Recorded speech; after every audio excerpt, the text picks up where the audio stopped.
What's going on, guys? William Barry here, coming at you live from the power of the internet.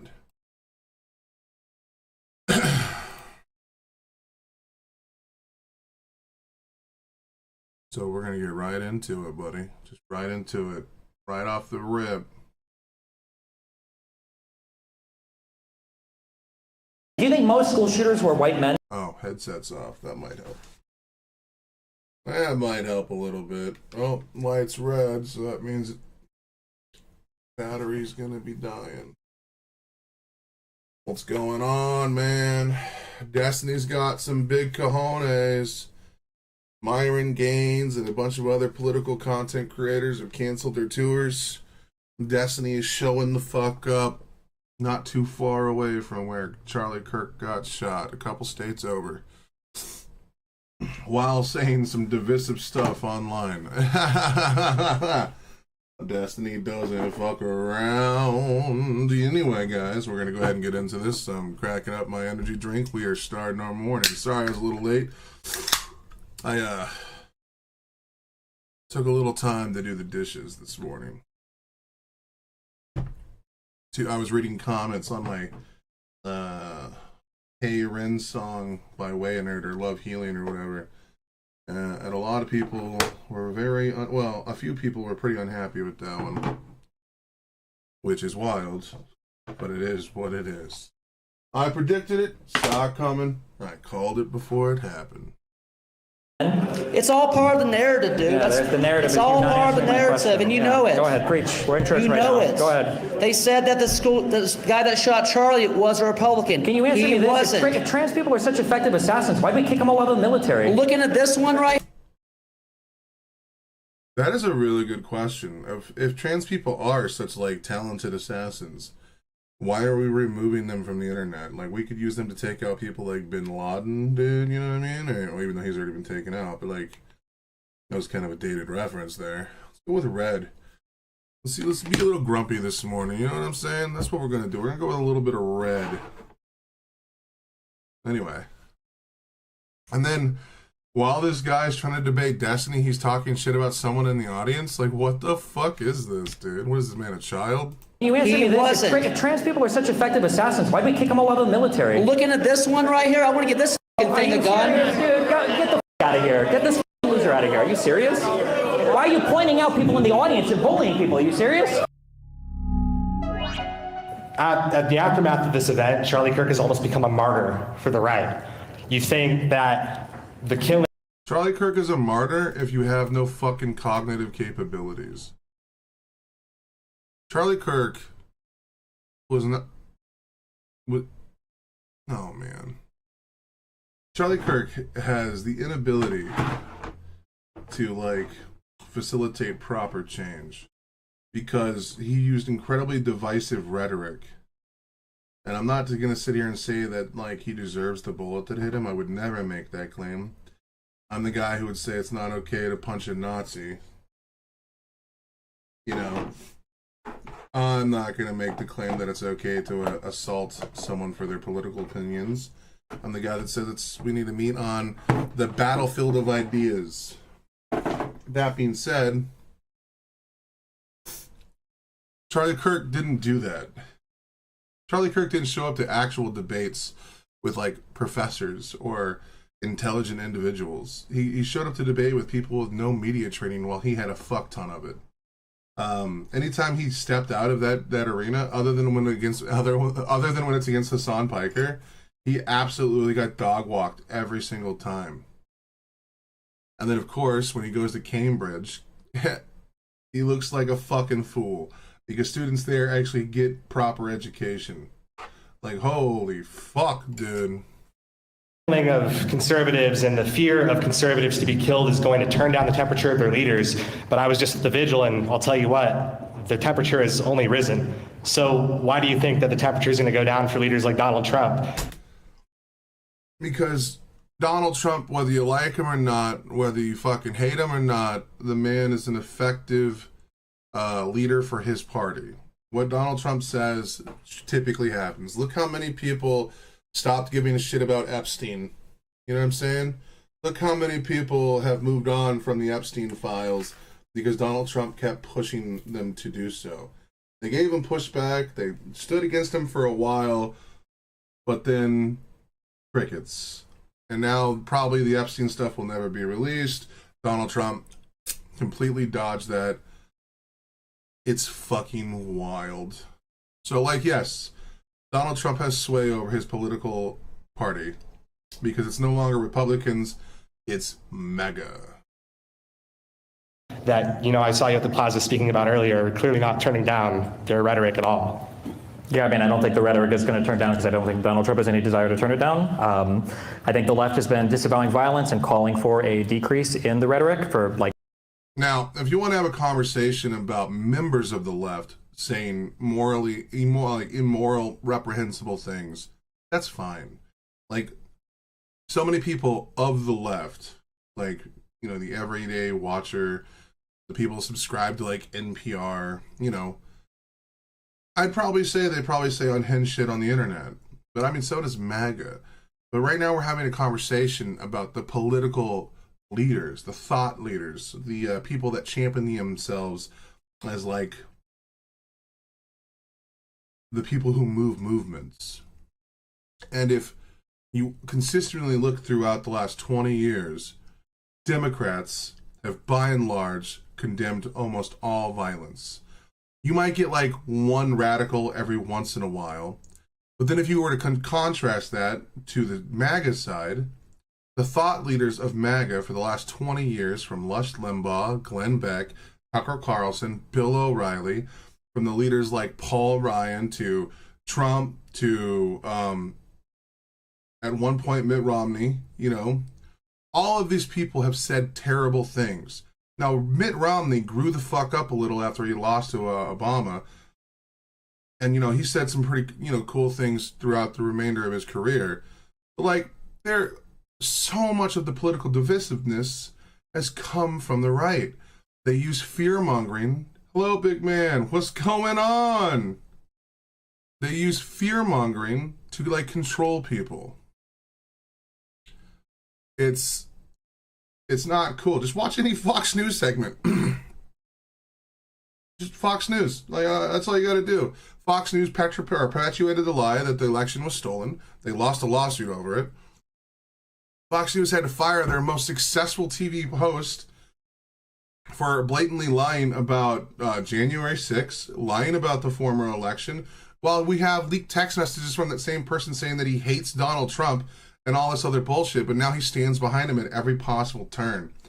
One of these movements has people like Hassan Piker, yes, and Hassan Piker is huge, but how much of the left is constantly trying to cannibalize Hassan Piker for his horrendous views? On the right, you get people like Nick Fuentes and Sam Hyde, and maybe we could talk about the fact that Hassan Piker is like probably one of the larger political commentators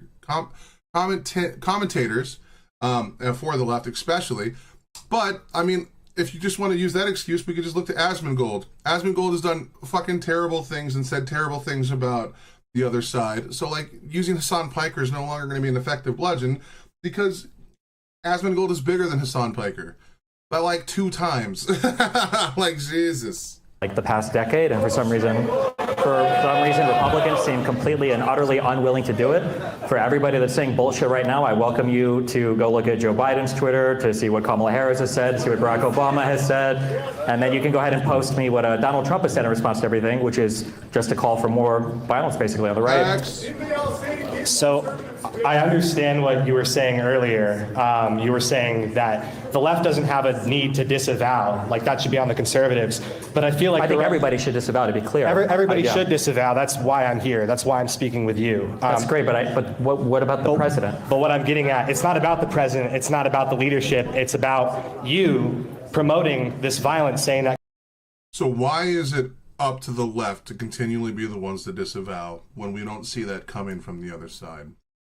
What's the point of saying to your audience that you do not condone violence if the other people are pounding on your door saying that they want to do terrible things to you? At some point, your idea can't be about optics. At some point, your idea has to be about survival. And for Destiny, unlike most of the people that are on these things, not necessarily in this setting, but the people that are calling for Destiny to be canceled, shot, whatever, none of them ever leave their little echo chambers of protection. Destiny is one of the few people that's willing to go to any debate platform and talk to any conservative on any topic. He's also doing the exact same things that they call Charlie Kirk a hero to do. Destiny showed up at college campuses to have these conversations. He's literally at a college campus now, a week after Charlie Kirk got shot, while almost every other person in the sphere canceled their tour engagements because they were scared for their lives. Meanwhile, Destiny is here, putting his life on the line for what he believes in.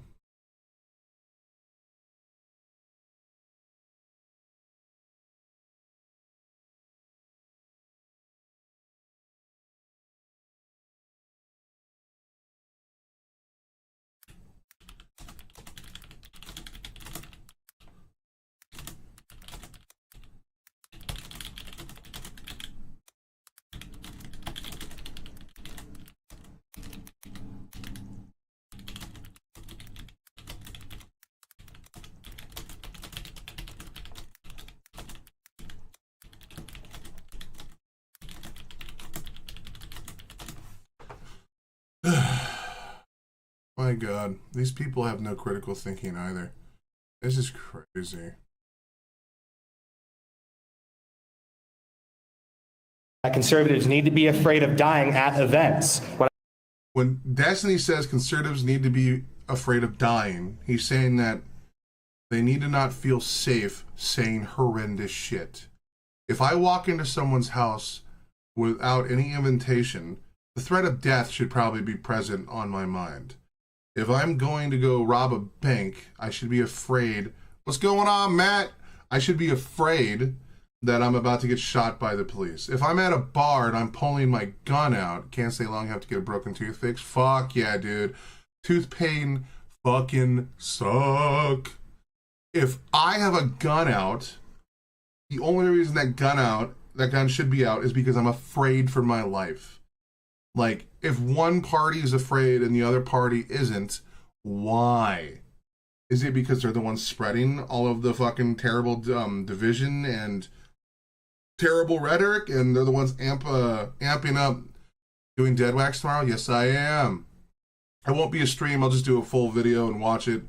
So it'll probably be like a 2 to 3 hour video, maybe 10. You know how I do. This to me is... This is crazy. I don't know. That is what I think. Why are people so optics cucked? Okay, we know this to be true. Like, the threat of violence helps keep people in check. If people do not feel threatened when they do violent things, they will continue to do violent things. And those that are threatened will also then start doing violent things. Jesus Christ, this isn't a fucking complicated situation.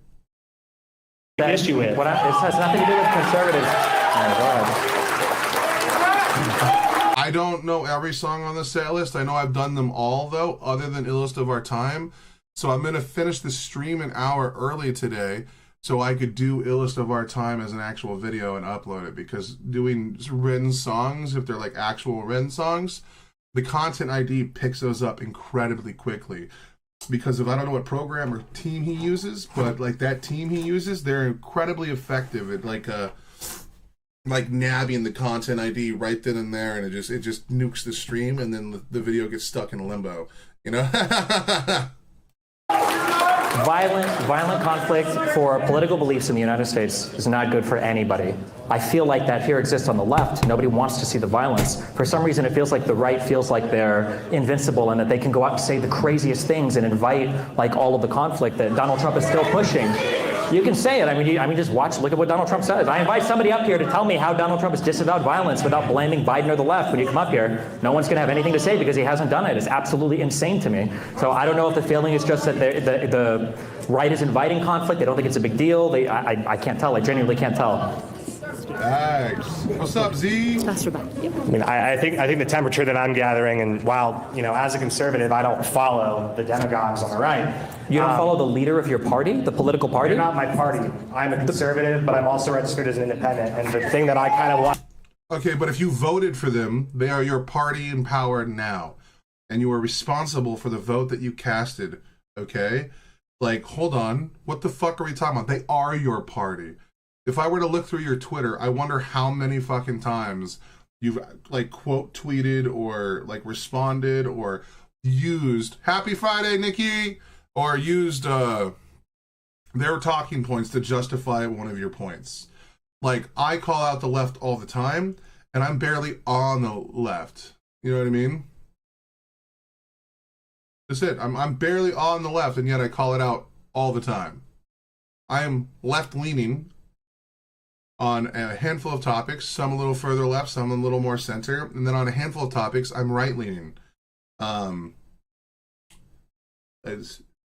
What are we talking about? And yet when the left does something unhinged, I'll be the first person to be like, that is stupid as fuck. Illis does another good one to know. And see, I've never even heard that song. That's why I gotta get that one done. I need to see what it's all about, because the Ill of Men requires me to do so. The thing that I want to ask you is, you need to make a statement very firmly condemning violence. And when you say things and you go on Piers Morgan and you continually say that the right needs to disavow, so do you. All of us need to. That's the point of this. That's the, I hope he's doing Dead Wax tomorrow. I'm saving my points for him. Yeah, hype points. Yeah, I'm doing it. I'm doing it tomorrow, dude. As long as I don't like die or something before then, you know. Or my computer doesn't explode. But it should be, I'm going to do the video tomorrow morning when I wake up. So first thing I do, I'm going to eat breakfast, Ill of Men, Dead Wax concert. So, I mean, it might be like a 10-hour video, Nikki. I do apologize if that is the case. You might have to watch it in, like, might be a couple-day video. This We've been tour. disavowing for 10 years. The right refuses to do it. It's not about, my question is not about left versus right. My question is about your recent remarks. That's all I'm trying to get at. Why, if you don't even care what the president has to say on violence, why do you care what I have to say? I'm not even part of your political movement. I do. No, dying aloud. Exactly. It's not, you don't get to have that conversation. You don't get to ask this personal citizen, okay, to like condemn something that our president isn't going to. Destiny is a political figure, okay? And he's talking about the parties. If you ask him on a personal level, without any of you being a conservative or have a camera off, if violence is good or bad, he's going to tell you violence is bad. He said it 100 times. He's all lives mattering the BLM people right now. That's what he's doing. He's saying all political violence needs to stop. And the conservatives are saying the left needs to stop. Right now, the conservatives are being BLM, but their criticism of BLM was all lives matter, right? That was their argument. Destiny's essentially flipping that argument on them in real time. And these people are so fucking stupid, they can't even catch on to that. Holy fuck, dude. Do not care. There's an unserious question. I also if you don't care. Why do you care what I say? I also care what the president says. My point is that you guys should ask him to turn it down. I also think, Destiny, that you have a role in doing this because you represent. You're dead wrong. You're absolutely wrong. You don't think so when you have such a big platform. You know, you're the biggest voice here. The United States, not as big as J.D. Vance, not as big as Nancy Mace, not as big as all these lawmakers, cabinet members, presidents, vice presidents, podcasters, alternative media guys on the right, everybody from the Daily Wire, Steve Bannon, and his show. All of these guys are saying the left is the enemy. The radical left Democrats are one of the causes. They had a whole conspiracy led out about who the shooter was before they even knew who anything about him at all. Destiny. So I'm sorry, like the idea that you're up here saying like, well, your rhetoric is responsible is a joke. I don't believe that your rhetoric is responsible at all. I'm saying that the promotion of this continual rhetoric will only feed into the right. This is only feeding into the people that you are saying. So I watched Connor's video last night about the Piers Morgan take and all this other stuff, or the prisoner dilemma. I watched the Wick debate as well, where Wick was like, "Oh, well, we need to calm it down, and like, what about our optics?" And hell, I've even said things about the optics, and maybe we need to try to appeal to the non-voters by being as unhinged as they are. Another thing, besides using the like all lives matter argument back on them, which is fucking brilliant, by the way. Destiny is also making these people. Destiny is also making these people soy out. I know some people don't like that word, but by doing so, he's turning off the edgelords that initially voted for Trump. See, you don't have to, to stop MAGA, you don't have to turn a bunch of people, okay? You don't have to. And right now, all of these MAGA conservatives are going mask off. They're actually physically calling for violence while Destiny's calling for peace. So if you were to look at both of these things, you already know one of these is worse than the other. 2, he's forcing these guys to make PC arguments. I don't know if you guys know anything about the MAGA movement, or Gamergate, or, the anti-woke, or the SJW, or where a lot of these people came from, myself included. They don't like PC culture, okay? So by making Republicans finally go on the defense for once and defend a point, while all they are used to is attack, one, they have poor defense game. They don't know what the fuck they're doing when they talk about defense. All they know how to do is slander and attack. So by making them defend, they're going to fall on moral arguments, and their moral arguments are based in Christianity.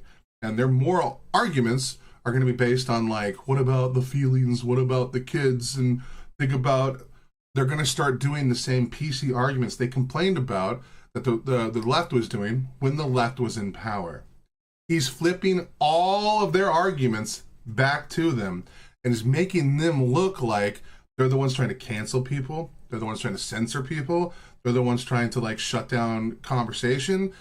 We can't talk about the substantive differences between what Destiny's argument is when we're too busy saying, well, do you condemn? Do you condemn? Do you condemn? Do you condemn?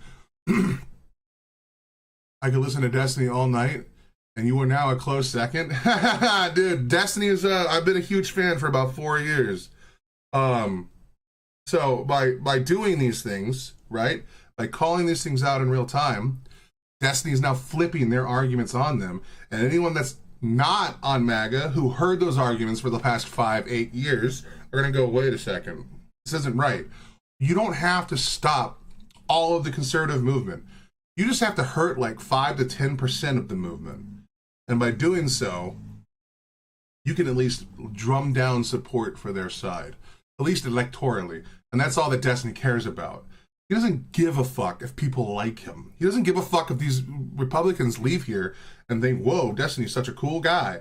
He cares on whether or not Democrats can win elections, because at the end of the day, politics is power. It's just what it boils down to. Whoever has the political reins gets to make changes for the country at large. And typically when Democrats are in office, even when they go a little too far with their authoritarian bullshit or their PC bullshit, that's all people do when they're in control, because it's easier to be in control when you're pointing the finger at other people, is they make effective changes that typically help people's lives. To disavow violence. But if you ask the Young Turks, they'll say, the donor class!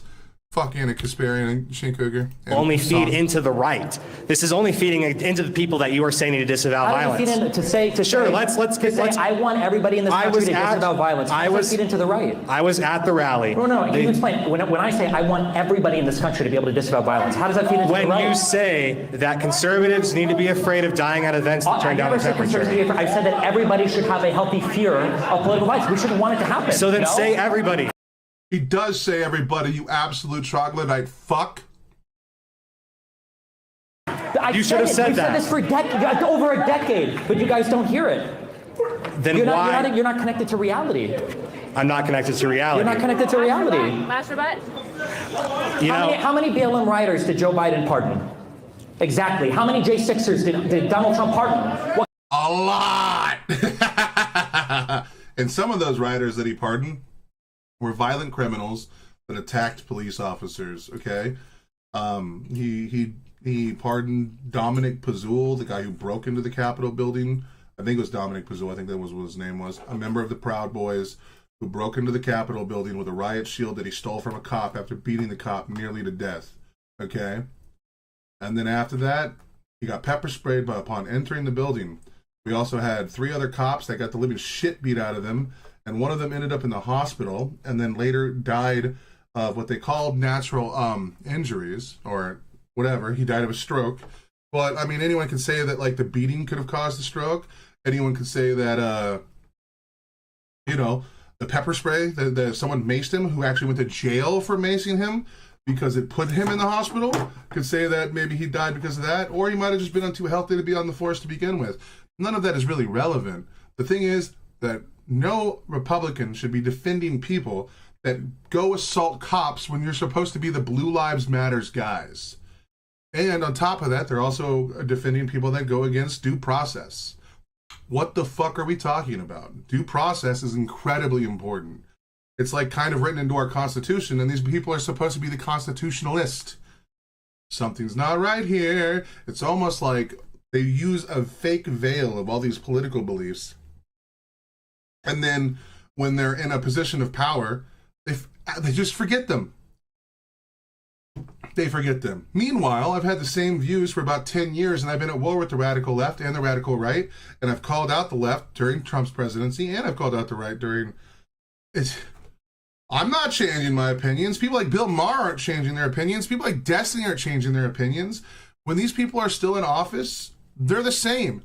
Destiny got banned off of Twitch for going after like the trans things and the BLM rioters. Like, he didn't switch his opinion based off of the majority or the left. He didn't fall into the authoritarian arguments.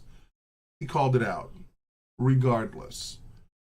And it cost him greatly. He lost a lot of money by doing that. What kind of a message is it sending to your base to say that you can commit violence on my behalf to install me as a leader, and if you get caught, I'll pardon you? There's a lot of implicit assumptions that you're making. He's not assuming anything, dipshit. Hey, Will, I have a question. Have you seen Webby's new video? I haven't seen any of Webby's videos yet. I need to do some of them for sure. My beard has something in it, bro. Or I say beard, but it's mustache, but it's whatever. But no, I have not seen it, my dear Nikki. You're assuming that I support January 6th. You're assuming that I support... Yeah, he's talking about the conservative movement. He doesn't give a fuck about you, dog. He's not trying to have a one-on-one conversation. He came here as a Democrat to unfuck America against the conservative movement. You are just a guy wearing a red tie while standing in front of him trying to talk for your side. If you want to have a one-on-one conversation with Destiny, just send him an email. He'll let you on his channel and you can have that conversation. But I guarantee you he'll be a little meaner there than in a public setting. Yeah, but you're generalizing me as a part of the Republican right. When I'm standing here, I'm standing here with a club, and we are trying to promote dialogue here. That's all I'm concerned about, and all I'm asking you is that as a conservative, where I have faced this fear for years, you're a child in school. What the fuck are you talking about? What death threats are you getting?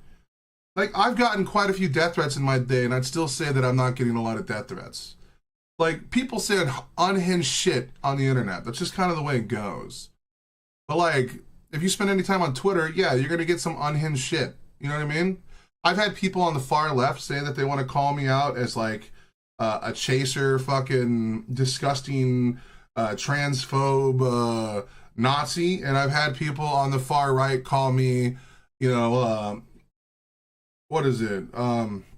A tranny loving faggot, fucking, every fucking insult you can think of. I've been called communist when like I stand against communism pretty boldly. Dead wax coming, hell yeah, Pixie, what's going on? By the way, Pixie, dude, in that one video we did the other day, it's called A Perfect Storm. I think Webby's a bit too right-leaning for you mostly. I think you might like this new one. I don't have a problem with right-leaning people. A majority of the people in my personal life are right-leaning.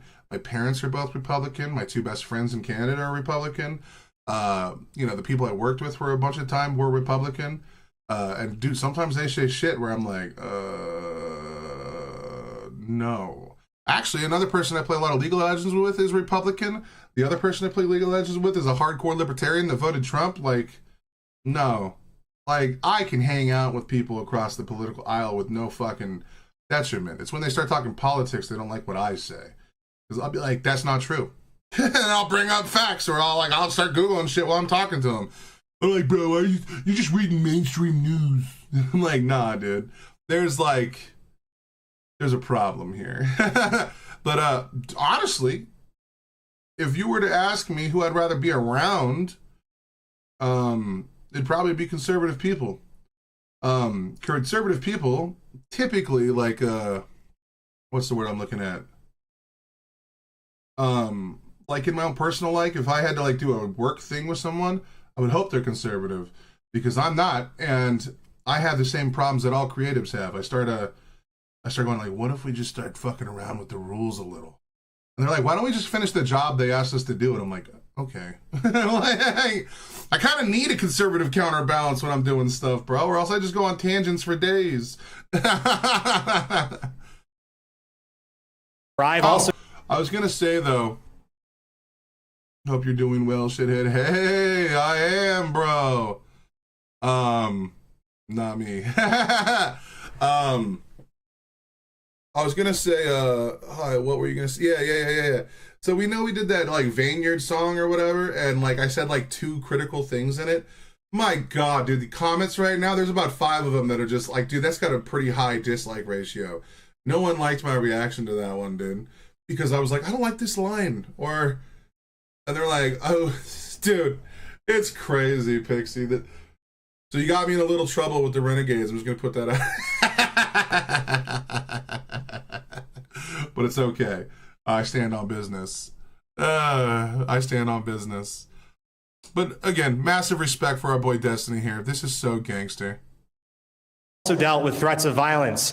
That's why I'm here. That's why I'm doing this, because I also don't stand with the demagogues that are calling for violence against the left as well. That's fine, but so if you say that violence is the thing that worries you, if I were to go through your Twitter account, is there a single tweet of yours criticizing the president for his rhetoric? I don't use Twitter. I don't. This guy doesn't use Twitter? Don't you worry. You were in the right. Oh, wow, look, I'm not about to start saying all that. I don't know anything about the guy. I like the song. You see the pump fun made creator rewards for the creator might be something. You see that pump fun made creator rewards for the creator? It might be something you should look into. What? Maybe I need to engage in online rhetoric because I think that it's pointless. You don't engage in online rhetoric? Okay, dog. Okay, dog. I bet you voted for Trump because you thought he was funny. Don't engage with online rhetoric. Serious question. This is not an unserious question whatsoever. I don't need to use Twitter to be engaged in politics when I'm part of large political organizations on campus. I'm engaging with my enemies in person, not on the screen. That's what matters.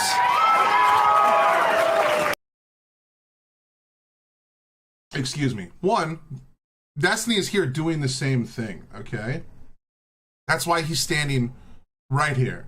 He's doing the same thing you're doing, except if you're not engaging on Twitter with the actual like rhetoric that's happening, you're only doing you're doing like 2% of the battle. Because Destiny also does canvassing. He also worked with Progressive Victory. He also put boots on the ground and put his supporters out knocking on doors. And I think he got 2 senators that were on the blue side elected. Destiny also goes to any debate. Like, who is this guy going to sit here and put himself on some fake-ass pedestal and compare himself to a guy that's been doing this for 15 years as like one of the biggest content creators around, and who's also the only one standing up for the Democratic Party right now? Can anyone tell me, like, what other major liberal is other than maybe Hutch? Like, even the guys of Libs of TikTok, you know, my boy Josiah, shithead Pisco, because I can't stand Pisco. And at the time, what was it? The Akana boy? None of those fuckers were standing up for the Democratic Party. Pisco called fucking Joe Biden pardoning his son Trumpian. We don't have soldiers on our side anymore. No one is willing to defend the left, or at least with their critical, they're willing to be critical in a way that doesn't come off like everyone's at war with them. Like, the Young Turks, all they do is bash the left. They go on Republican shows, bash the left. Hassan spends more time talking shit about the left than anybody. Like, what other big content creators, other than Destiny, is willing to be like a fleshlight for the left in a good way? Like, he believes in what the left is doing because he believes that it puts tangible effects in the system at large. And he believes that. That's why he's here. He's not out here saying this for money. Destiny doesn't give a fuck about the money. Oh, Parker and Dean? Yeah, but do they really defend the left? How often do they call the left ineffective? You know what I mean? Like, they were on this tour, Unfuck America, and because a few black women got offended by a statement, they told Z. Cohen Sanchez to fucking step down. Oh, I will DM him about it. I also forgot to DM last minute, so no need to. I also forgot to DM Cam, so I will explain it all in those. I'm glad you stopped. Like, and look, I don't watch enough of Demon in the Park. I watch their debates, and they do very good. But like, they literally wanted to shut down this event, and they're also I think they cancel their speaking events around colleges right now due to the Charlie Kirk shooting. Like, none of them are doing what Destiny does. Oh, they can be a little soft. Yeah. And I like both Dean. I thought Dean Withers was going to be the future of the Liberal Party. I really did. I was like, fuck yeah, dude. We got strong young guys coming out, spitting bars and debates. We're fucking saving the world, homie. This is dope. And then, like, they started capitulating to fucking Hassan Piker. And then I saw the stuff that they did with Z. Cohen Sanchez. I'm just like, you guys understand that, like, this movement, Unfuck America, could be very successful and then do a tremendous amount of good. What are we talking about, bro? See you soon. Respect you for being here. Good luck. Yeah. Just a quick note, if you're not asking a question, you can't be in the aisles. We need them clear for like ADA something. Safety. I love Kyla, dude. Listening to her debate people, that's cool. I'll explain in DM why I quit too. Oh shit. Shit's going around. What the fuck? Kyla, or not so erudite, I guess I should use her fucking screen name just not to be an asshole. Like, last thing we need is to actually start putting out names and stuff out there. But anyway, listening to her debate is like punching myself in the face because she has this like condescending tone that is like the most infuriating thing on earth. But she's one of the few people that sticks with Destiny and does these things despite all of the bullshit and drama. And I give her so much respect for that. I try to sit through her debates. I try to watch them, but I usually can't get all the way through them. What's getting deemed what I miss? They're talking about why they don't like a particular content creator in the Ren sphere, and I did one of his reactions the other day. I just posted it last night, and a lot of people are very unhappy. Well, not a small section of the people are unhappy, but that's hilarious. Believe me, it's great to meet Destiny. Okay, hold on. Sorry, we need both mics, okay? Okay. I need both mics. It's a technical issue. Yes. Real question here. Sorry, I hate you with the Trump. Believe me, Destiny, you're not the master debater. You never have been. Quite frankly. Okay, hold on. wait, We need a question. Yeah, I'm gonna ask a question. Serious question with the name of your movement. It was the first thing that I saw. I knew nothing about your movement. I watched you on my TV earlier this week. I thought what you said was pretty intellectual, and I enjoyed what you said. Why Unfuck America? Because my semantic question is, how do you unfuck something once you have thoroughly done? This is not a serious question. Destiny joined the Unfuck America tour. And the reason why they called it the Unfuck America tour is because Trump is quite literally fucking America. And more importantly, it's to showcase that the left isn't going to be just super soft all the time. If we want to like re-enter the way we used to be when Bush was in office, back when the left made comedies and funny movies and were willing to have a good time and willing to talk their shit. People like Superbad. That was a super left movie, okay? But it was still willing to be funny, you know. Seth Rogen, who can tell you how to unring of I'm just saying, like, Unfuck America is actually a really smart idea. Because it showcases that, like, hey man, the Democrats still have a bit of a spine. And they're going to talk to colleges. Like, the last thing you want to do is appear to be like, let's be your safe space in college, when the criticism of college for the last, like, 20 fucking years has been that colleges turn you into a soft soy super libs that require safe spaces and trigger words. Like, Unfuck America is a brilliant fucking That's actually really smart. It's really smart. No, seriously. Once you have done the deed, it's like the Virgin Mary is no longer a virgin after that point. That's just, I just don't know what's your point with that. Well, you're gonna have to ask the people in charge of branding. It's not my name, so I'm Okay. sorry. Yeah, my bad. That's fine. One last question, and then we gotta move on. Do you agree with that sentiment then? Unfuck America. Could you explain what that means to you? Because with Charlie Kirk and Turning Point, he said, we're going to make a turning point in culture for youth. For you, what does unfuck America mean in your words? For me personally, I think that right now we are living in, it's already been demonstrated, completely and totally separate realities at this point, to where we can't even agree on what's happened on either side. And if we have an inability to connect on even basic facts, I don't know how we have any conversation to move literally any aspect of the country forward. Yeah, dude, if we're gonna like exist in two different realms of news and information, how the fuck are we supposed to like make it? You know what I mean? Like, and only one person, other than like back in the day we used to have conspiracy theorists, you know, they were considered the nut jobs, the loons, the weirdos. And the people like Joe Rogan say all of their conspiracies turned out to be true, and it's like, you're such a fucking idiot, dude. But then Trump came along and started calling everything he disagreed with fake news. And then MAGA started saying that all of the news that reports negatively on Trump just doesn't exist. It's all made up. It's TDS. We can't exist in this environment. The right needs to chill the fuck out. And they need to come back to reality. It's that simple. There's no fixing it until they do. For me, I wish that there was better reporting. I wish that conservatives, weren't so complicit with Donald Trump lying about literally every single thing that comes out of his mouth. I wish that, a lot of the media environment needs to be fixed, especially on the conservative side. How do you unfuck something? Like, because my feeling as an American is like, we are in this position, right or left. We have fucked the country. We fucked this country because of the way that we choose to ingest media. The amount of people that'll get their news now from Joe Rogan, or if you want to be critical and talk about the left, the people that want to get their news from Hassan Piker. Can you say narcissist?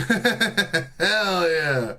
The amount of people that get their information from like people that aren't being vetted, people aren't checking the stories, they're not verifying claims. Like, all of our news now is literally just Twitter. Like, we saw this on Fox News where Jesse Waters took a Twitter post and then ran with that on the actual news segment for TV, like on Fox News. He took that.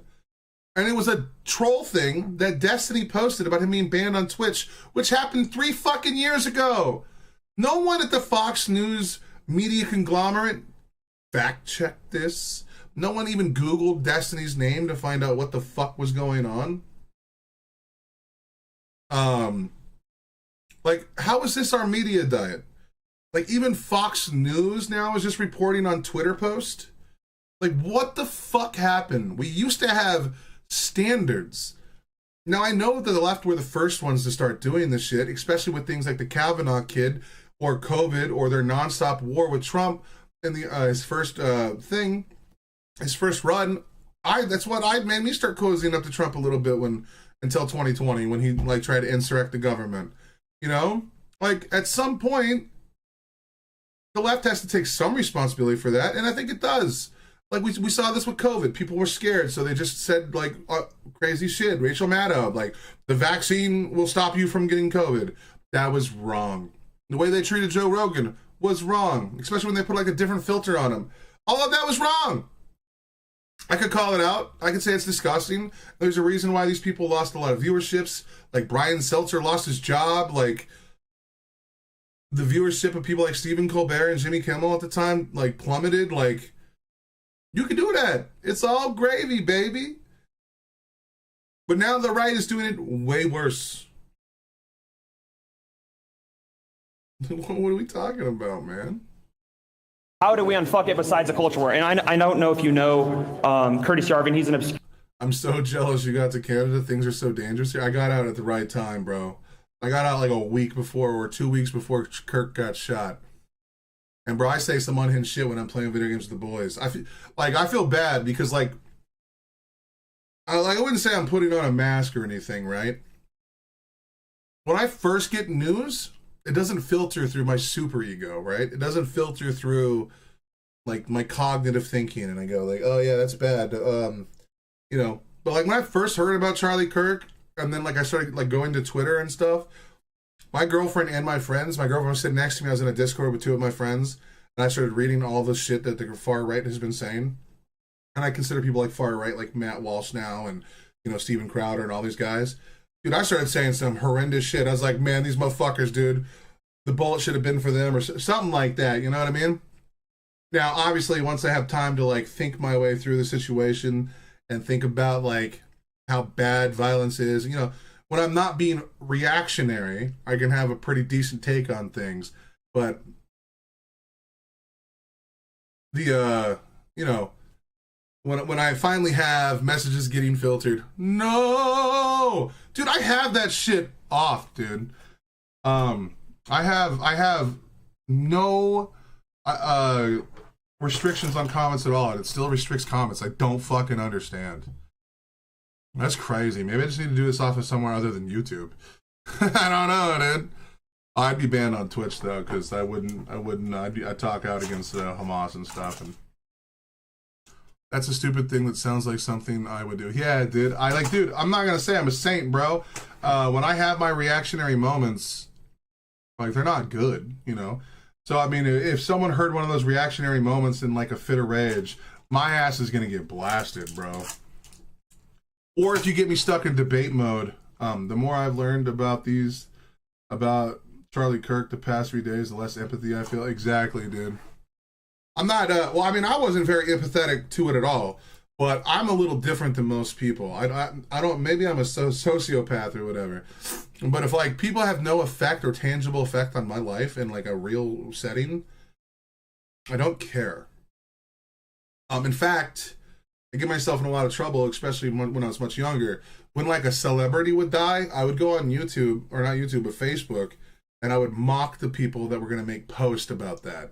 You know what I mean? Like, so let's say when Robin Williams died, though I love Robin Williams and I love his music, and one of my favorite songs is called Robin Williams from Noah Gunderson, who I'm doing a video on right now. I mocked all the people that were like, Robin Williams was so powerful to me and I loved him. And because I knew a lot of these people, they're my Facebook friends. Most of them I've known my entire life. And they've never said a positive thing about Robin Williams. And they're like, he was my hero. And it's like, was he? Dog, if he was your, like, Destiny's one of my heroes, I talk about him all the time. What the fuck? Jordan Peterson used to be one of my heroes. I talk about him all the time. What the fuck? Like, how is it someone's been your hero, but like, you never bring them up or watch any of their content, or you don't even quote any of their movies? Like, what are we talking? It just feels performative and fake as fuck to me. So when Charlie Kirk died, I'm like, it's a bummer that Charlie Kirk died. Political violence is wrong. And that's where I leave it. Don't you dare. Look, I love Robin Williams. I already knew enough about Charlie Kirk to not have empathy from the start. I do feel bad for his family, though. I mean, hell, I even feel bad for Charlie Kirk to some extent. You know, getting shot in the throat, he probably suffered a tremendous amount before he died. I want every person that I've ever seen to die the most peaceful way, man. Like that Godfather death, when they're like, you know, in the backyard with their grandson and they have like a heart attack. Even that sounds painful, but like, at least it was a beautiful moment, right? Like, all political violence is bad. But I'm not going to say that to a conservative unless they're willing. You know what I mean? Like, I'm not going to sit here and bend the knee to a conservative when they're like, do you condone the violence? I'm like, you? Like, I'm not gonna be their fucking doormat to make them feel good about themselves, like they're on the side of good or something. I'm not doing that. Especially when a majority of political violence in this country for like the past 50 years has been 76% of hello, lost to God, what's going on, bro? Either your name is George or Jorge. I think it's George though. I think it's George. I could totally be wrong. If I'm wrong, damn it, it was Jorge. Fuck, Yeah, all violence is bad. Hell yeah. Charlie Cook took a dirt nap standing up for what he believed in. Hell yeah, dude. And regardless of what you think about him, that's still respectable. You know what I mean? Like Charlie Kirk still went around and did stuff, and like Georgia, gotcha. Charlie Kirk at least lived authentically through the things he was doing, and whether or not you agree with it or not, that's powerful. In a world where everyone feels like they're LARPing or it's all performative, you know what I mean? Your figure on the right, and he says there is no winning a culture war. And even being here, I applaud the debate, but how do we win a culture war like this, where it's constantly, like you said, we can't even agree on the same facts? So where do you see this going? How do you unfuck something? I have no respect for him. Hey, I'm not telling you how to live your life, buddy. You know what I mean? You just might be a little further down that left lane than I am. But I still respect it, dude. You know what I mean? I'm not gonna sit here and tell you how to feel, buddy. You know what I mean? That's not in my vocabulary. Hey guys, my mom is trying to talk to me and she can't stand it when I'm on my phone, so I'll be back soon. All right, Nikki, see you soon. I love you. Be safe. World's getting a little crazy. I mean, there's a role for like tons of different people. And I'll call you Jorge, dog. I'm from Los Angeles, dude. That's my style of speaking. You know what? I wish I actually learned how to speak like a different language. Like, because I hate being so, like, traditional American. You know what I mean? Like, I'm mocking Americans all the time, but I'm probably the dumbest person in this room right now. You know what I mean? Like, in this chat. You know what I mean? Okay, time to head to the next. All right, Matt, have yourself a good time, bro. Hopefully they, at the very least, give you enough loopy juice to where you get to feel pretty good for the rest of the day. Be careful out there, man. It's getting dangerous. Be safe.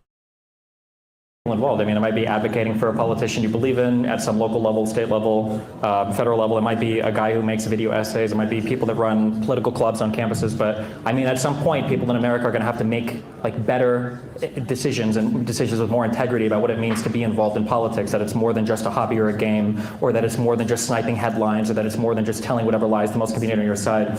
But I mean, absent people willing to do that. Nope, I got you beat. That's what's up. I mean, I don't know about that, dude. Hey, whoa. So I guess we just continue to go in the direction we're going. Thank you. Can I keep talking? We got to move on. You can line back. All of my ideas have to be run through, have to be translated. Hell yeah, brother. Okay? Thank you. I appreciate it. Best of luck. Yeah. I wanted to commend you for doing this. Just getting up in front of people and talking instead of violence is exactly what we need and exactly Hell yeah, brother. I like this guy so far. what both sides should be doing.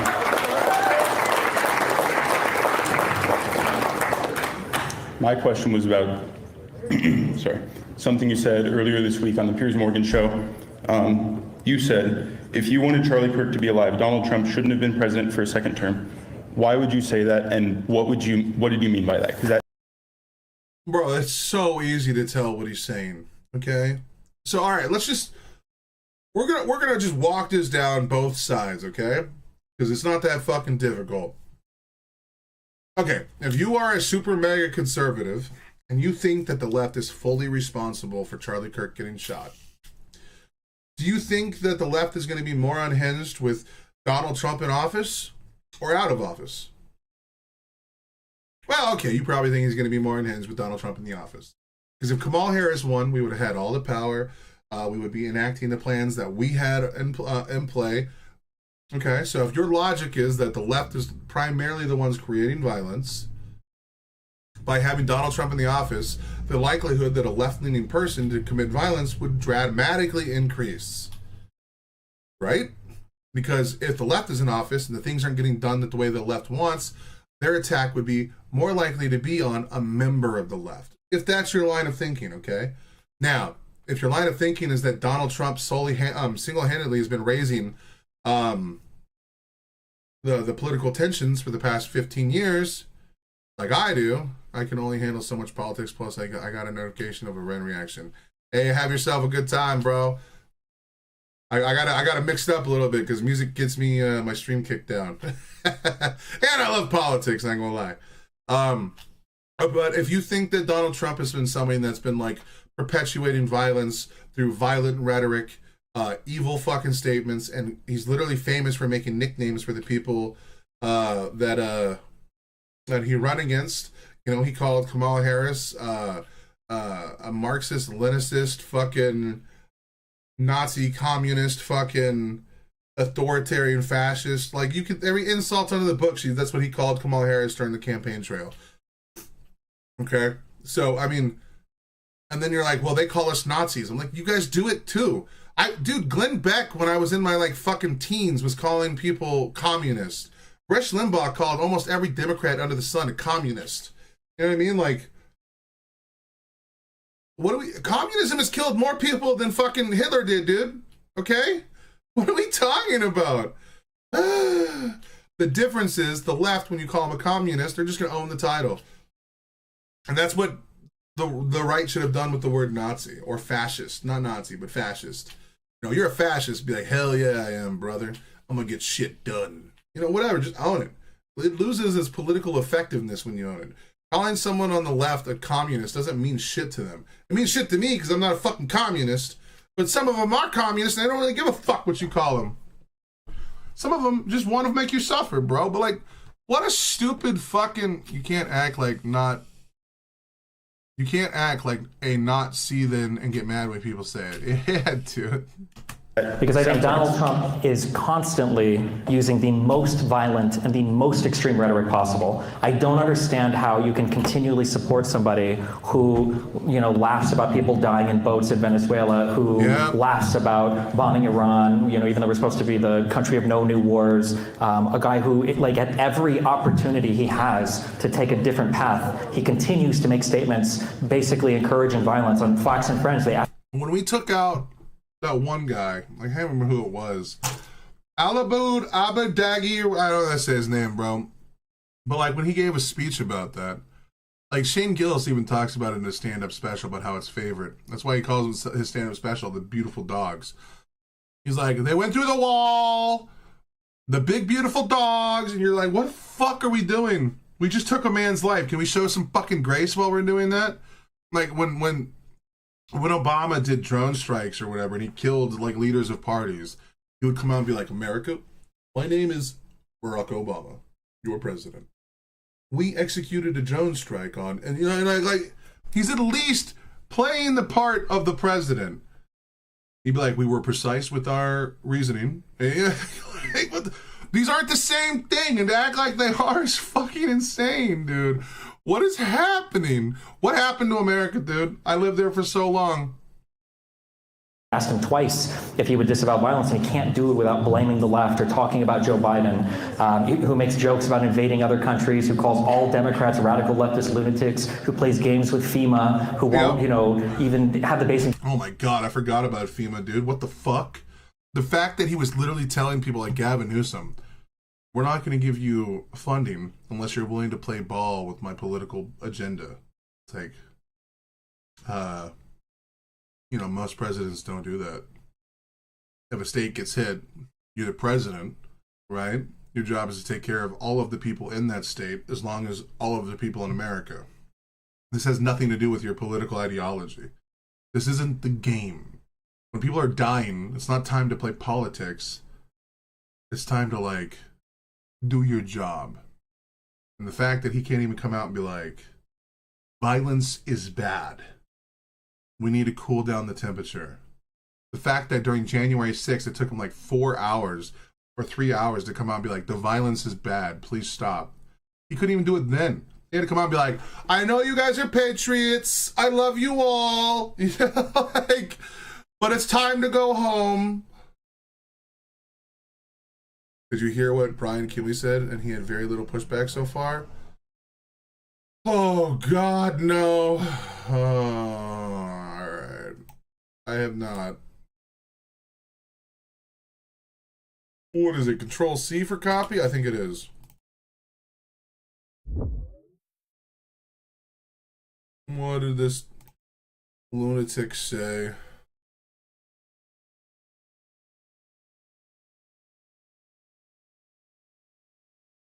This guy? Today, neighbors and community leaders are calling for the firing of Fox News host Brian Kilmeade. Last week, Kilmeade said homeless and mentally ill people should be killed by, quote, involuntary lethal injection.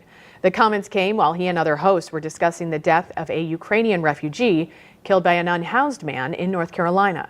Today, community advocates held a press conference speaking out against Kilmeade's comments. And to have commentators and nationally recognized commentators to make statements like this, that they should be lethally injected, and then they continue to keep their job, is unthinkable. He needs to get a brain and start using it and feel sorry for us homeless, not give up on us. We're still human. And we have feelings, we have a heart, we have a soul. Kilmeade has since issued an apology. Jesus Christ. Why was the pushback like 4 people?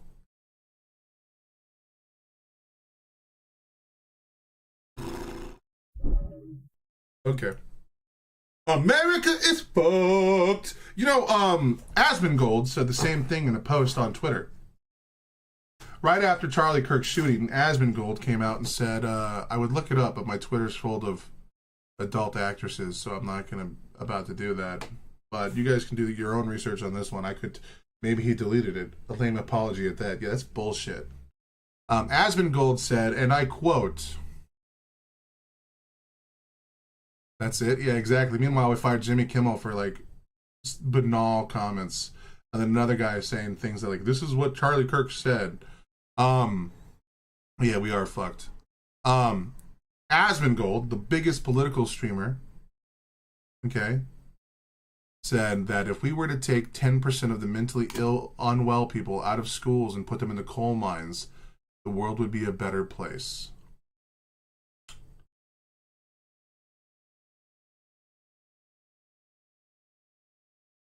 He got like 10,000 likes on that shit, dude. His videos get like millions of views. We were about to start a war with people that we have deemed inadequate. And they use words like mentally ill. What they really means is trans people. Like what? There isn't even 10% of our population that are trans. Like, what? And then people would be like, well, Asmongold's not on the right. It's like, oh, really? Because, like, his buddy Tectone, who hangs out almost entirely with Asmongold or Donut Operator, is now posting memes on the internet saying, like, they have no idea what they created. I feel myself becoming radicalized. It's fucking crazy. He's going to call Tim Walz and give him some condolences over the assassinated Minnesota senators. I mean, like when you're voting for this over and over again and you think it's like epic and based and hilarious, and then, the political violence in this country has been ramping up over the past 5 years and nobody is paying attention to it because anytime it happens on the right, on the conservative side, you guys memory hole it and you meme it away and then you come back to hope the next one is about a left-leaning person and then we'll talk about that and then here we are. So. How about the Buffalo shooter that had a 180-page manifesto on the Great Replacement Theory? Yeah, you don't even remember about this. How about the two people that were killed in Minnesota recently by, it wasn't by a leftist. It wasn't absolutely. The guy told his whole family to register vote for Trump. Okay, go ahead. Yeah, there was a school shooting that just happened in Colorado. The whole January 6th event from start to finish. All of those churches were all pardoned by Trump. That's just going to encourage that. Sorry, what? It's going to encourage it if you just keep talking to the crowd. Oh, okay. Well, that's what we're here for. To be fair, Destiny, he's got a point. Like, if you want to actually have the conversation with the person who's got time on the mic, you should answer them. But, at the same time, Destiny's probably scared shitless right now that he's about to get blasted. You mentioned the Buffalo shooter. There are such a minuscule fraction of centrists and right-wing people that are going to support somebody like that. That is, some of those things are on the left, but some of them are also on the right. A majority of them is on the right. Allow me to correct your statement. Not everybody. Neither radical is good. But when you go on a show like that and you say, all right, one of the major two party, there were two candidates. You elected one, and because of that, Charlie Kirk was shot. You should have elected my candidate. That is exactly what it sounds like you're saying. You have to elect my candidate. There are other people I don't in the agree with primary as well. everything Donald Trump says. I don't agree with a lot of what he says or what he does. He should disavow violence. He should do a lot of these things. But going on there and saying, okay, you voted, half of the country voted for this. He is holding you accountable for the things that you voted for. If you're going to come out and say that the violence is bad, okay, we can all come out and say that. Violence bad. I agree. Violence bad. Okay? There's nothing wrong with that. Violence bad. But then after that, the analysis has to continue. It doesn't stop at violence bad. If everything stops at violence bad, we aren't going to remedy any situations. Okay? This is why when he made the jokes in Texas about the flooding, it wasn't enough to say, I made an improper joke, okay? That doesn't solve anything. We're not getting to the root problem. In order for a thing to stop happening, we have to rectify what's causing the issue, all right? That's something that's incredibly important. There's a reason why we teach this with addiction, by the way. We don't blame addiction on like the drug itself. It is an outlet, right, to like run from another issue. Okay? There's a root cause that causes the addiction. There's a root cause that causes anger problems. There's a root cause that causes fights in relationships or animosity with other people. Typically, you don't just see a person be like, I fucking hate that person. Usually the person does something that makes you not like them, okay? So when we're talking about violence bad, that can't be where the analysis ends, okay? The problem is when someone like Destiny, who has been involved in politics for quite a while, can look back at a long history line where Democrats called out violence, nothing changes. The conversation starts and stops at violence bad. We need to dive deeper into why violence is bad. What up, Lou? I'm sorry that I say your name when I try to say it the other way. But like, it has to be a deeper analysis here than violence bad. And if all you're coming out here to say is violence bad, we're not going to get anywhere. And that's a useless, meaningless statement. Calling out violence, if you're not going to be willing to work on why violence happens, is the issue. We can't just come out and say, wait for a tragedy to happen, and then condemn the tragedy, but not look at a way to solve the tragedy from happening. Excuse me, I apologize. From the future. Like, what are we doing at that point? Again, in Texas, had the everyday conservative that listened to people like Ted Cruz not believe that Obama or Biden was going to send out their money to steal their farms, they might have been able to install the flash flood sirens. Maybe it would have saved a few lives. Probably wouldn't have saved all of the people that died their lives. 100 people died or whatever, or something like that. But it could. What if we saved 30? 30 less people dying is still a massive improvement on one of these situations. But these people are so brain rotted that eventually they hit a point where they're like, Biden's stealing my farm. I can't trust that motherfucker. You know, he sniffs kids. It's like, what? You can watch the town hall of the town that it happened in a couple of years prior, where they refused the funding to install these things because it came from Biden. Their inaction killed people. That's simple. Their failure as parents, as a community, killed people. Their inability to do their job because they were scared of, we didn't beat Nazis with hugs. Oh, I got you. Yep. I live in Texas and have no idea how Ted Cruz keeps winning. Just popped in to say goodbye, going skating with my daughter. I'll probably fall on my ass a lot. Hell yeah, man! That's the gang. I used to love skateboarding, bro, but then I got a little too plump for it.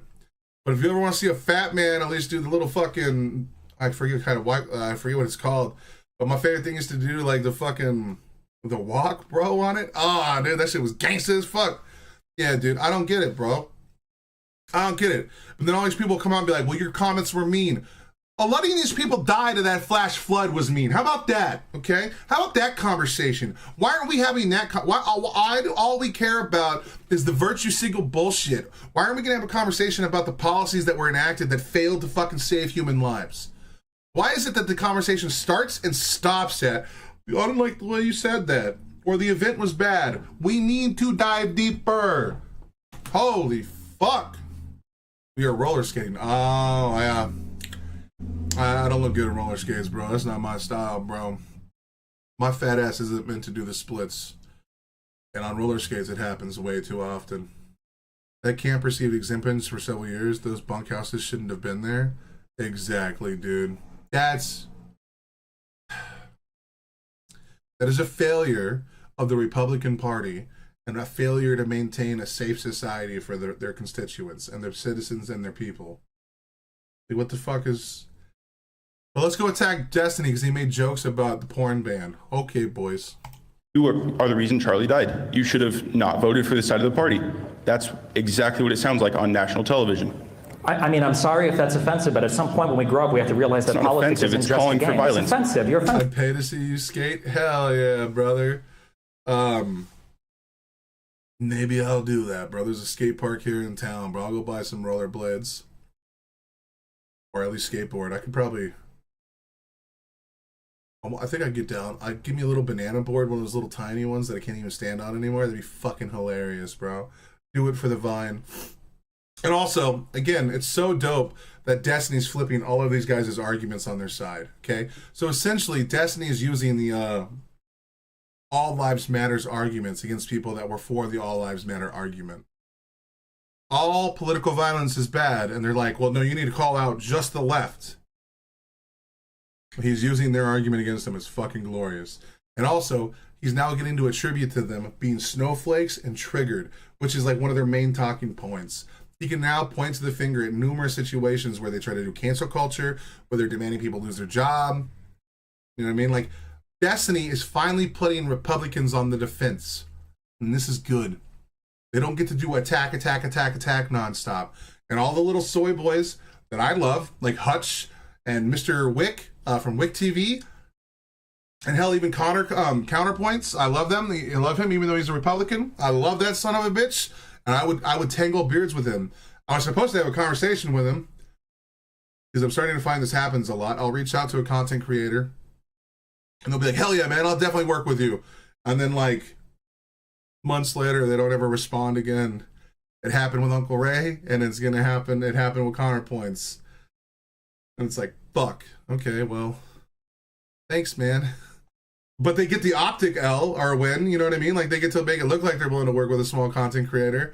And then, like, it sounds dope and makes them look better, but then, like, it never comes to fruition. But they get all the political capital by stating that. You know, and it's like, cool, but nothing actually came of it. Awesome. Thank you. I'm glad you could use me as a platform to make yourself look more virtuous.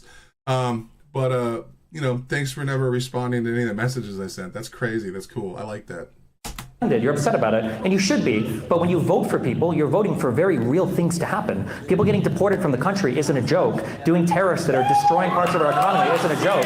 Yeah, I mean, clap away for it, dipshit. I mean, that's on you. I mean, even you guys as fucking fiancés are getting deported, and you guys are, you know, laughing at people going on about it. It's absolutely insane. So, but I mean, as long as you're willing to clap and laugh and joke about it, that's fine, but don't be surprised, like, when other crazy stuff continues to happen in the country. Like, it's the direction that you're pushing things, so... Full beats bow? I'm gonna hold them. Okay. Sorry, 1 sec. Little stage right. I'm gonna get them out. Just come a little bit more forward. We'll just scooch the line up.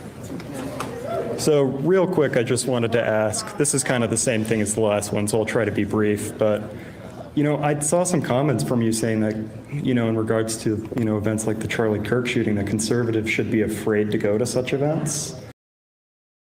Why are these people so fucking stuck on that sentence? Like, did they not watch the whole clip? Why is it that when Fox News ran the thing, they didn't go to Destiny's page, find the clip, and then upload it? They took the one that, like, a snarker did, and then used that as their news story.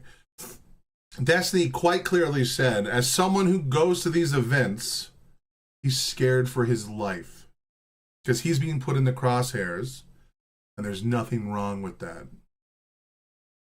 His thing is that he's tired of seeing only one side of the political aisle show fear, show remorse, show empathy. He wants the other side to do that. And the way that you make the other side do that is by knowing that they're afraid.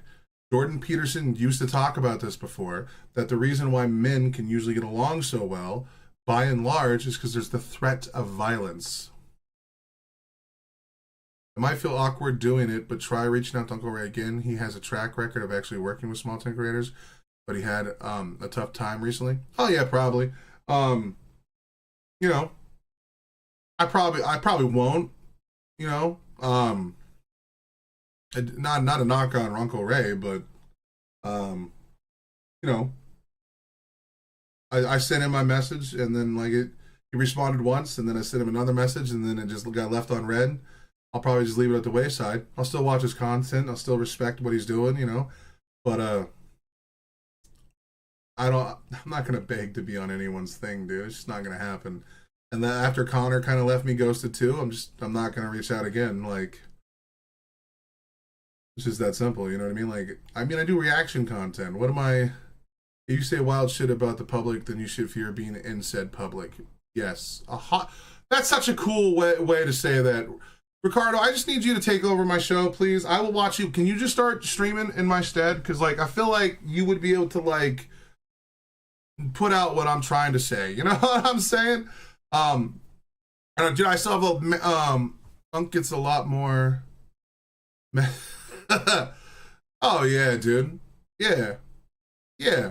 Not a knock on him. He's a major channel, bro. I know he was doing something with Eminem. He was, like, in a documentary and all that stuff. But, you know, I'm a reactor. What am I gonna do with Uncle Ray? What? All I can do is create content for him to react to, but you know, he doesn't want to watch reactions. You know what I mean? Like, I gotta start actually making content worth reacting to. That's probably what it is. No way, Jose. I'm here for you, brother.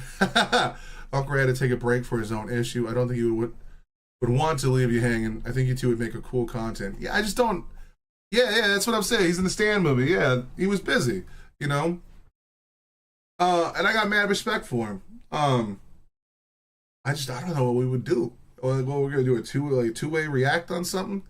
I think what I need to start doing, and Uncle Ray inspired it. I need to finish this fucking video that I've been working on. About Noah Gunderson's Robin Williams. Because I'm doing it in the way that he said I should have, bro. There is no camera. It's literally just the music video, and it's a word essay, like a written essay. Uncle Ray has done streams with other reactors. He can work. I got you, dude. Well, once I get this video done with Noah Gunderson, I was gonna go to his like buy me a coffee because I still have a little money left over from the move up here, and I was just gonna pay him to react to it. You know what I mean? And I feel like that would be a good way to like start that thing, you know? Instead of like going on to his Instagram and like, you know, begging him, you know. Or I'm also gonna start. I'm recording my weight loss journey because I've already down like 4 pant sizes. I've already cut out Red Bulls almost entirely. The only thing I drink now besides water and cranberry juice are these fucking 0 sugar sparkling ice caffeine things that are in Canada, and they're not particularly good, but like, you know. So like when I can start putting out the content that's worth reacting to, I'm just gonna go give him a few dollars to react to it, you know, and then yeah, hell yeah, dude. I think that's the way. I think that's the way to do it. You know, this way I don't have to like hit him up. You know, he's going through a lot of shit. He's really busy. He's got a lot on his plate, and I don't want to feel like he's the one. I don't want him to feel like he let me down. You know what I mean? If I could just hit him, get this video done, because it's like you know, I'm going over the history of the song, what it means, like the lyrics. Not particularly good. Well, you know, and I'm doing the content the way that he said I ought to, like where I'm going in and be like with the voice, you know, like no camera. It's like I'm using Audacity to like mix and make the voice pop a lot more, and you know, I'm learning to do some editing tricks. Shit like that, bro. And also, I'm eating real food again. Like, I think I've eaten fast food once. No, we went to A&W once. So in like 3 weeks, I've had 1 cheeseburger from A&W to try it out, and then I think we got a pizza. Okay, since I want to go ahead and link up this for you to pay for the reaction when you were ready. My guy, bro. You're always throwing love my way. But you're right, dude. I think like we're gonna get in there. I think we're gonna get Uncle Ray to take a second chance at the channel. I mean, dude, he's still subscribed to the channel, bro. Like, he's not leaving me hanging there. I'm just saying. And I haven't checked Instagram in forever. He might have already responded. I checked that motherfucker like once a week, dog. You know what I mean? But I think we're gonna get some good shit going. You know what I'm saying? I just got to get this fucking video done. Which means, I mean, I'm gonna start spending a little time on stream. Is there a way that like I can like that? Is that a thing I can do? No, it doesn't let me do that. What the fuck? But yeah, because like I try to get on Wix debate numerous times, and I always get kind of like pushed to the side. It's like, you son of a bitch. But I understand it, dude. I'm really small compared to a lot of people that show up. And then Connor, me and him are supposed to have a conversation about evil, or the definition of evil, because I think I'm going to have a pretty substantive disagreement with him there, especially because he's a conservative. But that kind of fell to the wayside too. Now, Sir, just hold going on, to say... wait, just because this Oh, quote... please don't interrupt me, good wait, sir. You can talk as much as you want, okay? The full quote, listen to what I'm saying. Are we here to talk, or are you here to just fucking me? If you're going to misquote me, I'm going to correct. Well, this guy's a little fucking wacky, dude. What the fuck am I watching? Fine, but don't be surprised like when other crazy stuff continues to happen in the country. Like, it's the direction that you're pushing things. So... Hold these both? I'm gonna hold them. Okay. Sorry, 1 sec. We'll stage right, and we'll get them out.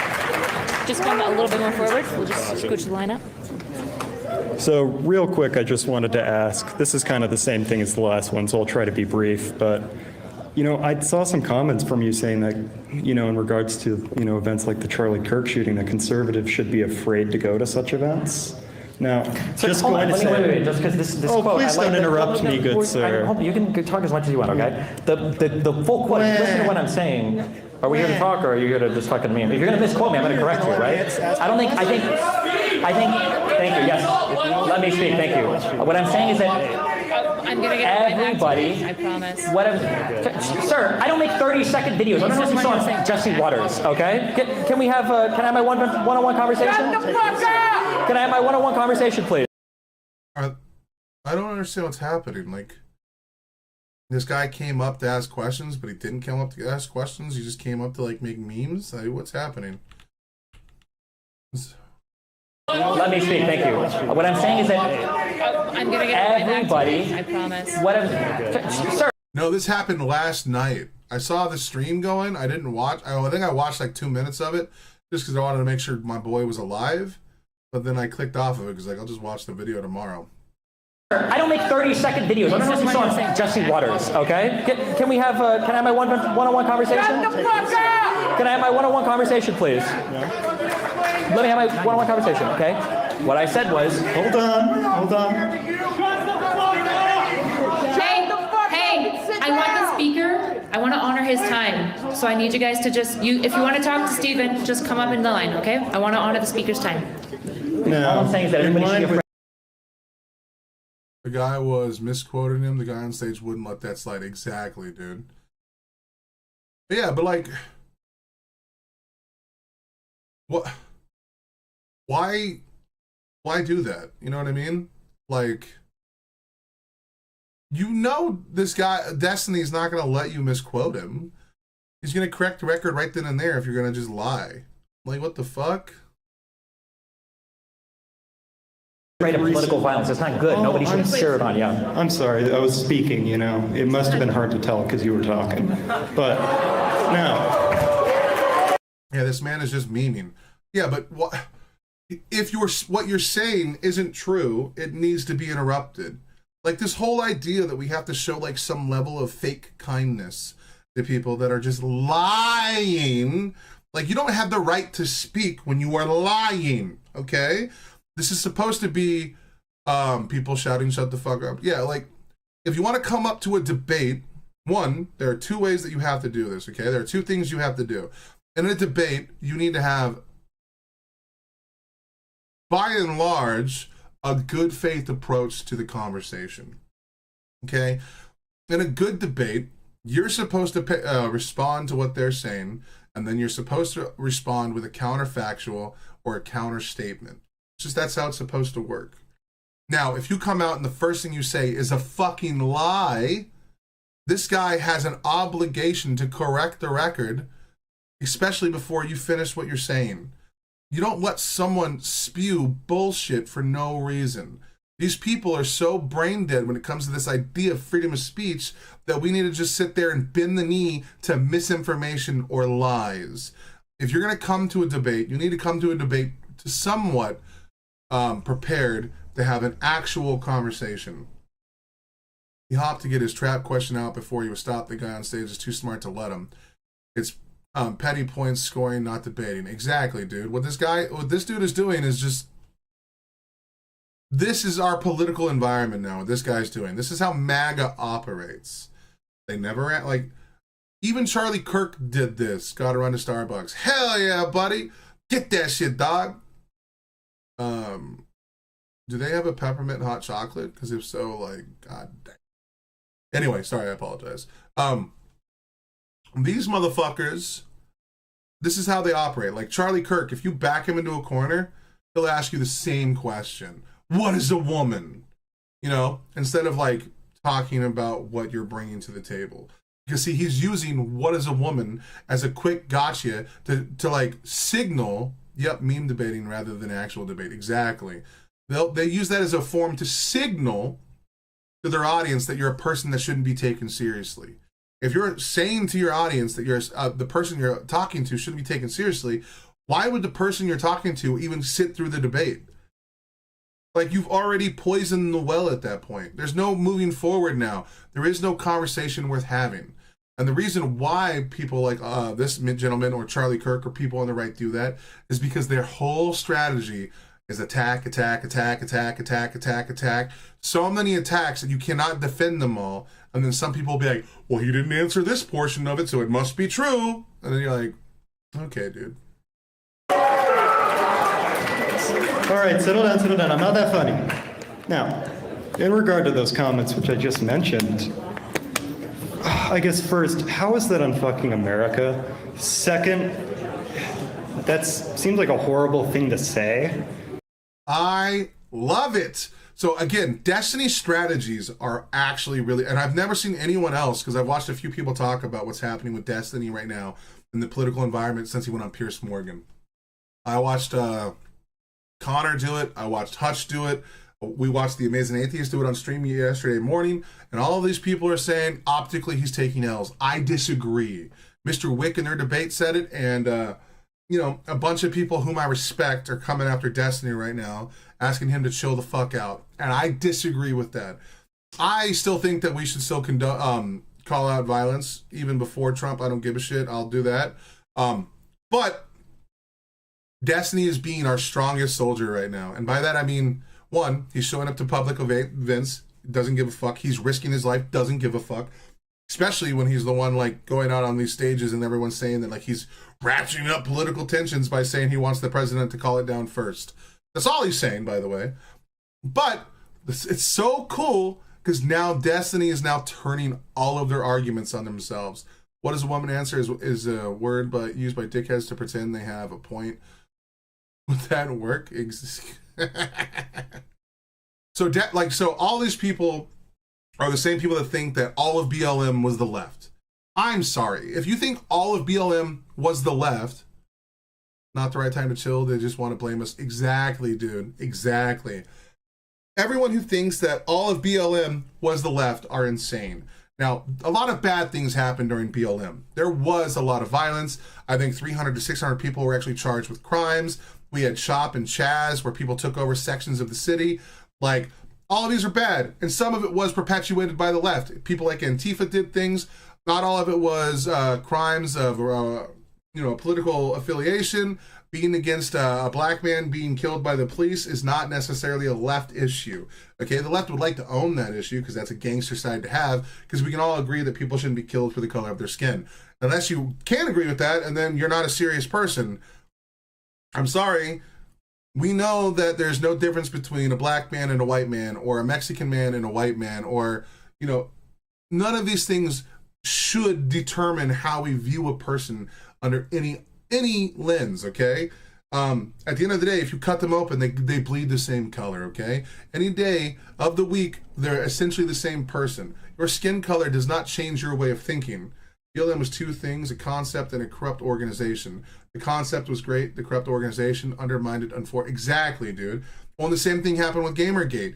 Initially, the concept of Gamergate was really awesome, but then the people that got into leadership roles did a lot of heinous shit, and it completely sidelined the event, and now it's known as like a hate event that placated to the idea of corruption in gaming when it was actually the entire point.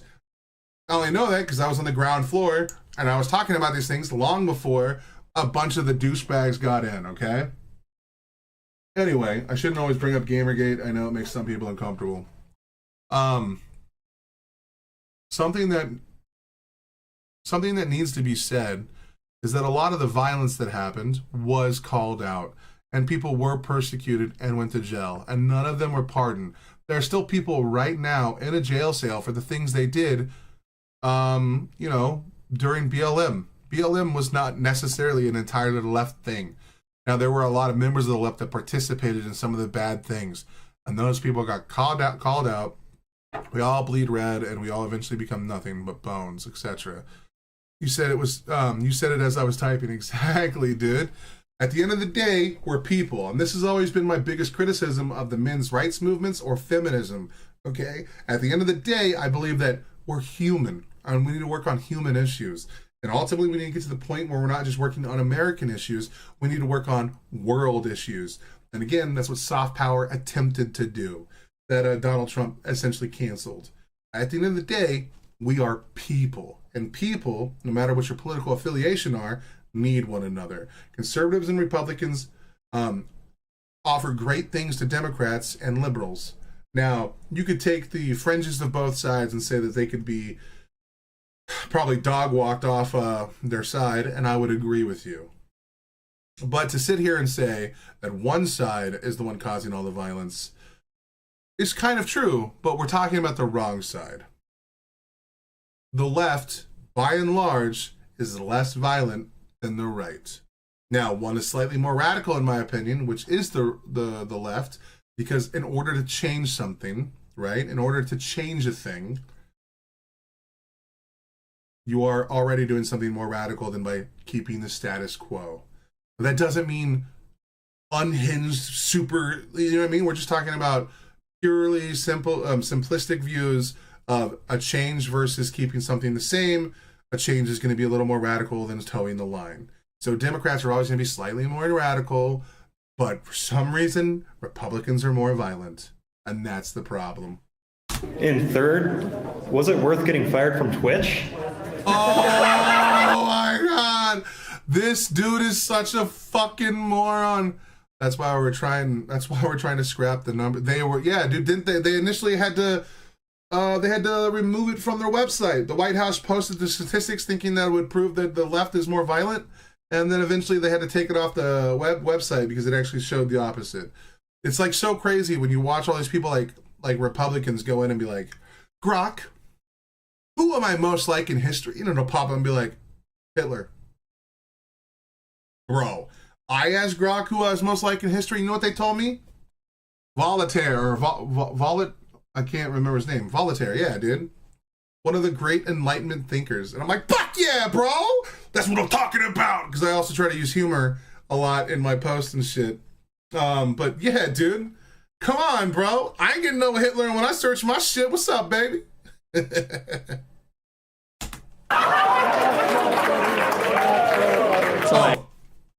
But again, this guy's now just using fake news, right? So Jesse Waters took a troll post that Destiny put on Twitter and that then did a story news article. Yeah, that's the one. Did a story article, or he did a talking point on Fox News saying that Destiny got banned off of Twitch over his comments. We must not forget we are human beings, Ren higher. Exactly, dude. Destiny made a meme post that got like 10,000 comments and a bunch of reposts and stuff, and it ended up on Fox News. about his comments about Republicans need to feel the political tension, right? That's what he's essentially saying. Like, they need to be scared for violence just like I am. And they reported on this on Fox that he got fired from Twitch over that. Dog, he got let go from Twitch 3 years ago about his comments about trans movements and BLM, because he was actually saying the BLM has gone too far. God is a comedian playing to an audience too afraid to laugh. Voltaire has one of my favorite quotes. Damn, bro. Look, that's high praise, bro. If Grok thinks I'm that motherfucker, that's high praise, because I am not that smart, bro. I'm a dipshit, but I do love enlightenment, the Enlightenment era, dude. Those motherfuckers, they speak in bars. My Twitch ban was 3 years ago. You're the dipshit that fell for that because you couldn't bother to fact check anything, like you don't do with any conservative media. Ironically enough, the thing I was banned from Twitch for had to do with attacking trans people, so, you know, double irony there. For your other two questions, I never made that quote, so I have nothing to respond to. So what's the next person? Yep. Oh, yeah? Then what about the lawsuit right now for showing some girl's nudes to someone that you're Listen, anybody can file a civil lawsuit. Oh my God. So for those that don't know, I already have a video going over this on my channel. I actually started going over these things before I did High Red. That's why some people are like, I don't know why you're making such a political stance. And I'm like, dude, I had like 4 videos on Destiny before I did High Red. I've always been political. But when you guys asked for Ren, I did more Ren, you know. But let me just run it down this. I don't want to, because especially if like any of the DGG see it, they're gonna be like, bro, you need to shut the fuck up. Because it is optically bad look for Destiny. But I'm not here to appease anybody. Destiny had relationships with one of his co-workers. That's just the way it is, right? Him and Pixie got together a few years ago and made some videos. I think it was like a blowjob video or something. I don't know. I didn't watch it. I don't want to see Destiny's dick, and I don't want to see Pixie's mouth on Destiny's dick. That's not on my to-do list, okay? And also, neither of them want people to see it, so you shouldn't see it. Watching that against their wishes is fucked up. Anyway, Destiny has a habit, or he used to have a habit, of sharing porn with people. Now, typically, those people share porn with him too. That's why he's also participates in open relationships. He doesn't do monogamy. He works too much, and he doesn't have enough time to commit to like a full-blown monogamous relationship. And he doesn't actively ask people to like pursue his way of lifestyle. He says it works for him, not that you should copy that. So anyway, suffice it to say, Pixie sent him videos with her ex, but Ren is political, not party political, but politics should be about tribes. So I see a perfect fit with you also doing political things. Yeah, that is crazy, because I did say that to my girlfriend last night. I was like, Ren wants people to be political, because like, that's how you change the world. If we care about the status quo, we need to get political. We can't just put our head in the sands and retreat from it. We can't hide from politics because it's scary and mean. Like, my political videos almost get no views. I'm still going to post them because I care about politics. I care about, like, actually changing and affecting something. And if I can make a good enough argument about something, it shouldn't be about tribes. Exactly. Yeah, and we should be able to pull ourselves out of the tribe mentality. Now, it is intrinsic to humans because we've used the tribe mentality to build civilizations, but that doesn't mean that we need to stay in that mindset. But if I can convince one person to get out and vote, worth it. Even if they vote against me, still worth it. It means I need to work on my argument.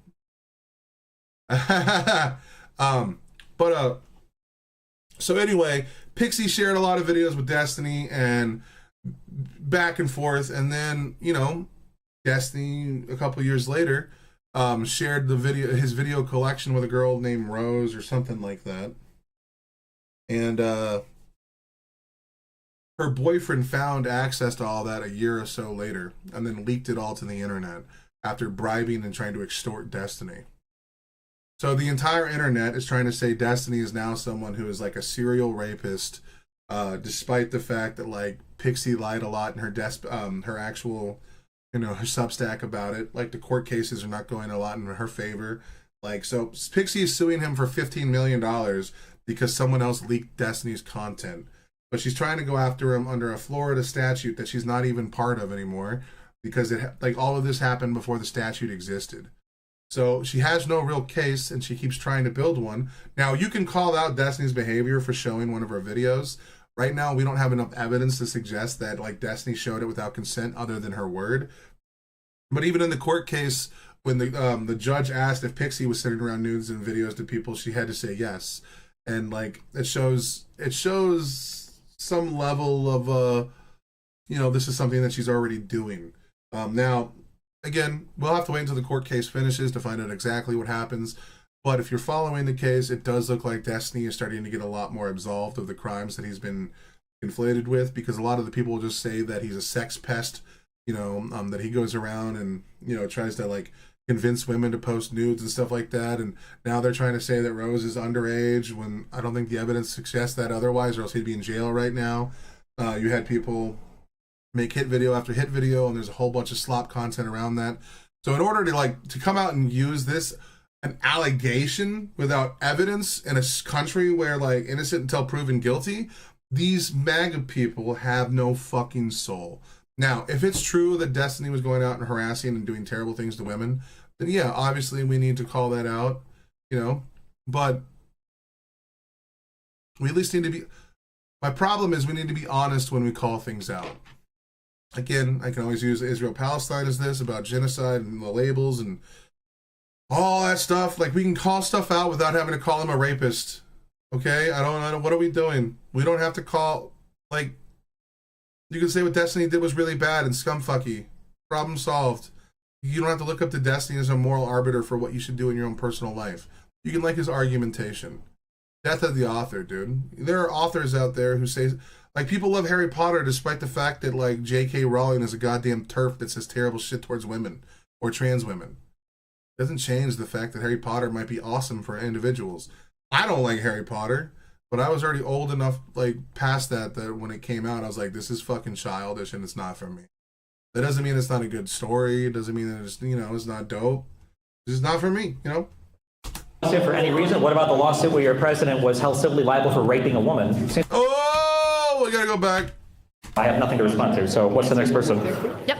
Oh, yeah? Then what about the lawsuit right now for showing some girl's nudes to someone that you're Listen, anybody can file a civil lawsuit for any reason. What about the lawsuit where your president was held civilly liable for raping a woman? Seems like you don't care much about lawsuits, so go do the next one. That's my question, right? I don't need this guy. Yeah, go do the next one. Next question. Go. Next question. Nah, go for it. Who says I voted for him? I do. Hi, Destiny. Thank you for seeing me. I appreciate it. And this has got to be pretty surreal after what's happened. But my one question to you is actually evolving around what you did say on your platform. And my question is, when I vote for I3 Alice 2025, the Great Reset button. Love you. Talk to you later. Gotta get ready for work. What time are you getting home though? And thank you for the $20 donation, bro. I'm undeserving of that. We should play some League of Legends tonight, dog. If you're down. I might even stream it, even though the stream technically would be over at that point, because then we could at least have some good fun League of Legends bullshit. But have a good day at work, dog, and I love you. When you said that conservatives should be afraid, what was your intended message behind that? Because when I watched you, hold up, wait 1 second, please. He's answered this question 3 times on this exact panel. Why are you re-asking the same question? What the fuck is happening? Do you guys not listen? What was your intended message behind that? Because when I watched you, hold up, wait 1 second, please. Because when I watched you say that, the way that you said that doesn't seem like a good message to spread to anybody. Sure, so where did you... Martin Luther King and Gandhi, probably be around 10 or 11 tonight, Oregon time. I'm off Monday and Tuesday. I'm only doing a concert tomorrow. So I got all Saturday, all of Sunday, and I think we're on the same time zone. If not, I might be 1 hour ahead of you. I'm at 11:22. So if you're on around 10, I should be around that time. And it's been a while, so we should at least play a game instead of me just watching you play. You know what I'm saying? I want to be your top laner, homie. I want to cuddle you in my Garen arms, or Tryndamere, or Vladimir. If I'm Vladimir, I'm gonna suck you off. You gotta suck that blood though, homie. I've seen you say that up. It was online. I can't remember. I don't know if it was Twitch or buddy. The way that you said that doesn't seem like a good message to spread to anybody. Sure, so where did you see me say that at? It was online. I can't remember. I don't know if it was Twitch or whatever Definitely wasn't exactly. my stream, yeah? Okay. Well, I saw it. No, that's fine, but this is part of Cosmic, exactly. Some of the best ideas in humanity came from people who are flawed, and the idea and the person are separate. You are 1 hour ahead of me. Hell yeah, top lane and jungle love. I will take your what are they called? Your void bugs for you, dude. I got you, dude. I got you. Or I'll help you at least get them.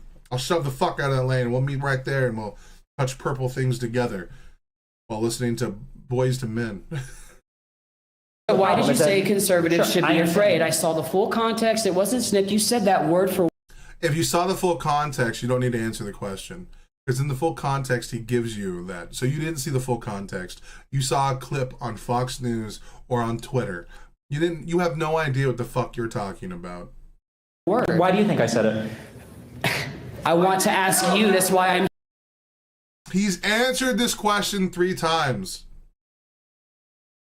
No, I'm asking you. I want a good it faith. is your thought. I want to know what you meant, Destiny. Why is this guy becoming so unhinged? What the fuck? Why is he freaking the fuck out?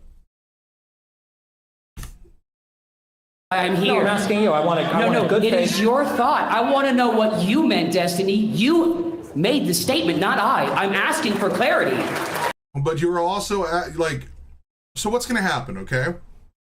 Destiny to tell you what he said, what he meant, and then you're going to say, I disagree with what you meant. You're not asking for clarity. You're rolling for clips. This has nothing to do with the conversation. Destiny is making a substantive criticism of the political environment that we're currently in. You may not like the statement. You might think it's callous. You might even think it's pig-headed or even evil. But at least he's making a statement about a thing, the political environment. Your question is aimed at him as a person. What's the saying? Dumb people talk about people and smart people talk about things. That is another thing you have to do to be a good debater. The power to be calm. I saw the full context, but I want you to quote it out of context to try to make you look bad. Yeah. Also, I don't know about the calm thing, because I get a little unhinged when I debate. So like my girlfriend likes to challenge me all the time, and all that stuff, she likes to challenge me, and I get a little like, no, this is bullshit. I get a little unhinged, but as long as you're still articulate in your point. I mean, still to this day, though, I'm going to be honest, I kind of suck at actual debates. I mean, you could always just ask Eric when he's around. He's debated more times than probably anybody. But yeah, you're right. Those that if you can stay calm and crack a few jokes while proving your points, the average watcher of the debate is going to really like what you're saying, even if he disagrees with your message. Then good, because I can't stay calm. So that's what if you want to look at as much as I hate this debate, the debate between JD Vance and Tim Walz, dude, I don't like anything that JD Vance really said. I agree with Tim Walz. But Tim Walz looked flustered. He looked all over the place. He was fumbling his words. And then JD Vance just came off suave. JD Vance is the scariest motherfucker to me because he has the suave capability to do like the Barack Obama type thing, except he's fucking evil at the same time. That scares me. Thank God Trump is the president instead of JD Vance, because JD Vance might actually do all of the shit in Project 2025. Trump at least is a narcissist, and as long as people constantly love him, he'll give them what they want. So if enough people start getting mad at Trump, Trump will back down. JD Vance will come out there and say the sweet, sweet nothings that you want to hear and make you believe it. How HWA hot multiple personalities? Exactly, dude. So tell me. Okay. For a side that can have endless interpretation and charity for every single Why instance, can't you tell me I'm what trying to answer your you're question. Now he won't even let him answer the question while crying about the fact that, yeah, okay. When someone tries to interrupt your answer, there's a reason why. You see this in debates all the time, especially because, like, at the end of the day, most people debating each other already know what most people are going to say. They already know which dialogue tree they're going to go down. Said it before. Vance is the power behind the throne. The little finger to Trump. Exactly, dude. Exactly. Most people that have debated or have at least been doing these before know. Unfortunately, and I hate to say this, dude. I hate to say this because it makes it sound like I'm an egotistical prick. Okay, but after you've seen so many debates, you start seeing the patterns. Most debaters aren't really coming to conversations in good faith, at least not anymore. They have dialogue trees that they're going to run down, and as soon as you throw something in that ballpark, you already know which direction it's going. Especially like someone like Destiny, who's been probably in more debates than like fucking anybody at this point. Well, probably not like technical real life debates that are like done at like university, but like stupid internet debates. But Destiny can start putting together, right, someone's position just off of the way they're asking questions. They're called leading questions, and you can start picking up on where they're trying to go. So I've said it before, and I'll say it again. If someone in a debate, you ask them a leading question, and their response is yes, stop the direction you're going. Pivot away from whatever point you're trying to make. They already know where you're going. But we intrinsically can pick this up as well in a debate. If someone seems sure of themselves, that's when people start going, well, hold on, no. And, they start trying to like interject or whatever. And it can be offsetting because if you're allowed to like correct the record unopposed, then people are gonna fumble pretty hard. Cause this shit. We used cards in high school with arguments for topics on the table. I wonder if you will get the joke. The little finger to Trump? Yeah. Like the one that's got a finger in Trump's ass, right? Or am I thinking this is wrong? Maybe I'm too perverted for that one. But it's a deeply unserious question, given the endless amount of clarity you have for every unbelievably insane statement that was said on your side from literally every single conservative guy you talked. So what I meant was, you don't know what side I am on, Destiny. I'm asking you a genuine question for a conversation. Can I answer? Will you answer it then? Yeah, I'm answering it right now, but you're talking. You must not have heard me because you were speaking at the same time. Please, tell me. So the answer is that everybody in this country should be afraid of. Oh, if you want to be a mass debater, my joke got censored. Okay. Yeah, even South Park bent the knee, right? Didn't I call it like a month ago or a week ago when Charlie Kirk first got shot? I knew they were going to cancel their next episode, and that's exactly what they did. But yeah, Political violence. It's not good when we start killing each other because of politics. That's a really bad thing. And it feels like right now, the conservative side isn't asking anybody on their side to tone it down. So it seems. Yeah, sorry, I'm stupid. If you want to be a mass debator, you have to hold your own. Yeah,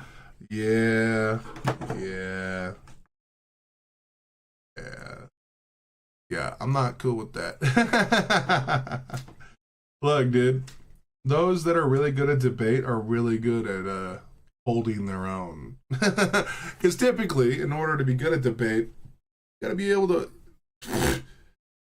Actually, even joking aside, a really good debater can debate their own points. Maybe they're not going to win that debate, but, joke aside, like, if you can't, like, see some of the faults in your own argument... Maybe you're a little drunk on your own Kool-Aid, you know what I mean? Seems like they're not worried about political violence. That's the issue. You guys have all this energy for everybody on the left about disavowing political violence, and you have nothing to say to your leader, to the leader of your party. What? You didn't answer my question. What was your intended meaning behind it? No, you said everybody should. What was your intention behind it? Why did you say it? The intention is that people need to realize that political violence doesn't look good for anybody in this country. People need to have that understanding. People need to have that awareness. People need to be afraid that like a civil war is not a fun thing. People killing each other. That's not how you said it. That is how we said it. If you watch the full clip, you dipshit. The guy, I've seen all of the context. Bro, it was part of a 5-hour stream. He spent like 6 minutes on that fucking statement. You watched 30 seconds. Maybe 45. Why are you asking me for my thoughts? Why don't you just fill in the blanks then? Go ahead. Thank you for your time. Tablets right now. Yeah. Chinese debate club is not popular with the ladies. Fuck. Dude. I'm not gonna lie, dude. Debate is not popular with any of the ladies, regardless of you where you're at, dude.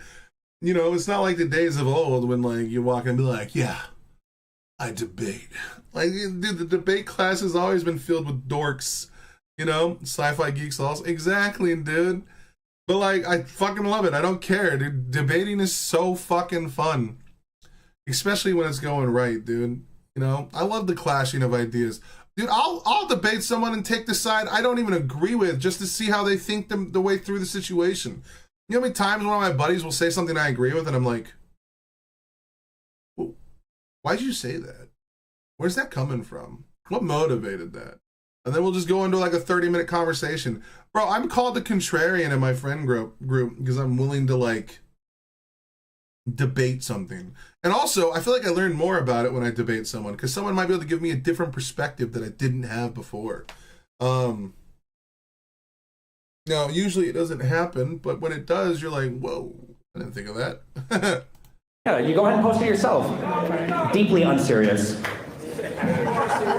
Hi, I was just wondering what you would think about how if John Lennon was alive, and think about what just happened, and the fact that we're not doing anything to respect his legacy, and the fact that we're freaking pissing on his grave. John, what the fuck does this have to do with John Lennon? Yes, I often play devil's advocate just so I can test the counter side to what I think. Exactly, dude. That's so fun. It's fun, bro. We're like, hold on, what are we talking about John Lennon right now? Are we pissing on John Lennon's grave? Bro, the MAGA people hate people like John Lennon. What are you talking about? How is Destiny pissing on the grave of John Lennon by asking the right to stop being so fucking unhinged? I am so confused right now. Asking me for my thoughts. Why don't you just fill in the blanks then? Go ahead. Thank you for your time. Tablets right now. Yeah, you go ahead and post it yourself. Deeply unserious. Hi, I was just wondering what you would think about how if John Lennon. Is this RFK's daughter or something? What the fuck is happening? Are you scared? Like, is Destiny going to attack you or something? Lady, get it together. Thank you for your time. Tablets right now. Yeah, you go ahead and post it yourself. Deeply unserious. Hi, I was just wondering what you would think about how if John Lennon was alive, and think about what just happened, and the fact that we're not doing anything to respect his legacy, and the fact that we're freaking pissing on his grave. Wait. Her point is that she sees people disrespecting Kirk, and she says, how would he feel if it were someone doing that about Lennon? Oh, I got you. Who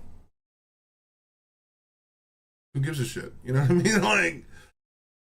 Like, who cares if someone, like, you can be mean to Kurt Cobain, one of my personal heroes.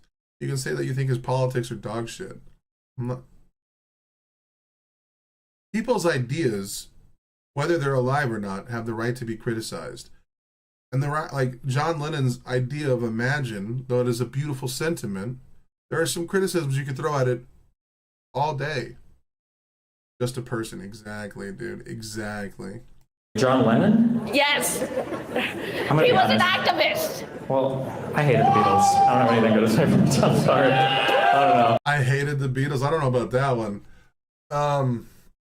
I will say it's a little strange, just on a personal anecdote side, that my father is a hardcore, like, super conservative, loved Bush, has, like, signed photos of Bush on his desk, and then, like, is in love with MAGA and Trump and stuff like that, and I call my dad all the time, and he's like, you hear what these... I remember when I told my dad I was bisexual for the first time, like, a year ago, or earlier this year, because he was, like, talking shit about the gays when I called him. He was like, these liberals are infecting people's minds, like, they're making everyone transgender, and I'm like, Dad, you know I'm bisexual, right? He's like, what? I was like, yeah. I date transgender women all the time. or, you know, not date, but like cuddle up, or you know what I mean? Or you know, femboys or, you know, twinks. I'm like, what Dad, so what are you saying now?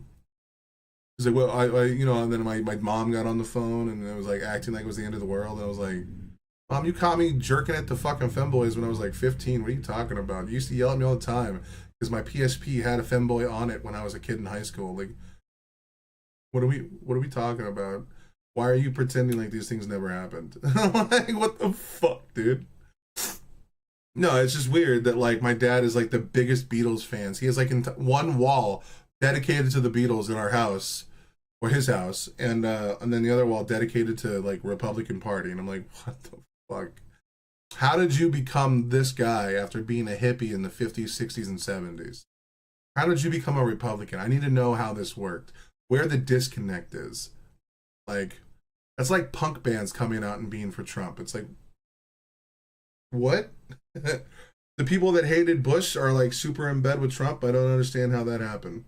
I don't have a strong opinion about John Lennon, I'm sorry. I will say I said mean things about this lady's ability to speak, but I mean, she is adorable. And I shouldn't have spoken ill of her vocal cadence. And that was pig-headed and wrong of me. Thank you. I'm gonna let it. Yeah. I can't hold it. It's just easier. I like to, you know. Yeah. So what is your name exactly? Who are you? Stephen Bonnell. Okay. So I understand you're trying to get your 15 minutes of fame, but it's fucking 15 minutes of fame? My boy, do you know who this guy is? He was the biggest streamer for years. I didn't get the Beatles as a kid, but I didn't realize how much they changed things. I took the world of music for granted, and they helped. Exactly, dude. Dude, I still like some of the songs of the Beatles. You know what I mean? Like, now, granted, maybe they're not like one of the problems is, let me take this hood off, bro. Is that things change sonically, dude. You know what I mean? Like the sonic waves of music adjust with time. And they go through like these weird waves. Like, cause like in the 80s, everyone loved, you know, like technical, high performance hair metal, where the guitar solos were super crisp and clean. And then in the 90s, we had the counterculture to that, which was grunge. And then grunge had the counterculture that eventually became, you know, nu metal and fucking like things like Linkin Park and emo and shit like that. So maybe like the sonic vibes for older music for me are just off. But what I can say is that like the Beatles still has some fire tracks, dude. I think they have about 6 songs that I think are still really, really fucking dope. And yeah, the amount of things they changed in the 60s was like fucking 60s and 70s were outstanding, dude. They started so many of the like the liberal movements that we have today through the things that they were saying and the messages they were pushing. Like, even if you just looked at them from a form of propaganda, they did so much great things with that propaganda that positively infected lives. disrespectful. It's 15 years, but go ahead. Okay. Before I ask you fucking questions, I want to understand what kind of person you are. How many genders are there? Oh, so this guy came out being a total fucking sack of shit, and then his first question is, how many genders are there? There's no hope, dude. There's no hope. Like, I'm so glad I left America, dude. This is crazy. My country is not a serious place. Before I ask you fucking questions, I want to understand what kind of person you are. How many genders are there? However many you want there to be. How many? Oh, how many are there? Well, I thought it was male and female, but apparently after today it's male, female, and snowflake, so I guess I'd go with 3. There's 3, male, female, and snowflake? Damn! The people that are trying to paint, like, Destiny is not someone that is like a super soldier for the left. He's not going to buy every left-wing talking point. Now, he defends people's right to be trans, but he's not going to battle on that field. He got banned off of Twitch for calling the far left trans movement on Twitter unhinged or subhuman or something like that. I bet you have really high estrogen levels, don't you? I don't know why you want to fuck me. How many genders are there? Tell me you're a douche without saying that you're a douche. Exactly, dude. I bet you had high estrogen levels, and then Destiny's response is like, why? Do you want to fuck me? You have to be very careful, okay? Destiny and I and other people that are from like around our 30s, we learned our trash talk on Call of Duty lobbies and like on the internet during its birth when there weren't modulation, okay? Like, it's not... Like, Destiny is a king at this, dude. He's a competitive esports video game player that played StarCraft against, like, actual, like, you know, people from Asian communities that were, you know, let's just say in the early 90s, mid-2000s, some of those countries had kind of, like, bad views. You know what I mean? Like, even today, I think in South Korea, is it? And in China, like, they're not too hip on gays. There's a reason why they, like, in Arcane, when it's released in those countries, they have to, like, go in and chop out Vi and Caitlyn from kissing or holding hands because they're not hip with that shit, bro. Like, dude, Destiny's gone through so much trash talk throughout his career. Like, you gotta come swinging, bro. I bet you have really high estrogen levels, don't you? I don't know why you want to fuck me. Do you have a question, or Jesus Christ? Do you guys think about trans people more than the people that... Jesus. Hey, I learned my trash talk in the playgrounds of the 70s. You always need to be able to but exactly, dude. Fuck, dude. Jesus, man. You get what I'm saying? These kids these days, like, if you're like 19, bro, you don't step up to someone that's been through this shit, bro. You know what I mean? Like, you go making fun of kids in school is different than making fun of someone that, like, lived through, you know, back before we had PC culture, you know? Like, in the 70s and 80s, bro, what they just called everyone fairy and, you know, like, bro, if you even had long hair, people treated you like shit in the 50s and 60s. Like, holy fuck, dude. Or you were a communist. Mainly because we were at war with communism and stuff like that. Yep. You got a question? For real? I'm gonna take it if you don't. Do Black Lives Matter? Sure, why? Okay, thank you. Whoa! The real question is, do all lives matter to this gentleman? His answer would be like, yes. And then you should respond with, oh, okay. So then should we all bring down the political violence or just one side? Whoa, she's trying to silence me! That's what y'all do, y'all silence people because y'all can't fucking handle the truth. We're not, dude, they're not silencing you. You're not asking questions. You're taking up time while being a piece of shit.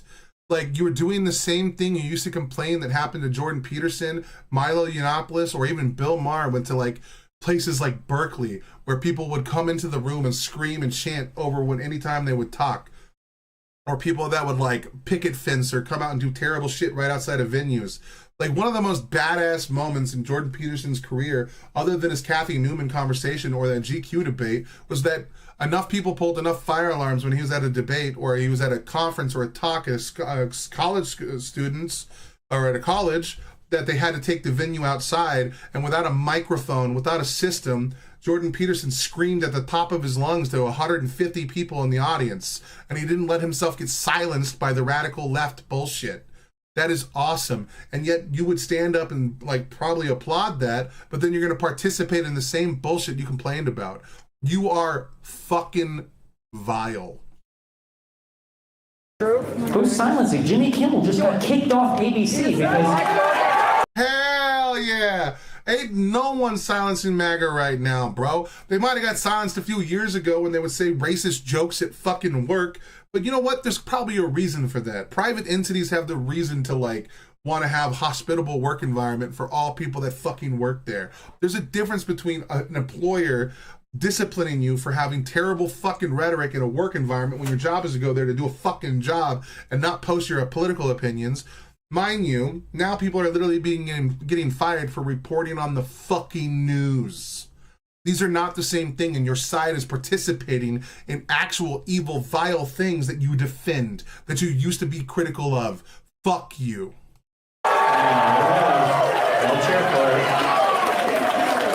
One more question. I'm sorry. I'm gonna say, No, Charlie Party Kirk's free life speech, by the way. fucking mattered. Oh, so now he's doing the White Lives Matter bullshit. I'm so glad Destiny's holding up this fucking mirror to him. This is fucking insane. Charlie Kirk's fucking life matter! Oh, I'm sorry.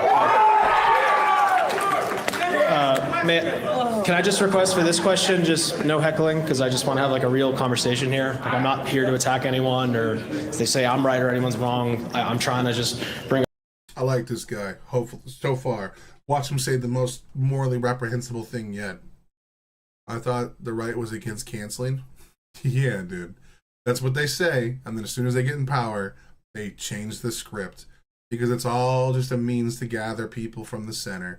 Because people in the center don't want to see canceling. People just want to go do their job. People don't give a fuck about their political affiliations. And then when one party is the one participating in cancel culture, it's usually used as a way to get them kicked out of office. And the next party comes in and does the same thing. I am old enough to remember, at least, the right doing it constantly during the war in Iraq. And then when the popular opinion switched about the war in Iraq, mainly because of the political pressure that people like Green Day put out, people like John Mayer put out with their album Continuum or American Idiot, constant movies and films came out, a bunch of people came out saying that their government was lying. All of these people were talked off and shouted off on Fox. Bill O'Reilly would call them Kool-Aid drinking terrorists supporting Nazis. They would be censored. I remember there was a time on Bill O'Reilly where a woman's son died in the war in Iraq, and she was very heartbroken that her son died for some bullshit. And she went on Bill O'Reilly's show, and Bill O'Reilly said, "You are a terrorist sympathizer." Bro, you said that to a woman whose son died in the war, and she's against the war, and you're saying she supports terrorists? Terrorists killed her son. This is why it's dope that Destiny is finally someone in this media environment is taking the fight to conservatives in a way that needs to be done. He's not going to fucking bend the knee, and he's going to hold them accountable for their statements. And if that means he's got to risk his life to do so, and he might eventually die because of it, he's willing to do it, dude. And if he's the only liberal that stands on this stage to do it, that's a fucking shame. About a constructive dialogue. I want to abandon this partisan bullshit that is making people homicidal towards each other. We're not heading in a good direction as we see here. People are angry. People are pissed. I saw what happened last week. It was horrifying. I couldn't believe it. And I saw everyone mocking his death, pissing on his grave, and that was horrible. And then I saw everyone on the right getting even more pissed off and radicalized and angry and hurling slurs at each other, saying horrible things back and forth. And I've never seen anything like that in my life. And it's been happening for like 15 years. 2 months ago or 3 months ago, 2 Democratic lawmakers were killed by a MAGA Republican, okay? Paul Pelosi got attacked in his home by an unhinged MAGA guy with a fucking hammer and was nearly beat to death, okay? And you know what happened? Dave Rubin, Trump, Ben Shapiro, Matt Walsh, Steven Crowder, Candace Owens, all of these people came out with jokes about it. They meme about it when it happens to the other side, no differently than people are about Charlie Kirk. What's crazy is the leaders of the Democratic Party are not doing that. Barack Obama, Joe Biden, Kamala Harris, Gavin Newsom, AOC, all of these people came out immediately and called for de-escalation and saying that violence is bad. None of them are posting memes about Charlie's death. None of them are going on TV saying they need to start a bail fund to get the Nancy Pelosi or Paul Pelosi person out of jail. That Charlie Kirk actually said that, I believe. I think Charlie Kirk said they need to start a fund to get the guy who attacked Paul Pelosi out of jail, to bail him out. He said that, okay? I believe it was him or it was another one of these conservative fuckheads. There is a stark difference between the leaders of these organizations, and all Destiny's doing is holding those people accountable. If you're someone who's going to ratchet up political tension and do it for the memes and do it because it's funny, then it needs to be for the memes and funny on both sides. You don't get to pick when it's appropriate to be outraged. That's not how it works. That's called selective outrage, and that is no way to run a country. It's no way to modulate yourself in society. You don't get to be the one person that makes fun of everybody. One of the things that we said a lot during the comedy sphere when, we couldn't make fun of trans people, right?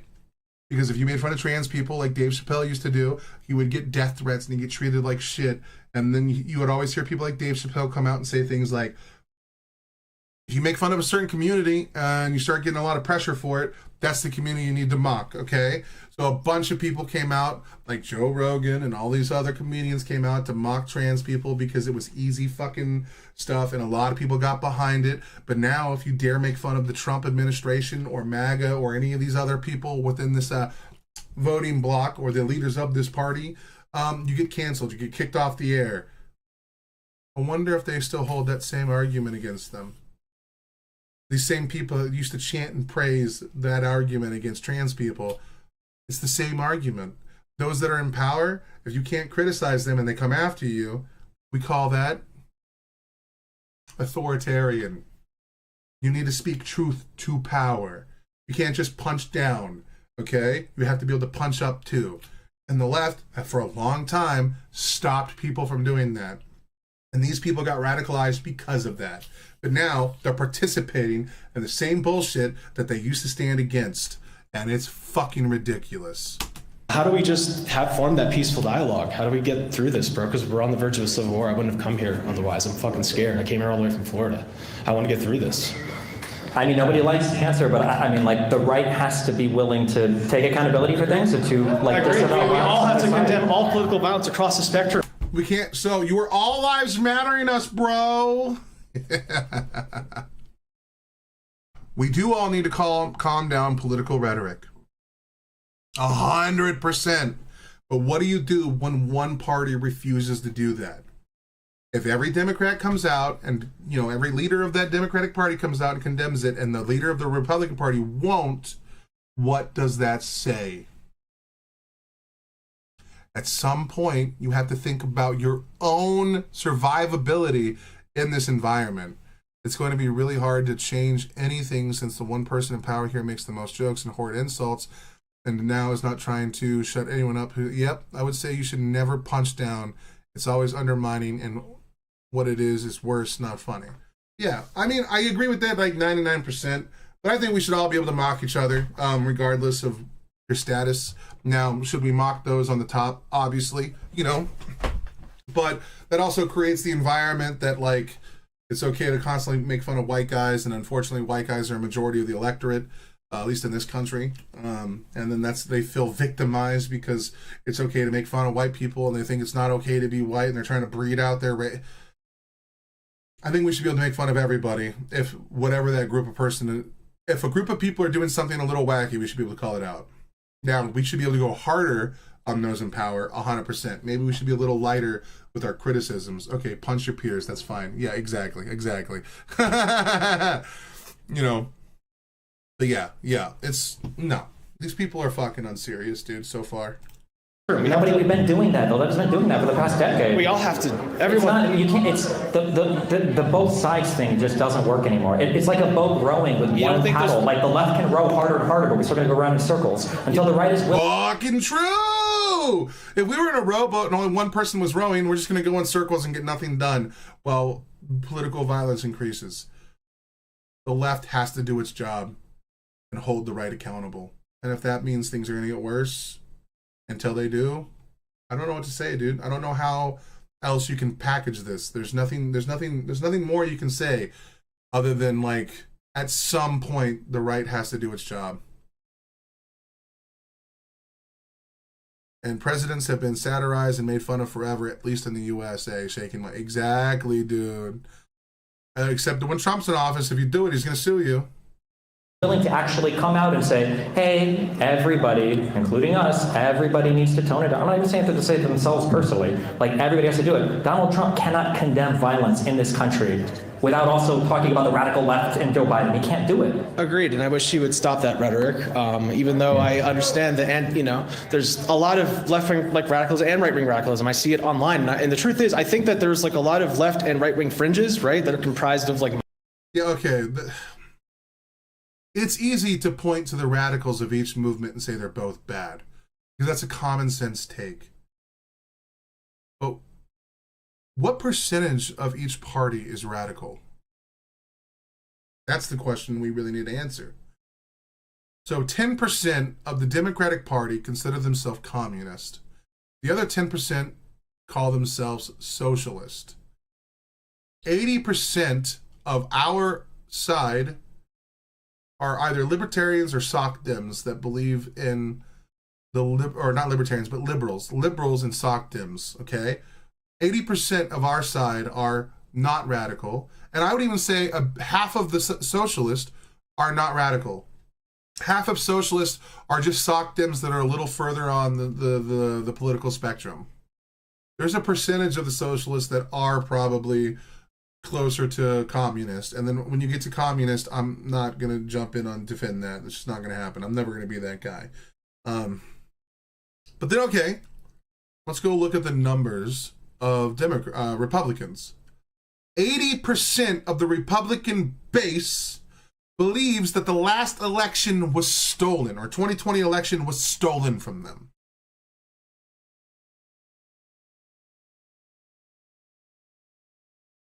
If you don't believe in democracy, and you think that the other side is stealing elections, you can justify political violence against them because they're already not participating in democracy. They're thieves, they're crooks, they're mean. Yes, they're radicals on both sides. What percentage of violence by those radicals, though? If 60% right radicals, and was it 10 of the left? Exactly, dude. Radical left means arguing with other left people for not being left enough, not being violent. Exactly, dude. Yes. So, I agree that the radicals on both sides are the problem. The radicals on the left are mean to you on Twitter. The radicals on the right are calling for brown people to be removed from my country. These aren't the same thing. So the whole argument that both sides have radicals, no. One side has a majority of the violence coming from it. One side has done a majority of the political killings in this country for the last couple decades. One side has ratcheted up political tensions through violent rhetoric, for years. And they'll be like, well, they call us Nazis. You started calling the left communist in the 50s, bro. You started the political bullshit all the way back then because it was easier to deal, just to like say someone, oh, well, that guy's a communist. You started the political violence. Get the fuck out of here with this both sides bullshit, dude. Still respect to this guy because he's at least trying to have a dialogue.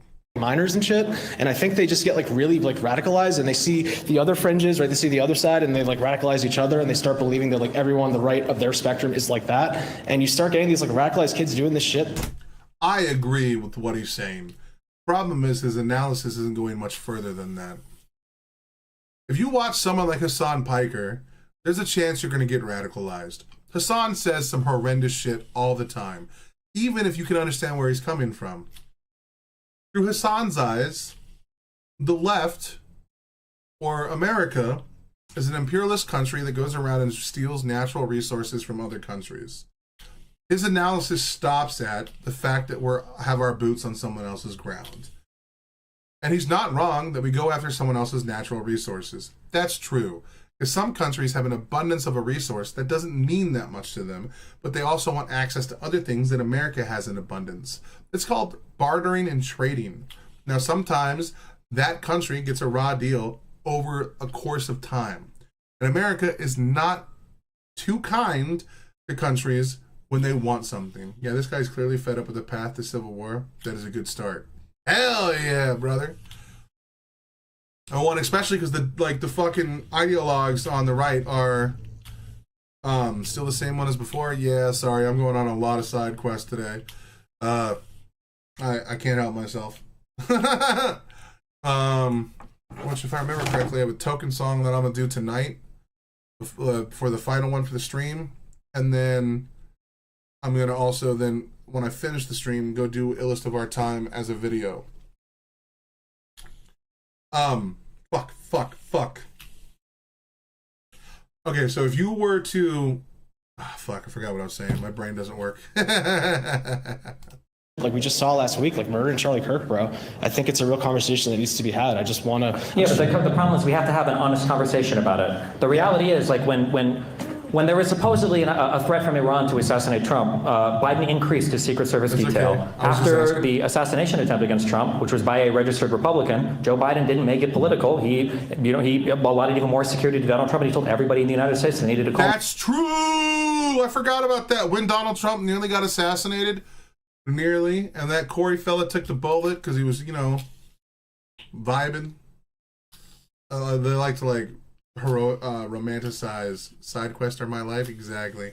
They like to romanticize his death by saying he was guarding his own illest of all time. Get your bars breaking head on. Hell yeah, dude.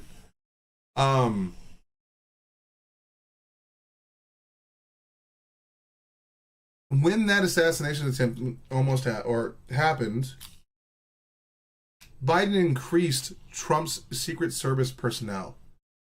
And he immediately came out after and said, "We do not condone political violence in this country." Or he did it in his way. Like, "We don't condone political violence." Like, I love that old bastard. I saw a little video of him walking around, I think in England, by a window. And people were so happy to see him and his smile. Oh my God, dude, I miss Biden so much. I can't, dude, I've turned around on him so much. When he first became president, I hated his ass. I lost my job over that motherfucker, dude, when I was at Cox. And yet, dude, now I can see how much work he put into our country and how much he sacrificed to do so. It's amazing, bro. What a dope president he was. Down. After this last shooting happened with Charlie Kirk, in 12 hours, the right wing had spun up, including Donald Trump and J.D. Vance and Nancy Mace and Stephen Crowder and Matt Walsh and every other alternative media online, had spun up an entire conspiracy theory about who the guy was before we knew anything about it. Facts. Both sides are not equal here. The right has an inability to critically analyze itself. They think that they're righteous in all of their anger and in all of their fury. Yep. And as long as that's going to be a driving force, one side can't force civility. It has to come from both sides. So until somebody's willing to sit down and have an honest conversation about that, we're just going to keep. Yeah, no. I agree. That's what Charlie Kirk is on his program. Charlie Kirk did that? Charlie Kirk didn't have honest conversations with people. Charlie Kirk solely went to colleges to dunk on young kids while he was trained by media professionals to and also research teams and stuff like that to give him all of the information. Charlie Kirk didn't go after PhDs. He didn't go after people with political science majors. He didn't go after anybody that already existed in the established world. He just went after college kids because it was easy dunks and he was just copying Steven Crowder. Charlie Kirk was not some massive king of debate. And you hear people say all the time, "Well, he couldn't debate his ideas, so they killed him." It's dude, anyone can debate his ideas. I could debate Charlie Kirk's ideas. And I'm a fucking troglodyte, okay? My IQ is probably in the low 50s. So what the fuck are we talking about, dude? They think that they're righteous in all of their anger and in all of their fury. And as long as that's going to be a driving force, one side can't force civility. It has to come from both sides. So until somebody's willing to sit down and have an honest conversation about that, we're just going to keep. Yeah, no. I agree. That's what Charlie Kirk is on his program talking about Joe Biden being executed for treason. I'm sorry. Yeah, an honest conversation. We're going to sit here yeah, dude, Charlie Kirk said some of the most unhinged, vile fucking things around. Then somehow people managed to wrap him up in some goddamn angel blanket and say that Charlie Kirk was the voice of reason. He was a moderate. Nothing that fucking monster said was moderate, dude. He said some terrible, heinous shit that black people were better off as slaves. I don't know. There's nothing else to say after that. That is a disgusting statement. Right, but you're delusional if you think your side has done anything to try to turn down the violence. It's just not true. And that conversation that you want to have, I also want to have. I mean, are we going to be talking after this? Is there going to be groups after? I genuinely just want to have a conversation about this, get full context. Because the truth is, let me just say one thing. It's crazy how on social media, you one or two right-wing posts, all you see is everything from the right, and vice versa. You one or two left-wing posts, all you see is from the left. And I think that the mainstream media, bro, I think that social media, I think it's specifically designed to just. Oh my God, he's just doing the Joe Rogan fucking talking points that all social media is evil. We can all agree that social media further entrenches us into our echo chambers, and echo chambers are bad. But the internet and social media have the power to bring people together. It's where these ideas can truly foster. But instead of having these conversations honestly, we post things in a way so that we can get traction, so we can get clicks, so we can get views, so that we can make money. People are always doing this. Like, I'm kind of happy that when I post something on Twitter, I'm lucky to get 1 like and 20 views. I'm lucky that I'm a small enough content creator that I can come onto my platform, however small it is, and say whatever the fuck I think. So there are going to be times I'm going to have disagreements with my chat or the renegades or, you know, my friends that come by. Like, it doesn't matter. Like, my fear is that I one day might hit a point where I get big enough to where I start capitulating my opinions to other people. And I don't, that's my biggest fear. I never want to be that guy. I don't ever want to be in an echo chamber. Because I like the idea of playing devil's advocate. A lot of people in the Renegades, well, not a lot, a handful of people in the Renegades can't stand it when I do that. But I'm still going to do it, man. Like, and if that means I lose a viewer, it means I lose a viewer. And if I gain another viewer because of it, then I gain another viewer because of it. People need to stop looking at things from a marketplace optical view. Like, we just can't do that. If you want to have a genuine conversation, you have to state your opinions and what you truly believe. And sometimes those opinions can be gross or disgusting or wrong. Someone is going to challenge them. And then when they challenge them, you have the opportunity to grow as a person. I don't know why this is so hard for people, man. Like, I don't get why people run so vehemently away from growth as a person. Like, it's so easy to hunker down and point the finger and ask for someone to come fix your problems. I.e., that's what populism kind of does. Populism kind of exists in this world, that it's someone comes around and sells you all of the sweet nothings you want to hear. You matter, you're important, let's do this together, I'm going to help you. When they get into office, they don't do any of those things. We should take people for the things they say and what policies they hope to enact. And that's what we should care about. But America doesn't. Americans don't. They don't give a fuck. They're too caught up in their own pathetic little lives. The problem isn't just social media. The problem isn't the mainstream media. The problem is that we no longer give accountability to individuals. We don't ask them to take stock of their lives and see what things they can do to improve.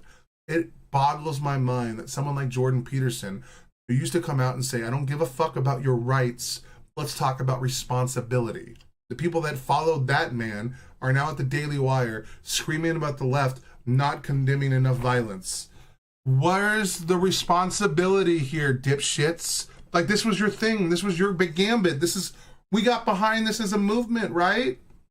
I watched Jordan Peterson. I love that shit. Where the fuck was this? Where are these people just refusing to accept responsibility for their portion of playing in all of this? It's ridiculous. Just kind of program us to like hate each other and beat each other's throats, and so we don't focus on like the common enemy at the top, you know? I just really... Who's the common enemy at the top? Are we talking about the Jews right now? Do they own everything? Is that what we're saying? Who's the common enemy at the top? Who? The Illuminati? Is that what we're about to say? We're about to go into conspiracy theories? The person at the top is Donald fucking Trump. And if you really want to get conspiratorial, it's kind of weird that Charlie Kirk got shot and now we're not talking about Epstein anymore. If you believe what you just said, you have to apply that to Trump, you dipshit. I'm sorry, I love you. You're still trying to be a good person and you're willing to like denounce the crazies, so that's cool. But like, come on, bro. You know, I don't want any violence, but like there's talks of civil war, this like anger, this wrath I'm seeing. You know, we gotta tone it down. We don't want to live in a bloodbath. That's not good for anyone. I mean, I agree 100%. Yeah, that's all I'm here to really say. That's just my main point. And I want us to get through this. I want us all to get through this as a country. I'm fucking scared. I wouldn't have come all the way here from Florida if I wasn't so fucking scared. I've never seen anything like that like on my timeline. I just couldn't believe it. And also, let me just say, I think we need to just stop going after one another and targeting threatening each other, because the truth is when we start going after each other and cornering each other, we're kind of forcing like our adversaries to become more radical, more irrational, because now holy fuck, a guy on the right saying something that could be aimed at the right. Now he's not aiming at the right, he's doing the all people thing. Which is only like meeting destiny halfway there, but at least that's a beautiful sentiment. their lives are at risk. You know what I mean? Now there's like a conflict of interest. So if you really want to have like an honest conversation about this and get through this as a nation, I think we need to stop, piling on each other, calling for people to go to prison. Like, I'm not about that. Obviously a lot of people across the political spectrum sometimes get carried away and will say things that could imply violence, but like, I don't think we need to go down that road of imprisoning everything, because that's just, we don't want to go down that road. So let's just temper everything down and have a conversation. That's just, hell yeah, that's all buddy. Yeah, I hope we can all do that, yeah. Though the Epstein thing is not going away, they put it out there on his visit to UK. Hell yeah, buddy. That's what I'm talking about. Let's do it. I'm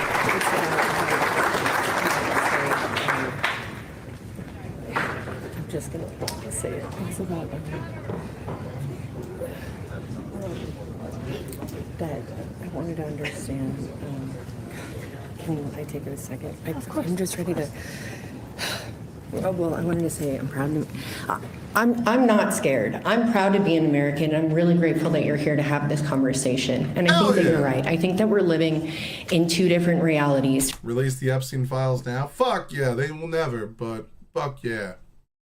From the right and the left. For a long time, I was on the left, and I've been a registered independent my entire life. And then after January 6th, actually, I became way more conservative. And After January 6th, I became way more conservative. After being an independent for all of your life and voting on the left. How the fuck does someone become a conservative after...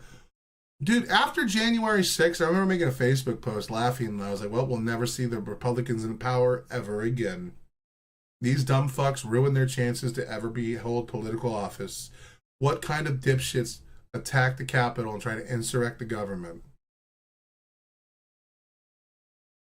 I was wrong, because I didn't think Americans were going to vote in an insane person. I had more faith in the people of my country, but how does someone become conservative after January 6th? That was a dark day in American history. What the fuck? All right, I want to see what this lady's got to say, dude. My entire life. And then after January 6th, actually, I became way more conservative, and I support the right. And in my opinion, looking and listening to what Charlie Kirk had to say, which I listen to him all the time, I don't think he was spreading any hate at all. I think he was stating... Were you listening to Charlie Kirk with, like, through your asshole or something? Did you put the headphones up your ass and listen to it?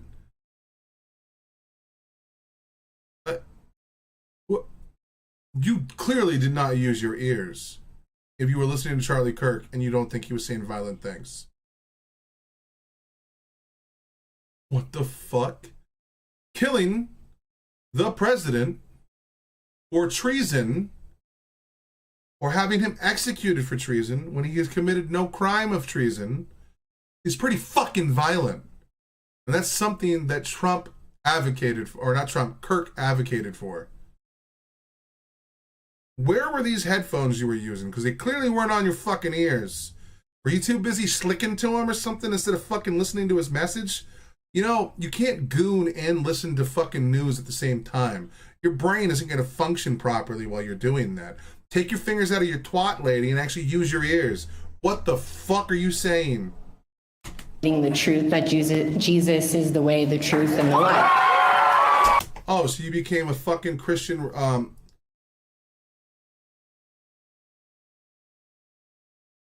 How is atheism losing ground? The dog shit arguments that Charlie Kirk put out. Jesus. I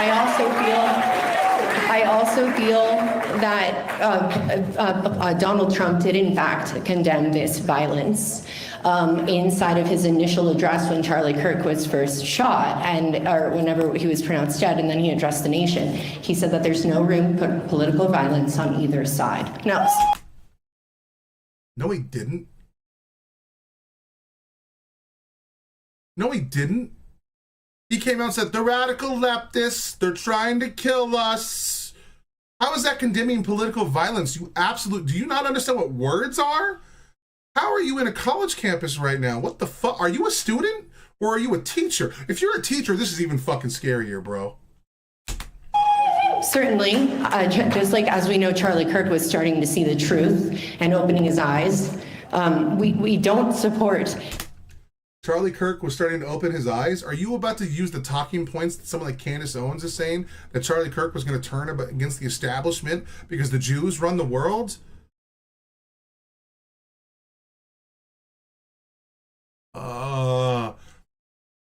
She made all that shit up. Yeah, dude.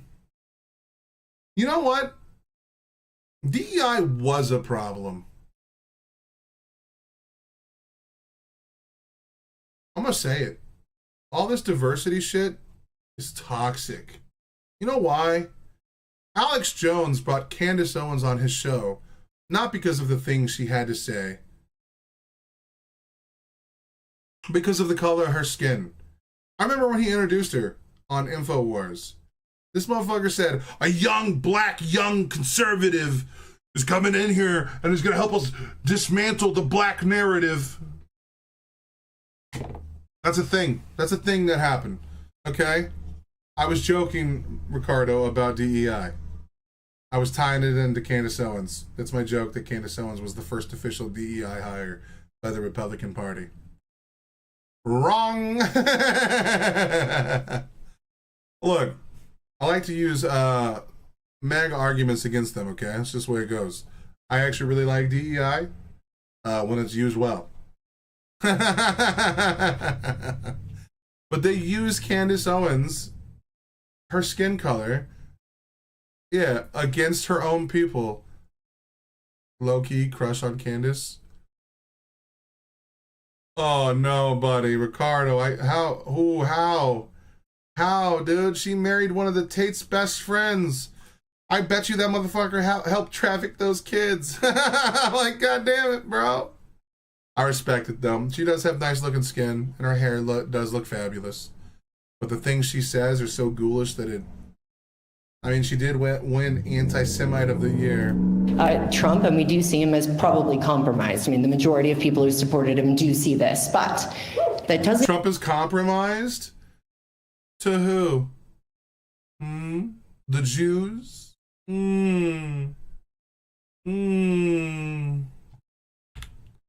Little strange. Is probably compromised. I mean, the majority of people who supported him do see this, but that doesn't change the fact that how are we supposed to have civil conversations? How do you want to unfuck America? Somebody asked you that in good faith, and I didn't hear a really good answer from you. Why is this the third person asking about how we're going to unfuck America? I love that these people are playing into the PC culture bullshit that I used to hate. And I don't understand how we're living on two different realities, because I would love to understand and see the facts that you're seeing. I just don't see it. Like, I see more. You were talking about Kamala Harris, and you're like, how many people were pardoned from the BLM riots? How much money did Kamala Harris raise in order to get them out of jail? Like, how many of them were? How much money did Kamala Harris raise to get people out of jail? Yo, you dumb fucking dipshit. Kamala Harris posted a fucking link one time to the fucking fund to bail people out. One, bail is something that we accept as like a right for most people, because you haven't been proven guilty of a crime yet. Innocent until proven guilty. That is the standard set in our country, in America, okay? You are not assumed guilt until it has been proven by a court of law, by a jury of your peers, unless it's a civil case, okay? Unless you request one, I believe. No, fuck, what are you saying? There's a difference between Kamala Harris saying, hey, if you guys really want to support the movement, there's a fund that you can go opt into the bail fund in 2020, okay? While she was running for president, because she agreed with the message of BLM, not the entire movement. And some people ended up in jail cells that didn't deserve to be there. And then some people ended up in jail cells that did deserve to be there. Kamala Harris didn't go run a campaign to get them out of jail. Kamala Harris didn't march to get them out of jail. Like, if you committed violent crime, Kamala Harris probably believes you deserve to be there. But she trusts the courts to do its job. Holy fuck. Weren't even prosecuted. Money that Kamala Harris raised in order to get them out of jail. How many of them weren't even prosecuted? What do you think Kamala Harris did in terms of raising money for people? Oh, well, it was still on her Twitter. Like Kamala Harris this tweeted last year. like one thing saying like, here's a bail fund to donate to. I think I got like Yeah, 100 exactly. likes.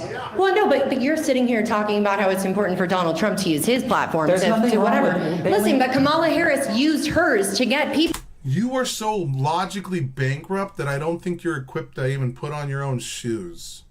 You are giving people who wear glasses a bad name, because typically those that wear glasses are typically seen as more intelligent. And for the first time in my life, I'm starting to doubt that. You might be the exception to this fucking rule. This is fucking insane. He's saying that Donald Trump shouldn't have pardoned violent criminals. Kamala Harris didn't pardon any violent criminals. Biden didn't pardon any of the violent criminals that happened around BLM.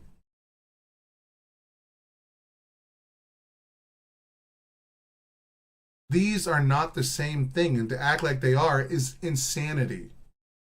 What the fuck, dude? Donald Trump to use his platform There's nothing to wrong whatever. with Listen, but Kamala Harris used hers to get people who were committing violence out of the jail. So irregardless, they weren't even getting prosecuted. So let's move on from this. Sure. Well, honest conversation, but let's move on from this when you don't know the facts of what you're talking about. What an unhinged pivot that literally flies in the face of all the shit you said before this. This is no different than when Rachel Maddow brings up the gender pay gap, and then a guy's like, well, let's go into the details. And she's like, no, I don't want to go into the details.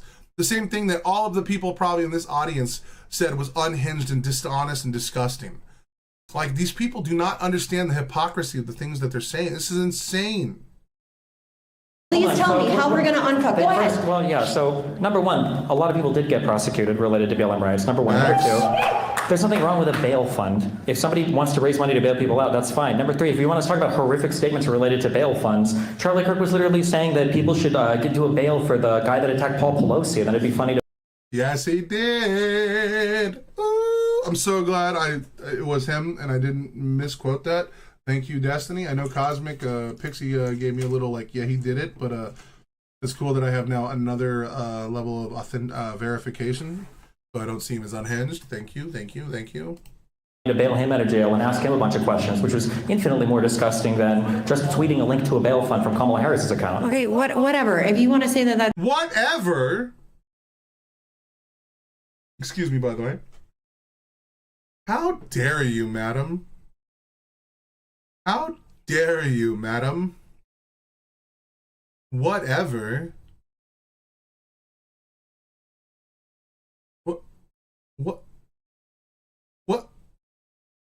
What is happening, dude?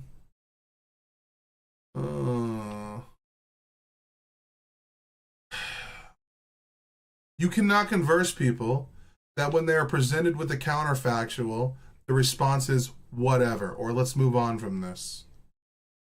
It means that you don't operate in a realm of facts and you're scared of them when they are presented to you.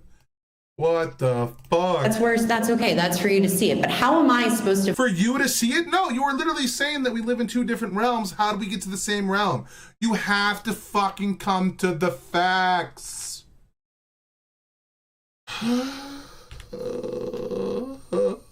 Okay, whatever. If you want to say that that's worse, that's okay. That's for you to see it. But how am I supposed to find the facts the way that you do? Because to me, it seems like you're a byproduct of the liberal indoctrination that's taking over this nation. The liberal you understand that our country has been primarily liberal for a very long time.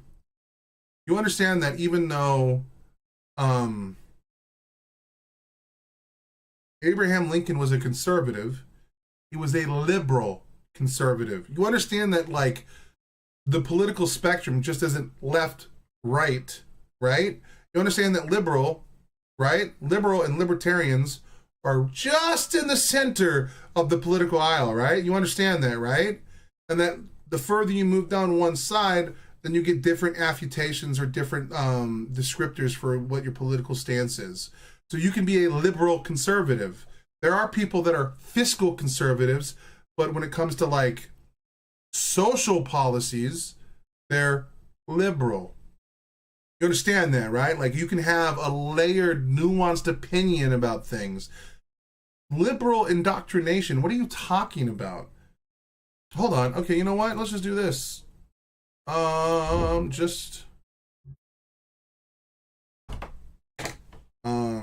Define the core tenets of liberalism. Yeah, there it is. Liberalism is a political and moral philosophy based on the rights of the individual, liberty, consent of the governed, political equality, and the right to private property and equality before the law. Most Americans believe this, okay? This is where most of us are. Most of us believe in the rights of the individual, individualism through the roof, okay? Especially because most of us are selfish, arrogant assholes. We believe in liberty, the pursuit of liberty, the consent of the governed. We vote in. It's wrong that I judge her most for using the word irregardless.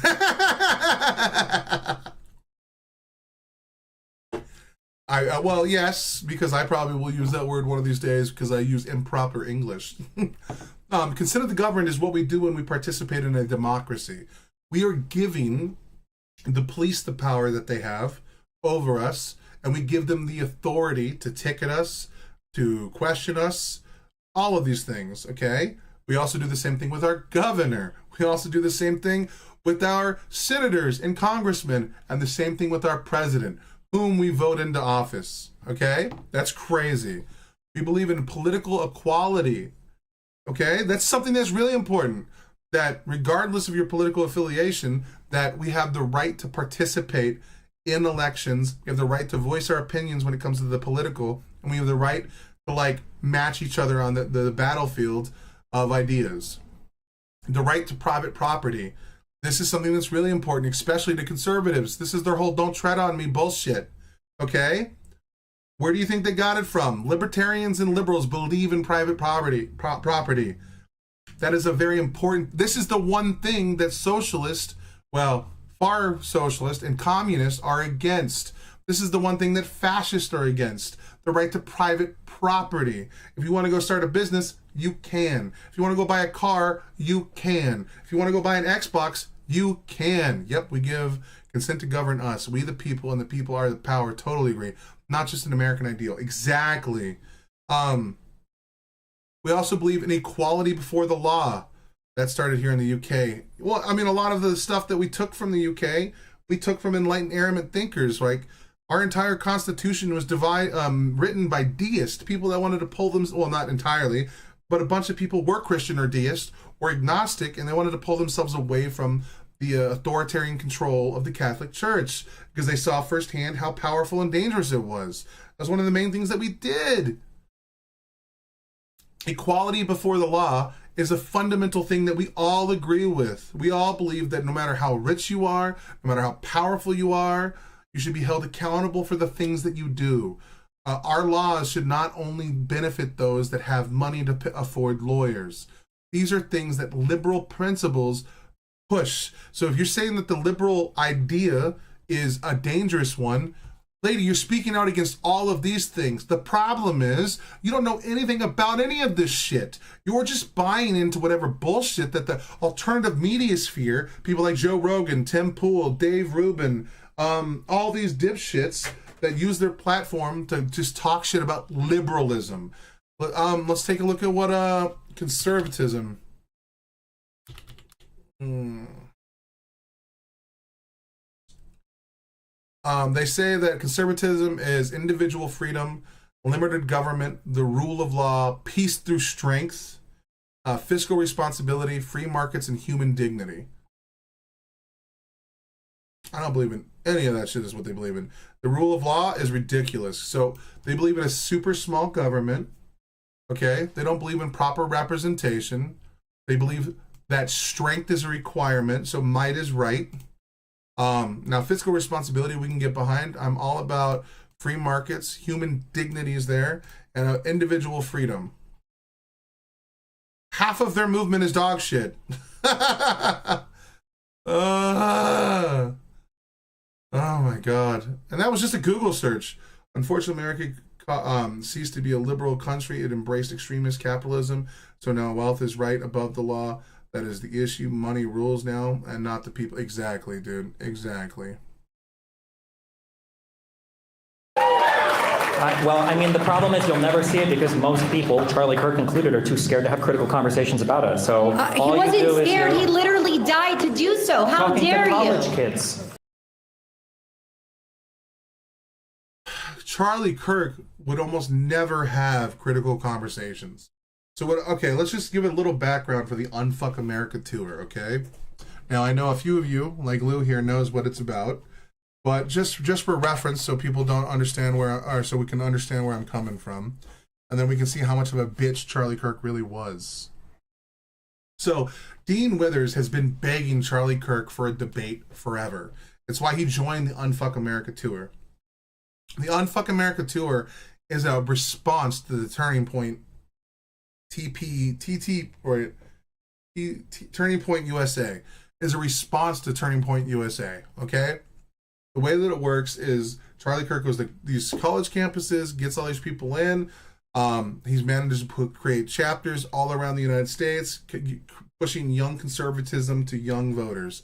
We also saw that it had a dramatic effect on the election cycle because, unfortunately, a bunch of young men voted primarily for Charlie Kirk. And that was also in help with TikTok. The Unfuck America tour is an answer to that. They're trying to match wherever Charlie Kirk was. If Charlie Kirk is going to be at Utah, they're going to have a chapter there that's going to be at Utah. That's why they're joining with political content creators that have some political savvy so that they can go out and debate Charlie Kirk if one of these big ones can't make it, like Dean Withers or Parker at the time. Unfortunately, a bunch of dumb shit happened with a bunch of black creators with the Unfuck America tour, and Zico and Sanchez tried to like de-escalate the situation. Yeah, he was ducking Dean for like an entire year. Anyway, the entire thing kind of blew up in everyone's face because of a bunch of pretty far left content creators who unfortunately joined the movement and then tried to destroy the movement from within over some really ridiculous bullshit. The big two names of the Unfuck America tour pulled out. Destiny cares about political change, and he saw this movement needing people to get involved. And he's already joined something at one time, like the Progressive Victory Team, so he joined the Unfuck America tour after diving into what happened there. Dean and Parker have been trying to debate Charlie Kirk for the entire year, begging for him to be there. When Destiny joined on, I'm sorry. You don't have to like Destiny. You don't have to, nope, just had to delete a bad taste joke involving the QG board for a debate. Nope, not sinking that low. I feel dirty even thinking it. I still respect it. You know what I'm saying? Say what you will about Destiny, okay? You may not like him. You might think he has dog shit arguments, but he is rhetorically effective and he's willing to step into any arena. When Destiny joined the Unfuck America tour, they revoked their clearances to these events. They had to sneak Destiny into these things because Charlie Kirk doesn't want to get near Destiny. Okay? Whether you like Charlie Kirk or not, that is fact. They had to sneak him in to debate Myron Gaines on their last actual debate. Like the actual event they did. They had to sneak Destiny in to the thing because they revoked his security clearance so he couldn't show up to debate Charlie Kirk. Because Charlie Kirk ran scared from him constantly. There's a reason why Hassan won't debate Destiny. There's a reason why Vosh won't debate Destiny. There's a reason why Jordan Peterson said he will not debate Destiny again because they had a conversation and Destiny gave him ample pushback.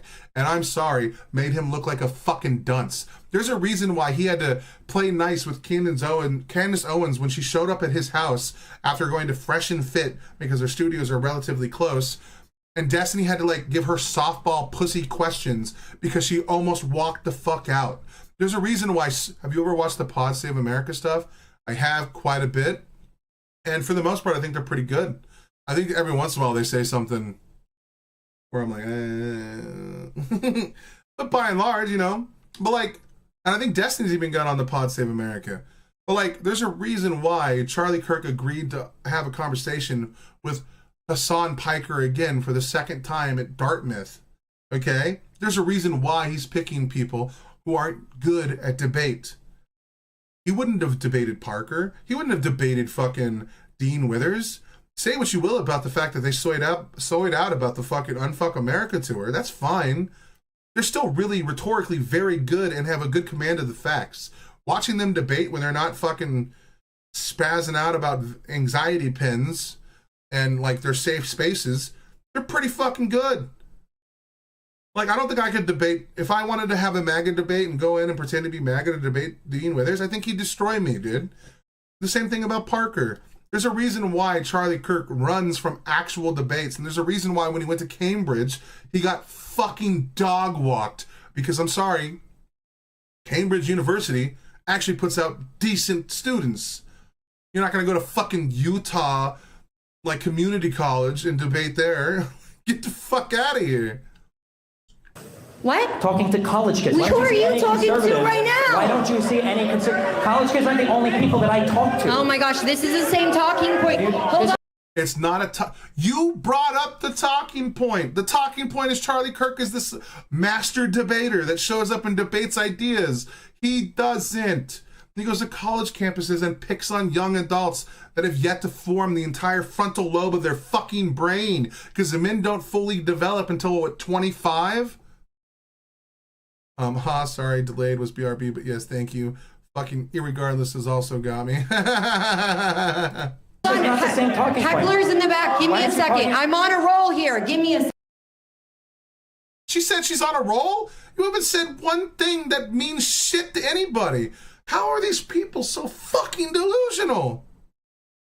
What? Talking to college kids. Who are you talking to right now? Why don't you see any college kids aren't the only people that I talk to. Oh my gosh, this is the same talking point. Hold on. This is not the same talking point. Heckler's in the back. Give me a second. I'm on a roll here. Give me a second. Listen, we already heard these talking points when you were on Piers Morgan. We already heard these talking points, so why don't you give us a legitimate answer? How do you want to unfuck America? I'll unfuck America with you. Let's go. How's it going to happen? How about you have people debate more than just unprepared college kids? How about you have conservatives actually step up and accept debates from people like me, Sam Cedar, from other people in the media? Okay, great. Yeah, dude, Steven Crowder ducked Sam Cedar for so long. It took Ethan Klein. Like, dude, if you want, like, Sam Cedar I don't like a lot of his shit. I think he's a little too far left for me personally. And I think Emma Vingland, his co-host, is disgusting as a person. And she voids all responsibility to her and her community, which is also disgusting and cowardly. I'll put that out there. I'm going to preface what I'm about to say. But the fact that Steven Crowder is scared shitless of Sam Cedar, but he was willing to debate Ethan Klein, a guy who does a jokey podcast and is an internet edgy boy that makes stupid jokes on the internet, but not Sam Cedar, was insane. So much kudos to fucking Ethan Klein for bringing Sam Cedar on and sneaking him into the debate, because then we got to watch in real time of Steven Crowder be a little bitch. Excuse me. God damn, dude, I gotta get away with these energy drinks. Anyway, we watched him be a total bitch and run for the fucking hills. That was one of the greatest internet moments I've ever seen in my life. And I know Hassan was shitting bricks when he showed up to debate Ethan Klein and he thought that he was going to sneak in Destiny. He went on his platform going, well, I can't debate Ethan Klein because what if he brings on Destiny? He's a banned streamer on Twitch. Pussy, dude. Okay, as always, it's been fun watching you rant and ramble, Ray, but gotta go and just a sput, as my name is Nick. Oh, Sputnik. Oh! Oh, I'm such a dipshit. Oh, okay. Well, all right, man. Thank you so much for stopping by. Sorry we've been stuck on this one video for fucking 3 hours. Jesus Christ. I'm sorry. I got to get through this shit. I'm here right now. Let's go. What? Let's set up more events. I'm here right now. Let's go. Yeah, sure. Give me any debater you want in the world, and I will debate them on any topic related to our with your whataboutisms and coming back up with this is so much worse coming from the other side. I haven't heard anything of substance, sir. I'm okay to change my mind, but I haven't heard anything worth it. How do you want to fix America? We can go through January 6th if you want. Donald Trump and his administration openly said that they were going to circumvent the Electoral Count Act. They openly said they wanted to break the law. They fabricated 7 different certificates of electors from 7 different states. They had them submit them to Mike Pence to beg him to vote for Trump to be president instead of the people who rightfully won. He called every single person to the Capitol on January 6th with the hopes of having a violent insurrection, which he did, in the hopes of delaying the Electoral Count Act, which he did for the first time in all of U.S. history. And while he sat there and watched the Capitol burn, a man who said that he couldn't call the D.C. police there, even though now he's done it without D.C. really wanting it, he sat there and he watched it burn. He tried to take advantage of the circumstances in order to get the election, voted his way. And then after all of it failed, after everybody went to jail, after people were convicted of stuff, including of seditious conspiracy, he came into the White House and he pardoned all of them. I mean, like, these are facts that aren't even contested. All the charges. My boy dropped like 13 fucking facts, and that was like a fucking paragraph of information, and she knows nothing about it. I guarantee you, this chick got all of her news from Tucker Carlson while he was being sued for defamation. Charging documents are public. The jury decisions are public. Everything about this is public. Yes, all this information is public. You can go look all of this shit up on the internet. You can literally pull up the fucking indictments. You can literally pull up the court cases. All of this shit can be verified. All this shit can be read. But none of you guys even know how to fucking open a book. So I don't know. Like, you guys read fucking articles and headlines or just watch what Elon posts on fucking Twitter to like verify all of your fucking information. This media environment is not sustainable. The stupidest people in the room for some reason have the microphone. 5 years ago, we had the most offended people in the room having the microphone, and now we have the stupidest people who are also offended. So we have stupid snowflake motherfuckers coming out, crying their ass off about all the bullshit that they're talking about. This is fucking insane. Exactly. Well, and there's more to that whole story, and that's a regurgitation of everything that's being perpetuated by the media. But if you look at the facts of that day and the way that everything lines up, actually, we don't have the full details.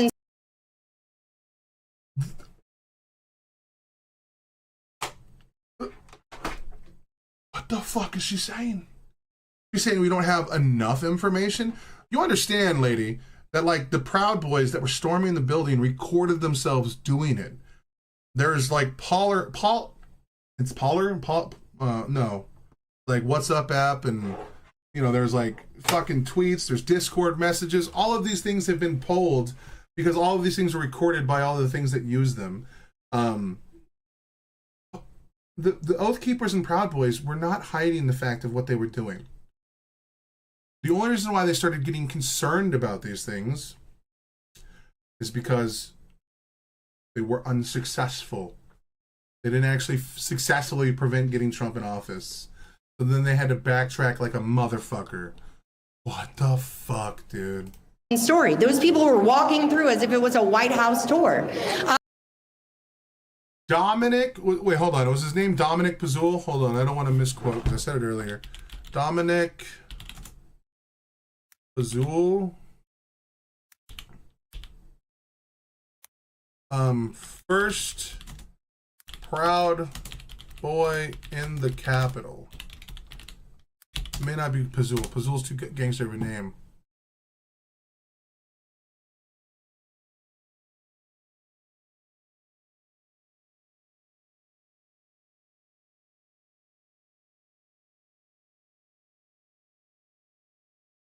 The former Capitol Proud Boys since today for sedition of conspiracy and other charges related to the breach of the U.S. Capitol on January 6th. His actions of others disrupted in joint sessions of U.S. Congress that was in process for ascertaining and counting electoral votes related to the 2020 election. Henry Enrique Otaro, 39 of Miami, Florida, was sentenced to 20 years in prison. 22. Okay, he wasn't even there that day. Where's the other guy? In the days leading to January 6, Tarrio and the other leaders of the Ministry of Self-Defense hand-selected members of the organization. Pazzola, Dominic Pazzola, including co-defendant Dominic Pazzola, not Pazul, to serve as rally boys during the attack on the Capitol. To prepare for the attack on the Capitol, Tarrio and other leaders of the Ministry of Self-Defense established a chain of command and chose the time and place of their attack, intentionally recruited others who would follow their top-down leadership who were prepared to engage in physical violence. Yep, Briggs. Yeah, dude. They marched nearly 200 individuals away from speeches at the Ellipse directly towards the Capitol at 2:11 p.m. Pazzola smashed open a window, allowing the first rioter to enter. Dominic Pazzola, is the one who broke the window with a riot shield that he stole from a police officer that he nearly beat to death. They weren't let in as a tour because Tucker Carlson said so. These people were found guilty in a court of law with juries. What the fuck are we doing in this world that we don't believe? Like, we don't even believe the courts. We don't believe the cops. We don't believe the police anymore. What kind of critical thinking are we going to talk about here?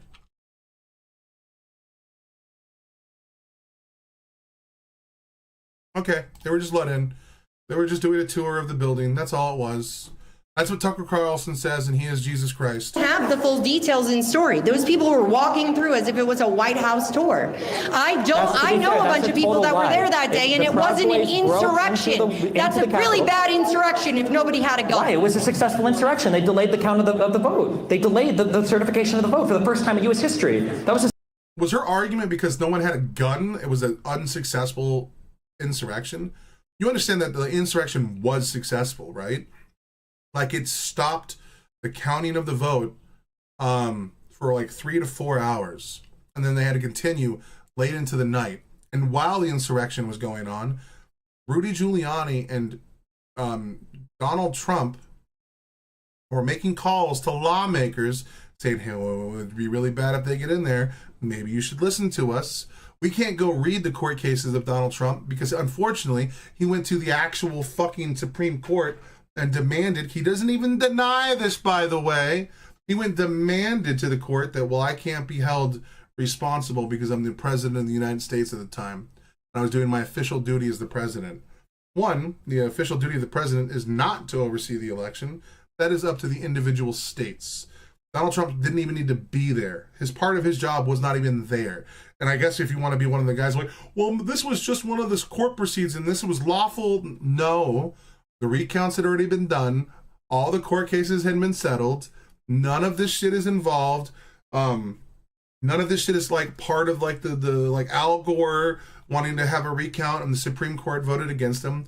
Even when Al Gore lost that, he disagreed with the Supreme Court, but ultimately he decided for the best of the country that he would succeed his political position. And he got behind George W. Bush. And then a few year later, we had 9/11. Like, Jesus Christ, dude. There's no hope. They delayed the count of the vote. They delayed the certification of the vote for the first time in U.S. history. That was a successful delay. What do you mean? It worked. What worked? And They that managed was to an delay the insurrection? certification of the vote. That was not an insurrection. They delayed the certification of the vote. That was the goal for them going there. No? What else would they protest? It was January 6th. It was time to certify No, the that's vote. not what they were protesting. They were protesting the efficacy of the election in its was already entirety. over. No, The election was over like 2 weeks before this. They were protesting the outcome of the election. And then they tried to stop said outcome from happening. New tour getting it. 62 court cases. He lost every single No, one. they did not besides lose one. every single one. He wasn't seen, and the adequate details weren't actually brought up. And I actually work in cyber, and what was brought up in that Arizona court is a bunch of baloney. And they adequately had proof that there was malicious intention, and it was the logs from that NAC should have been able to be retrieved, and they were only deleted from the time it was supposed to be I turned mean, if off. you're not willing to believe the courts, if you're not willing to believe the J6 committee that was bipartisan, if you're not willing to believe a number of like independent investigators, media people that have all looked into it, like you're not going to believe anything besides what you see on, I don't know, on Breitbart or. No, on, sir, I don't agree with you. I ask critical questions, and that's. You didn't ask critical questions, and when you got pushed back, you fucking whatever. You're entitled to your own opinion, and then you pivoted to your own bullshit. And then you try to do an appeal to authority. I work in cyber. Lady, if the courts have the information that's all out there, all that stuff is public. You can go read all of this information, and you don't know any of the surrounding facts about this. You're unqualified to have this conversation. Please step away and let someone who knows what the fuck they're talking about talk about it. That's the reason why I'm still open to all of this here, and that's the reason why I'm skeptical, and I'm not going to believe what the mass media is telling me. I'm open, but I'm not going to believe the mass media. There's a contradiction in, like, literally in the next sentence. What are you fucking talking about, you absolute troglodyte, you mouth-breathing fucking dipshit. I swear to God, the fact that you might have children scares the fuck out of me. What does that mean? just the mass media on the right. You just happen to have the exact No, same sir, opinion as every single right winger on this issue. Just randomly, that's where That's you wound not up. true. That's absolutely. I have no idea what cybersecurity. That's gonna give her like the qualification to like talk about cases and law. Like, are you a cyber lawyer? Is that a new thing? Are you like a cyborg lawyer? Hold on, dude. Maybe she got a cyborg brain and she just thinks on a different level of comprehension than we can understand. Holy fuck. Not true. And that's all you got. That's your big guns. I'll pray for. That's all he's got? That was 1 point. He said bring up anything you... These people aren't serious. Actually, the worst part is they are serious. And America's fucked. I don't know where America goes from here. I don't even think I'm gonna be able to finish this video, dude. I'm 30 minutes in. I still have another hour to go. I'm gonna die before I get there, dude. My brain is melting in real time. For you, I really wish you the best. Thanks. She works in cyber, guys. So I will say this man's got a drip. I like this drip. He's gonna break my heart when he starts talking. But come on, dude, don't do it. Oh, both. Okay. So first of all, Destiny, I do agree with you. People do live in two different realities because one side can tell us that there's only two genders, male and female.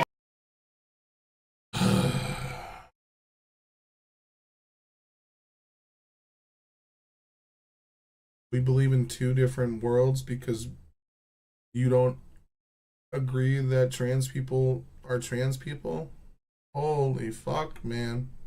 And the other side doesn't know how many there are. I'm going to start there. But my question to you is this. If Charlie Kirk was such a harmful figure to America, then why did his death trigger such a massive outpouring of support across political lines, even from people who never agreed with him? And I'm one of those. There are several issues with Charlie. Do you want me to answer this question honestly? Because I can. Oh, we're so fucked. All right, dude. Let's say this man is asking a good faith question, even though we know he's not. Okay? Let's see what we can do here. This is a multifaceted question with a multifaceted answer. Why is a majority of Americans heartbroken over what happened to Charlie Kirk? I guarantee you it has little to do with his statements. People aren't concerned about what Charlie Kirk had to say as a person or who Charlie Kirk was as a person. A majority of people are upset of Charlie Kirk's death because someone's dead. A majority of people in this country, because more than half of our country doesn't actually vote in elections because they're not politically concerned with shit. They're the real scary people. A majority of people don't like killing. They don't like death. And more so, they don't like seeing a white person die. No matter what you think and no matter what your stance on racism is, it's a lot closer to home when it happens in our backyard and it's with a person that looks just like us. That's the reason why people get upset. Also, he was a Christian. We live in a country that is 70% or 68% Christian. Okay, so now that he shares an ideology or a religious ideology with people, and he's got the same complexion and skin color, and it happened at a school, there's probably a good reason why a lot of people care about these things. Because a lot of people don't want to see people getting shot at schools. And if we want to talk about the political violence, hold on now. Why is no one talking about the Colorado shooting that happened by a Republican like a few hours later? It's probably because people see themselves in Charlie.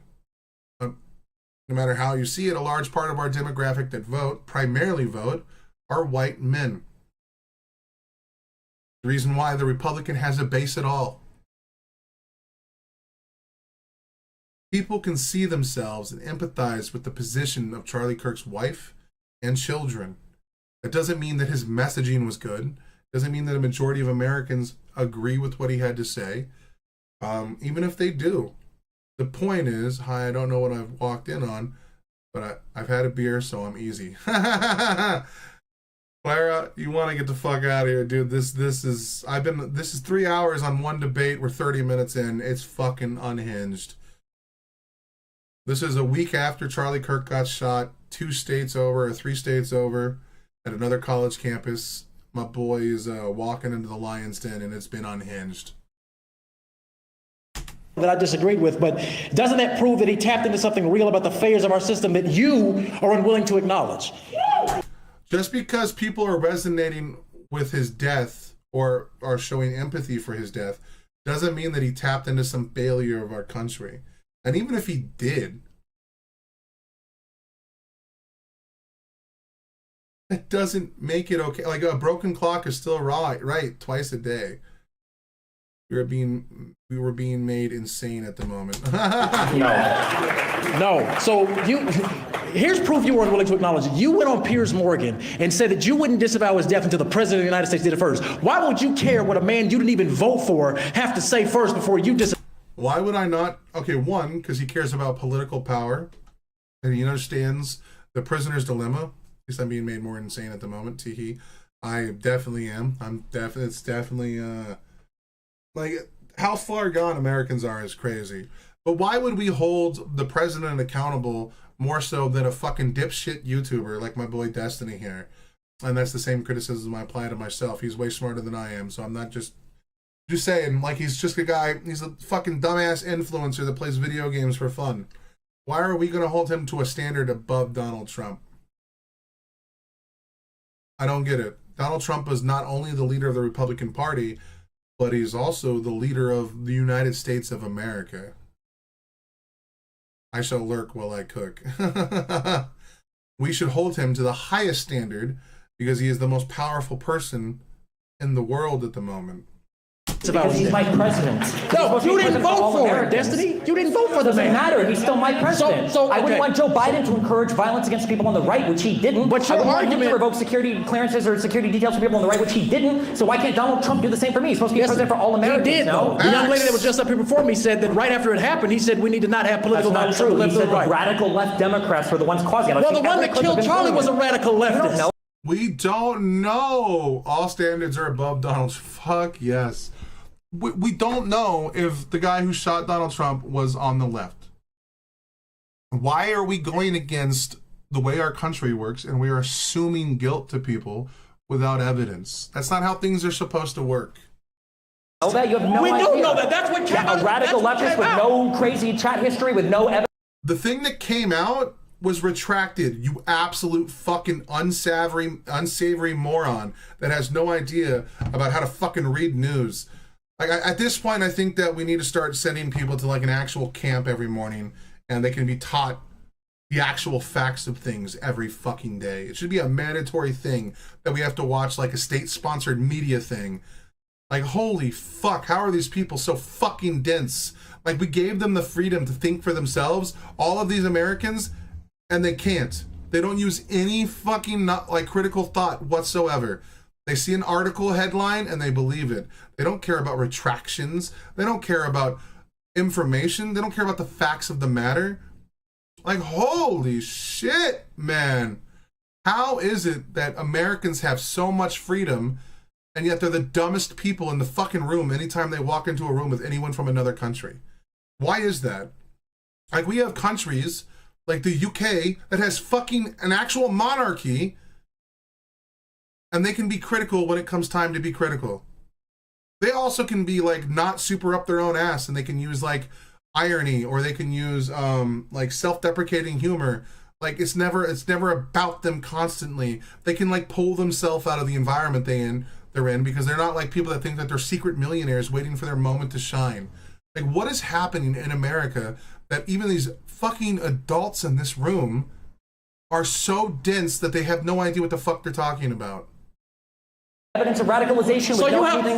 So you haven't seen any of the evidence that has already come out that admitted that he was a man that would become radical. His own father stated he became radical. Oh, because his dad said he's radical. He's a radical leftist. His dad is like a hardcore super MAGA guy. His dad's statement is enough for you to like say that the left is responsible for this. This is like the level of like analysis required for like. So can I just accuse you of rape and then like you have to go to jail now because I said so? Call me Gen X, but I curse the invention of the internet and cell phone. Gen X, gotcha. Hell yeah, dude. I kind of agree with that. Radicalized within the last year and a half. And he's okay, all right. So we're going to sit here and say all of the bad things that this man did is only due to the radicalization. Let's just say the argument's true. Okay?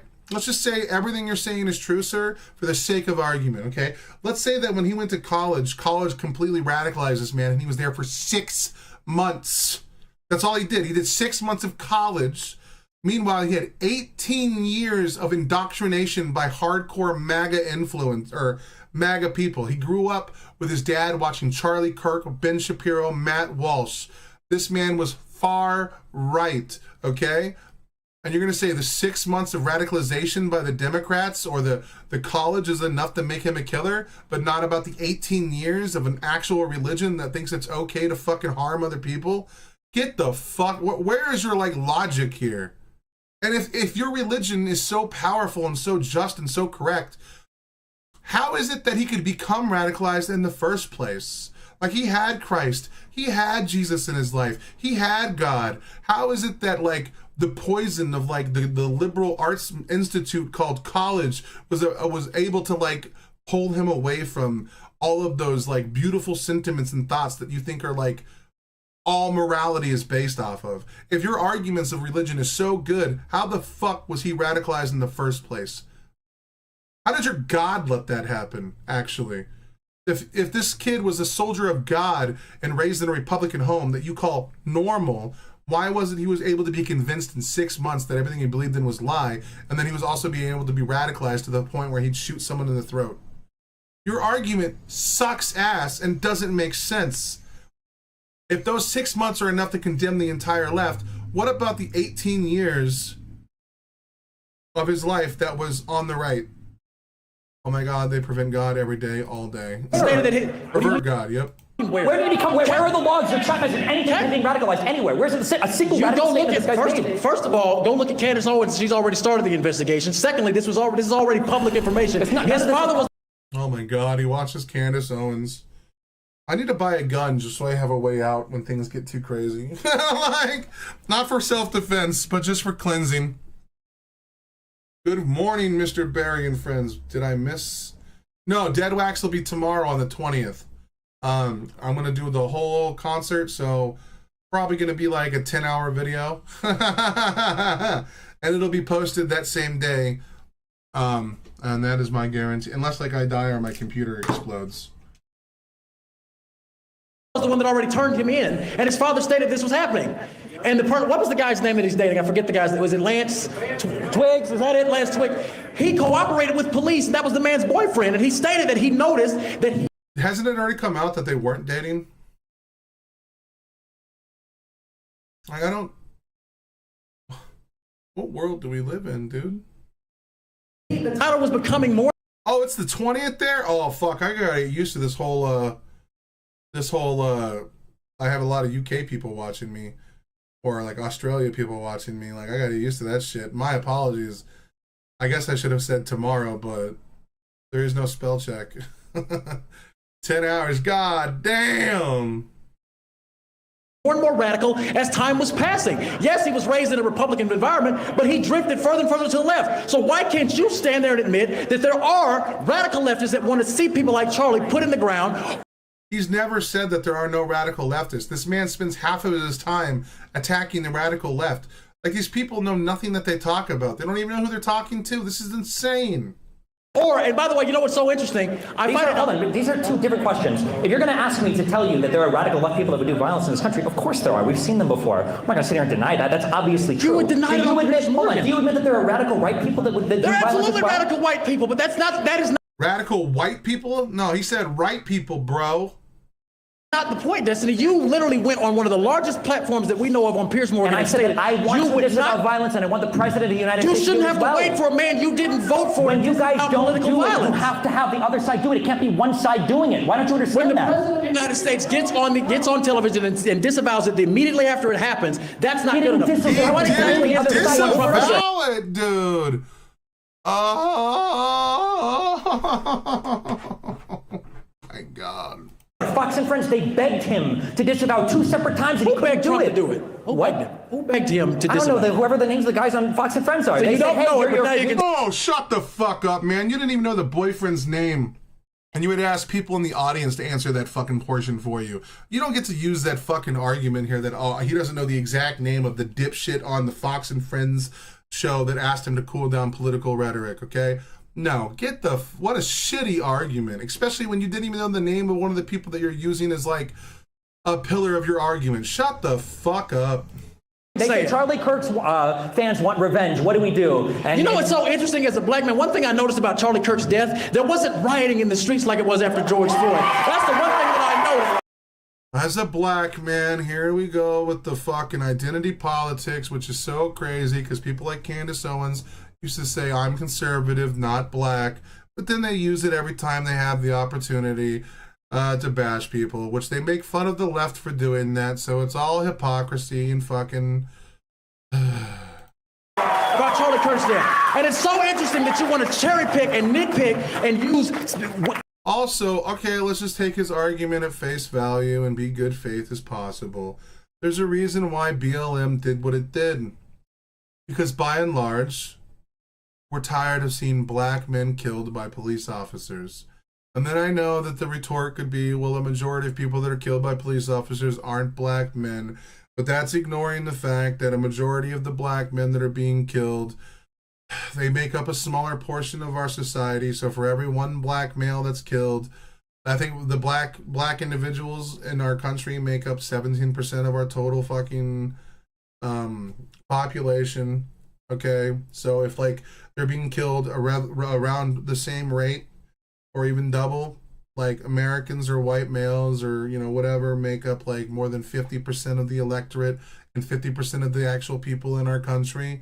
So if they're being killed even at half the rate of white men, like that means that they're being killed way more than white men, because you have to factor in how small like the actual statistical amount of people that are like the pool to kill from is way smaller, and yet the numbers are still kind of falling in line with one another. Like, we also had historic racism in this country. We also used to fucking barter and trade black people like as they were fucking things and objects. We also had Jim Crow and redlining laws that were like not even that old. We had to have a civil rights movement to give them the right to vote and to have the right to like exist within our own country without being segregated out. Like, there's a reason why people wanted to vote, or not vote, but march for BLM and George Floyd, because they're tired of seeing racism in our country. Who the fuck's gonna march for Charlie Kirk? You guys already run the mouth of saying white lives matter constantly when they've always mattered. They've never had underrepresentation within our media or within the marketplace of ideas. What the fuck are, like, these are two different things, and the situations around both of these are entirely different. George Floyd was not someone going out to college campuses and advocating for disgusting political opinions. George Floyd was a guy going somewhere, I think with his kids or something, and a police officer arrested his ass and then got way too fucking violent with him. And if you want to have a conversation about whether or not the cop was doing like the correct training, that's okay, you can have that conversation. But we should all say that when you get pulled over by the police, people shouldn't fucking die.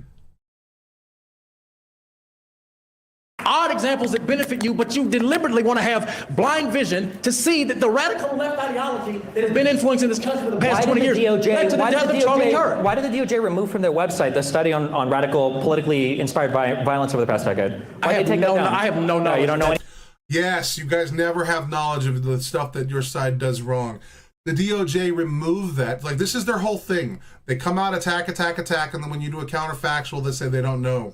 You saw that in the Piers Morgan debate when he was talking about the two lawmakers that got killed by a MAGA guy. Oh, of course I'd call that out if that's what happened, but I don't know the facts of that case. No, but you know the facts of this one. And that's fucking weird that your media diet is always the terrible shit that the left does, but none of the shit that the right does. How is it that no one ever knows the facts of January 6th, but they sure as hell know Tucker Carlson's version of the story? Isn't that a little fucking weird? Anything about that? No? Okay. I have no knowledge of that. How convenient. I don't know anything about what you're talking about. I don't know any BLM riots. Of course you don't. Because when oh, now of course he does the same thing you do, and now you're saying of course you don't. follow that. I Because don't you know want any to of that live in information. fiction over Yeah. facts, and this is Oh, he wants to live in fiction while you were literally living in fiction, you absolute fucking dipshit. What do you think about the Two Buffalo different shooter that had a 180-page manifesto about the Great Replacement Theory that went and shot and killed and live streamed himself killing black people? I think that that's wrong, Destiny. I think that that's why wrong. can't the president say this? He already said it, but he didn't say it good enough They to don't you, disavow. apparently. Why is it that in the Oval Office, when somebody asked him, they said, when you guys are having this Day of Remembrance for Charlie Kirk, I will say though, I do like also removing slavery from the Smithsonian. Also, yeah, it's fucking insane, dude. I do like that he's at least being polite to Kyla here. So I like that. You know what I mean? At least he's still being a gentleman where he can be. flag being flown at half staff. Why nothing about any of the lawmakers in Minnesota that were shot? And he said, I don't know anything about that. I didn't hear anything about that. How is that possible? What do you mean, how is it possible? How is it possible that the I didn't know anything president- about that. You didn't know anything about it I because he didn't say I didn't tell didn't you know about it. anything That's the about whole point. That's the Destiny. problem. You don't know what he doesn't tell you to know about. Destiny. He tells you to care about illegal immigrants and trans I don't- people. I You don't guys are out follow- here talking about girl dick all day. Like, of course. What do you mean? And that's how we started this stupid ass Alabama Spectrum Wi-Fi. I'm back again, bro. I love Destiny, dude. I swear to God, bro. All they do is sit around and talk about girl dick all day, and girl dick is fire. So I understand why, but like they always do it in a hateful way. Like, bro, what the fuck, man? I gotta hear that again. I'm sorry. I didn't tell you about it. That's the whole point. That's Destiny. the problem. You don't know what he doesn't tell you to know about. Destiny. He tells No. you to care about illegal No. immigrants and trans I don't- people. I You don't guys are out follow- here talking about girl dick all day. Like, of course. What do you mean? Welcome back, Nick. And I don't read you guys up here It- talking it- about it how many absolutely- genders there are. Like, you guys I'm- are in your bedrooms thinking about this all day long. It's crazy to me. I'm gonna say this. It amazes me. It absolutely amazes me the state of delusion that the left, that the far right, the far leftists live in. You can't even admit that what happened to Kirk. You literally stated. I'm gonna say this. I'm gonna be done. You literally stated that Charlie Kirk would not have been assassinated if Trump wouldn't have been elected. Thailand is for you. Hell yeah, it is, brother. There's a reason why I don't click my I can never be Hassan, bro. Okay? I can never be Hassan, and I can't use Twitter while I stream. Because the amount of femboy actresses I follow and trans actresses I follow from the adult side of the industry would immediately get me banned on YouTube. Dude, my timeline, politics. Well, and then it's Ren, so like politics. And then girl dick, politics, girl dick, politics, girl dick.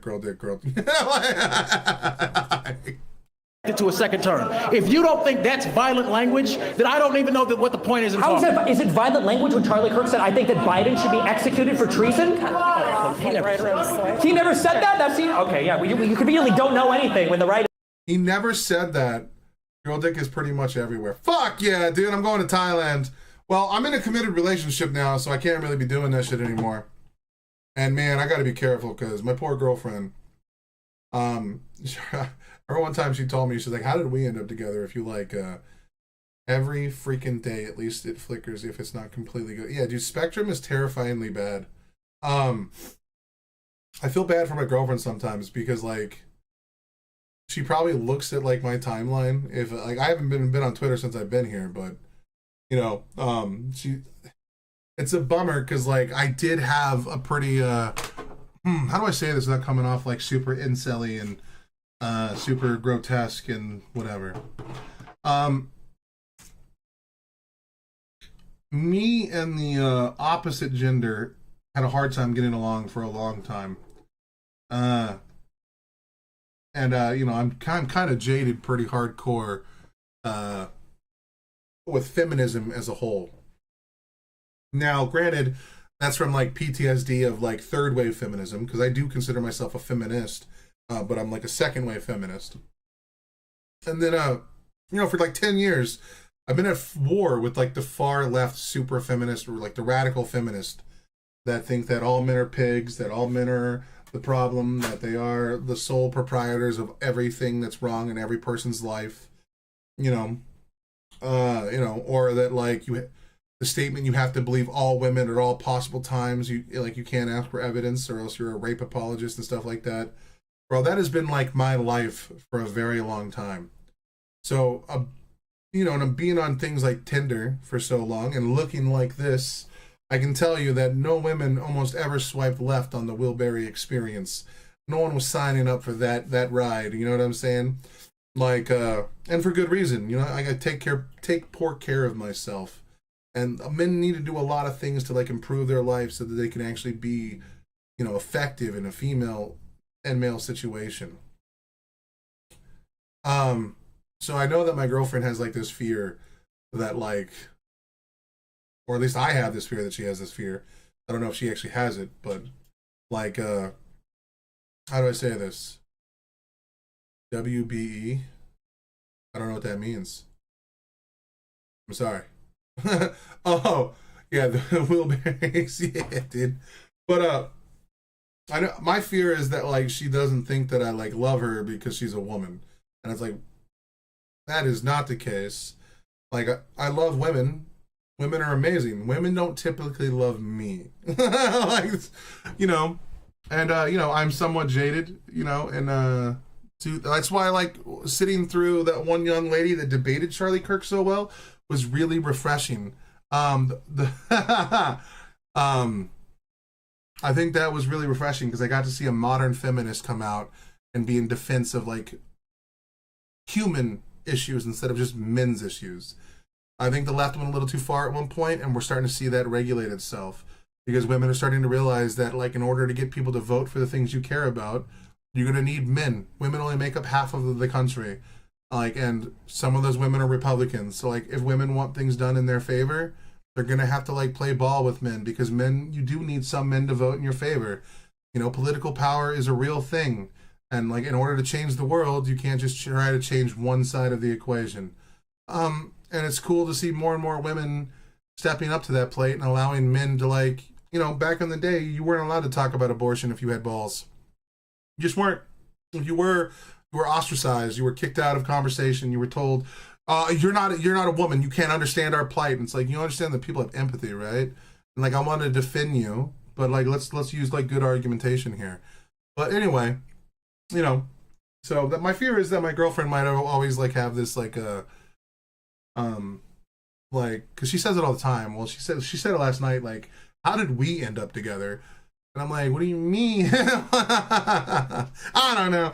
Maybe it's just projection on my end. I don't know. No! It's radical. Okay. Oh, this guy again, huh? Whew. I can't help me. I'm going to ask you questions, okay? Is that okay with you? Yeah, whatever you want. What are your thoughts on transgenders? I don't think about transgenders. Do you think... This guy, how will those women convince men to back them? How will those women convince men to back them? I mean, one way that you can convince men to back them is by trying to not alienate men from the conversation.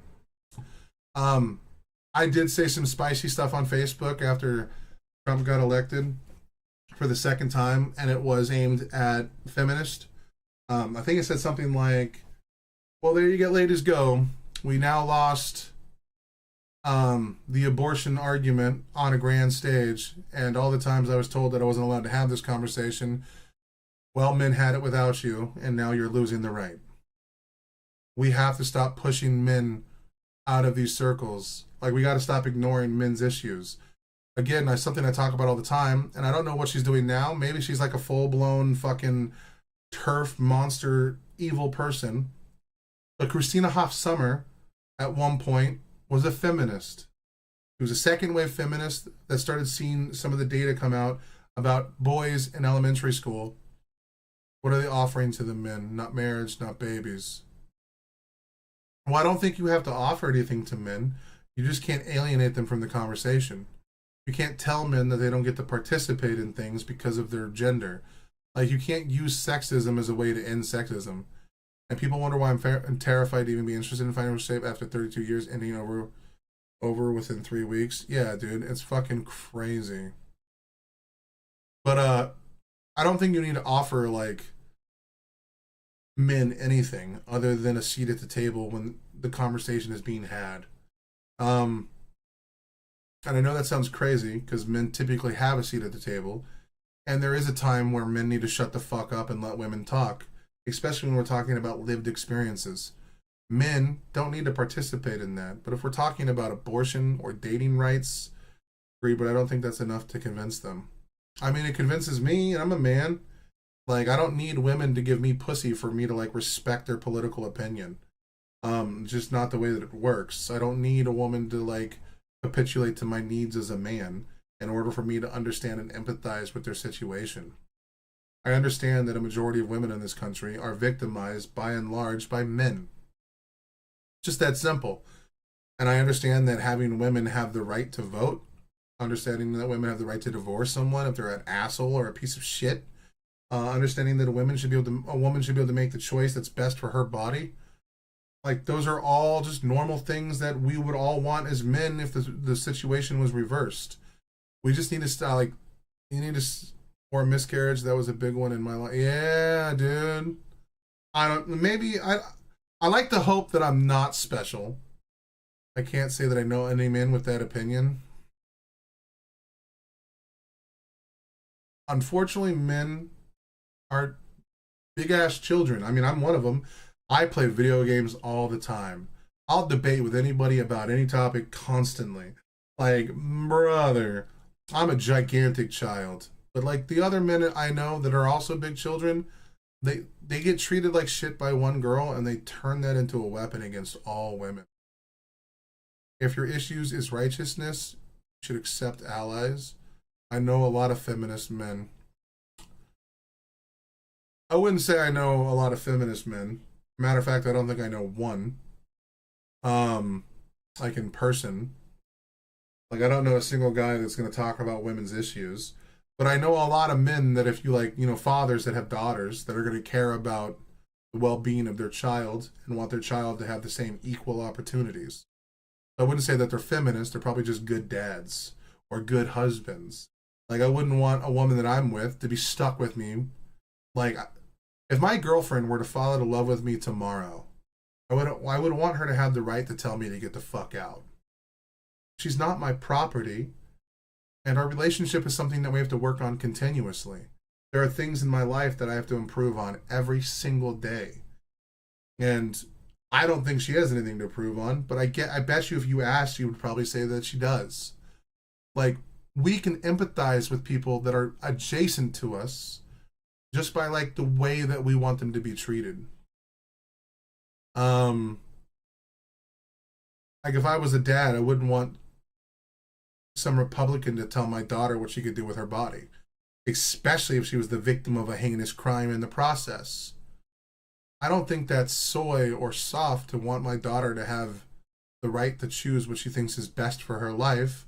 I think that falls in line with my political ideology and my moral ideology of individualism. I think that a person has the right to choose what's best for them, as long as what they're choosing isn't like, you know, being a huge detriment to the world around them. But I don't know, hopefully I'm not in the minority.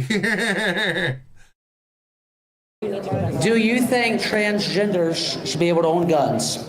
Yeah, I guess, yeah. It's You an American guess? Second Amendment right, yeah. You sure. guess? It's a Second Amendment right, no? Why do they keep on shooting fucking schools then? Well, how, they aren't the most Them, common they, school whatever shooters the white fuck. What the fuck is this guy? How does this guy think this is like an own? I think most of the men I'm friends with are not only feminists, but identify as such. Do I live in the moon? No, you live in the UK, where people are not as ridiculously mind-fucked. And that you don't have such a massive apparatus of dipshits like Joe Rogan and the massive, like, conservative media sphere that dunk on women and trans people all day. Like, I'm literally a person of Gamergate. Like, if you were to look up Gamergate right now and just Google it, it'll tell you that it was a sexist, misogynistic movement hell-bent on destroying women. And I saw a lot of those people prop up in that movement, and it's why I left. I'm still for what the movement was about, but that doesn't, I mean, I have to wear that baggage every time I talk about it. Some of my heroes, like the Amazing Atheist, preached for equality between men and women. But because he was willing to be mean to women,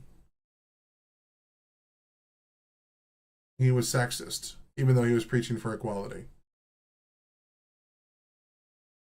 Should be executed for treason? He never said that? That's he? Okay, yeah. You really don't know anything when the right is radical. Okay.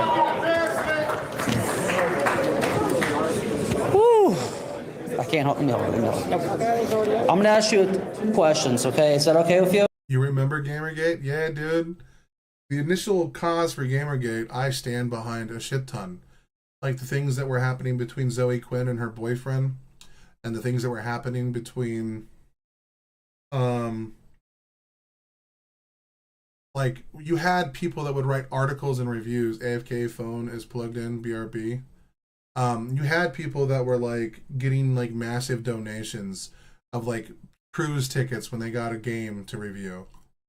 I remember one time reading a review from some self-entitled subhuman asshole who, like, literally said, I played Just Cause 2 today, and I'm baffled because the game is technically good and it's fun to play.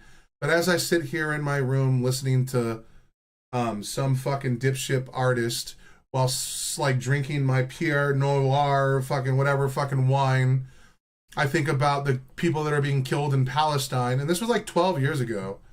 Like, I'm like, dude, I don't consider myself a feminist, but I agree with everything you said on the subject. Yeah. And then watching this guy who is like fucking supposed to get paid to review a game, using his place that's supposed to be about that, instead of complaining about some war that has nothing to do with his fucking actual job. He got paid to write that article. Like, no one knew anything about the fucking video game. The whole point of the fucking review is to talk about the fucking video game. Could you imagine if I came out here to do like a review of like this drink? I'd take a sip.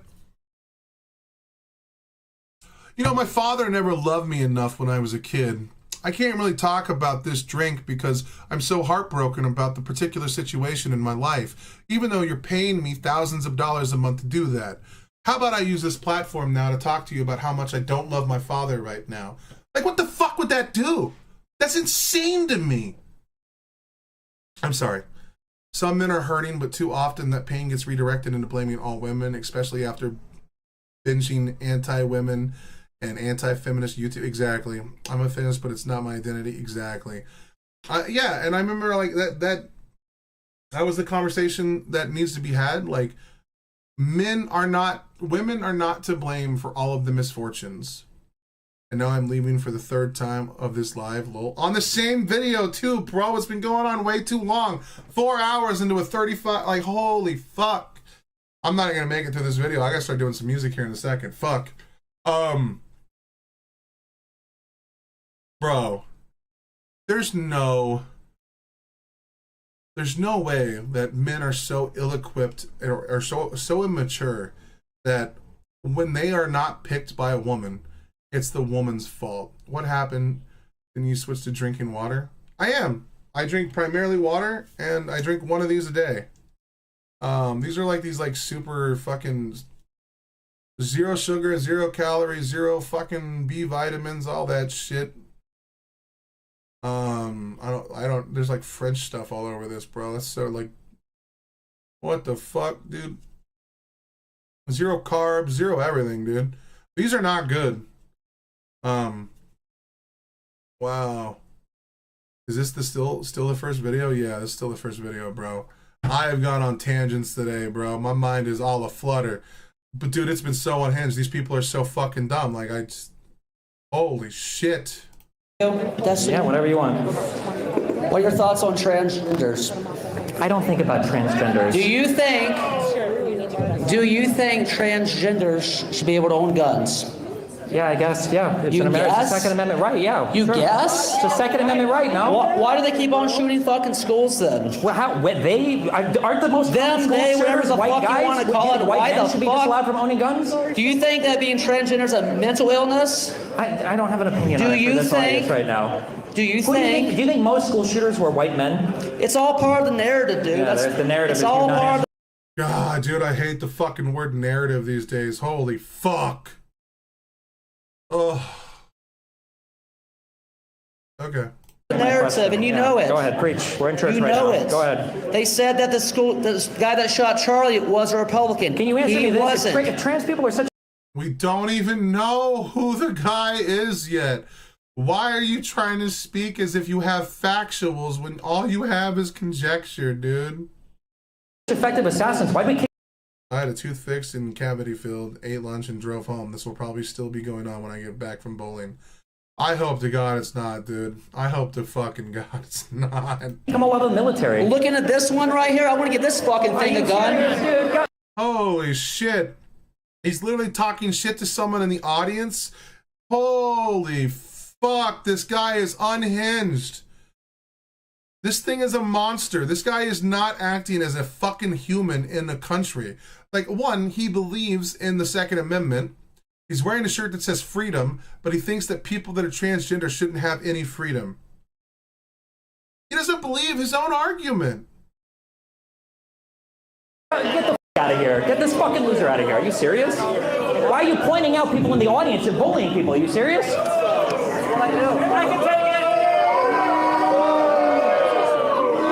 Hell yeah, you've been here 4 hours. I know, dude. This is fucking wild. And this guy's a fucking asshole. Bully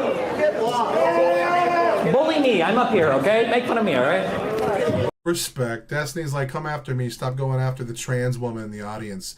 You actual fucking subhuman piece of shit. Like, the fact that now the chance that that woman, when she's going to her car to leave here today, might get fucking harassed by one of these MAGA dipshits increases because that guy's a fucking asshole is disgusting. What's up, not so erudite? Hi. What's up, Stephen? Hey, what's up, man? I have noticed as people are talking, you've got a lot of caricatures. You think they get their information from certain echo chambers. You think everyone here has a certain voting pattern or party affiliation. I just want you to know that I was a lifelong Democrat. I was raised by Democrats because apparently that matters. And I knocked my knuckles bloody for Democratic candidates all throughout my teens and early 20s before I eventually came to be where I am now. What I've found is that I've actually read and digested a lot more information from across the spectrum than a lot of the people that have started to recently call me names. But here's my point. In school, we were all taught that Nazis are bad, right? Fascism is the ultimate evil, and we should do anything to stop fascism by any means necessary.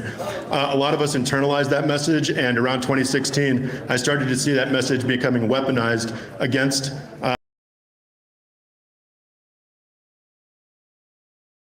If you're going to criticize the usage of the word fascism, why don't we accurately apply it from when it started? We started calling people on the right and people on the left fascist way before 2012, but it started making its mainstay on the internet in 2012. Watching the dog cam on my TV while listening to you for balance. other people within this country. It turned internal. It started with Punch a Nazi. I remember the distinction very clearly. I remember looking at some of my friends who used to agree with me about things like free speech and having them explain to me why it was valid to punch a Nazi, etc. And I can see a very clear chain up to where we are today. So thank God, bro. So me and this guy are in the same box, except I didn't jump on MAGA's dick. Oh, I don't know how I got lucky, but I remember, I was against the punch the Nazi fucking left. I was against it. My buddy Chris Ray Gunn made a song making fun of it. My buddy, I mean a guy I watched. Thank God, bro. If it wasn't for like Sam Harris or Bill Maher and like, you know, reading Richard Dawkins, and I don't know where I would have ended up. Like, holy fuck. And Christopher Hitchens. Even if you don't. So here's my question, Stephen. What is a Nazi? Like in the historical sense or in the current, what do you... What is a Nazi to you today in America? Because I've heard you use that term a lot. What do you mean when you call people... He doesn't use the term Nazi. He uses the term neo-Nazi. Because Nazis in America are not the same thing as they were in Germany. A neo-Nazi nowadays is going to defend the black people in America, the African Americans, because they already believe that the country, they're already part of it. They've already made peace with that. They're going to go after Muslims. They're going to go after those of Indian descent. They're going to go after like the H-1B visas, and they're going to go after the Asian communities. Their idea is that these communities cannot interject perfectly within our society. they'll say things that like they're for segregation, or they're okay with like white Europeans coming to our country. Like this is something that fucking Asmongold has said on his stream to 4 million people, that they're okay with white Europeans coming to our country. The irony is white Europeans don't agree with you, you fucking idiots. White Europeans think you are disgusting assholes that are using your race and their skin color as a weapon. Like if you want to go to Europe and you want to go to like Sweden, or you want to go to any of these other countries across the sea, they are more left than we are. If you brought white Europeans to this country, they would vote against you. These people are unserious. Your skin color does not mean people agree with you. Holy fuck. The term Nazi a lot. I don't think the only person I usually use it about is in regards to like Sam Hyatt, who's like a neo-Nazi. I usually just use the term fascist, which is what, an authoritarian ultranationalist? What is a fascist to you? Sure, an authoritarian ultranationalist. And the right calls people fascist on the other side, or they'll use the word authoritarian, or they'll use the word communist. Like, what are we doing? Basically, dictator-ish person. I mean, usually it's going to be a list of policies or behaviors that Do you think that the people disagreeing with you here tonight are fascists? Probably not, but most of them seem to support a fascist in office right now. So, but I mean, like we can have differences in political beliefs, just like how the Republicans spent all of Obama's presidency calling him a communist, right? Coming out of the Cold War and the Red Scare and everything else, like there was a very and I appreciated her video recently disavowing the communists that have infiltrated your party, but that's not my point here. Okay. What does Bella Ciao mean to you? What is what? What is Bella Ciao, Bella Ciao, Bella Ciao, Ciao, Ciao? I think it was a song in a video game, Far Cry 6, and in some TV show that was popularized recently. Okay, now you're intentionally lying, and you know the answer to that question, so thank you for that. Lying? Yeah. Okay. You know what Bella... If the guy is a gamer, I don't know what Bella Ciao means. I don't have the cultural significance of that. I know it's a song from Italy. I don't know what the surrounding information of the song Bella Ciao is, but I know Fallout. What the fuck? Like the guy's engravings on the bullets were video game quotes. One of them was a video game prompt. One of them was an ooh slang that you say with your internet e-girlfriend. Like what? Bella Ciao is, and so does everybody here. I think the 22-year-old Mormon white kid, I think, was radicalized in 6 months by his gay roommate, actually. That's Got what it. I think. Yeah. What does hey fascist catch mean to you? It's a reference to a Helldivers 2 video game. Oh, it's about a video game, right? It has no... Yes, it's about a video game, you fucking dipshit. The guy is an avid gamer. Every one of the quotes are from fucking video games. Connection to Nazism or Punch a Nazi or any of those other the guy terms. was a secret fascist. We just, for some reason, haven't uncovered any evidence for it whatsoever, despite the fact that we have his Discord account, his text messages with friends, and nothing else has been leaked to us to show it besides writings on the bullets, which also all happen to coordinate or correlate to video games and media references. But Got it. Well, thank you. If this is the quality of your intellect, I think I should start streaming. I guess I could get pretty rich doing it. Thank you. You can't. Because I'm smarter than you and I don't get rich doing it, so fuck you. Like, all of them were video game references, and you point that out, and he's like, no, that's not how that works. These were all historical facts, and let's go into all the historical facts, and let's not look at the video games the dipshit was playing when he... Hi, so I just want to start off with just a discussion about political violence in general, or polarization between these two, I guess, parties. So first, I want to acknowledge that Charlie Kirk's assassination was political violence. And I'm... We still don't have evidence of that, but cool.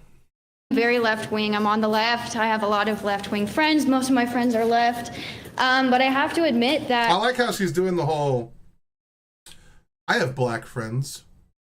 After this happened, I did see calls for more violence. I saw jokes, and I think that's wrong. I think that's also political violence. So we think jokes are political violence. I thought the whole thing about Trump getting in office is that comedy was legal again. Didn't Elon go on a stage with a chainsaw and say this? What are we doing? and it's polarizing. And I also have to admit the things that Charlie Kirk has said have hurt my community too. I mean, after he was shot, the first thought I had was, I'm scared for my trans community members. There's probably going to be backlash against them. And some of the stuff he has said has, I think, caused some backlash. There's a reason that the United States of America ranks third in trans feminicide. That's murders of trans women. There's a reason that our country accounts for 70% of feminicides in the most wealthy countries in our nation. That's the killing of women because they are women. There's a reason that we have a missing and murdered Indigenous women's crisis. Our Indigenous women are missing and murdered at alarming rates. There's a reason that Black people keep getting shot by our police again and again and again. There's a reason that we have homeless people dying on our streets. There's a reason that we have kids dying in our schools. This is political violence. It's not all political violence, you absolute troglodyte. What I also want to say is, I've heard you debate with these people, with our community members. All of us are members of this community, and all I've heard is just further polarization of saying, no, it's you on the right causing this. It's your leader. I don't care who, our leaders are, because they don't care about us. If they cared about us, we would not be having... So then why do you join a political movement? What's the point? What political power are you going to put into the world? You know what I mean? Like, what are politics? What's the point of getting behind a movement if the movement itself isn't important? The leaders of the movement need to be held accountable for the things the movement does. So if the movement is ratcheting up political tension, the leader has to speak out about it. So if Democrats get super off the fucking rocker and start doing crazy shit, guess what happens with the Democratic Party? The leaders of said party come out and condone the actions that they're seeing in real time. When people are going around doxing people for the Democratic Party because they're misguided individuals that do unhinged fucking things, you know what happens? By and large, Democrats come out and say, we don't own that guy. That guy's insane. He's unwell. We need to stop this kind of rhetoric and bullshit. Or we need to stop these kind of actions. No one should feel threatened for having a political opinion in a country that has freedom of speech. You can never hold a movement accountable without holding the leaders of those movements accountable. The problem with movements, especially movements that anyone can enter and do anything in, is that you can't hold them accountable, and that's dangerous. You need accountability for people. There's a reason why, even though there was a massive civil rights movement, Martin Luther King was leading it. Say what you will, MAGA has a leader, and MAGA's leader is Donald Trump. And MAGA's subordinates are the ones calling for political violence. Not just the fucking citizens, but the people that represent, the generals of said movement. If you want to take into consideration, Matt Walsh, who has 2 million subscribers, or Ben Shapiro, who reported falsely on breaking news that has been since retracted, these people are generals in said movement. They are thought leaders in individual sects of movements.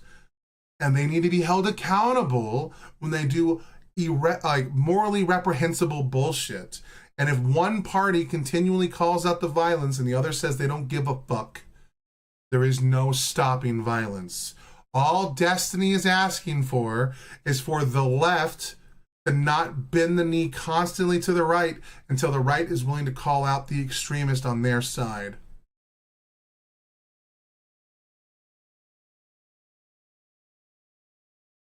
I agree with you. As far as I can see, there isn't much point. It all seems like a waste of time and breath. Arguments 90% of the time and only 10% of actual action. I agree with you on principle. This is disgusting shit that seems like a waste of time. But if we put our head in the sand, it gets worse. You cannot turn your eye to what's happening in real, you just can't. You have to be involved. Even though it's messy, even though it's a fucking uphill drug, even though it literally gives you gray hair and it stresses you out, turning your back on these things makes them worse. You have to give people pushback on bad ideas, even if it comes at you wasting a big chunk of your day. Otherwise, bad ideas win. our women killed. We would not be having our community members dying on the street. We would not all be working our asses off and not able to pay our families to have food. I'm an outsider. It's hard for me to comprehend this from over here.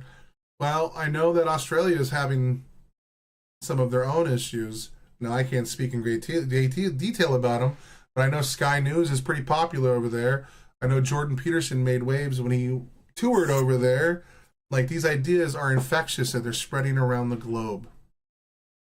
Food. We would not all be working our asses off and not be able to afford health care. None of these people, care about us. So how can we all agree on something? Who cares what they think up there? Who cares what our politicians think?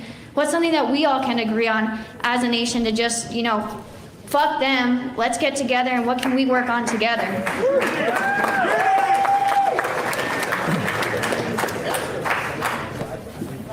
In the United States of America, Isn't Sky News an Australian one? I don't know. Fuck. I think it is. I've seen interviews with like Jordan Peterson at Sky News, and they'll be like, "Here in Australia, mate," and I'm like, "What?" every individual is allotted a single vote, and that is an awesome responsibility that I feel like, for some reason, a lot of the country has neglected lately.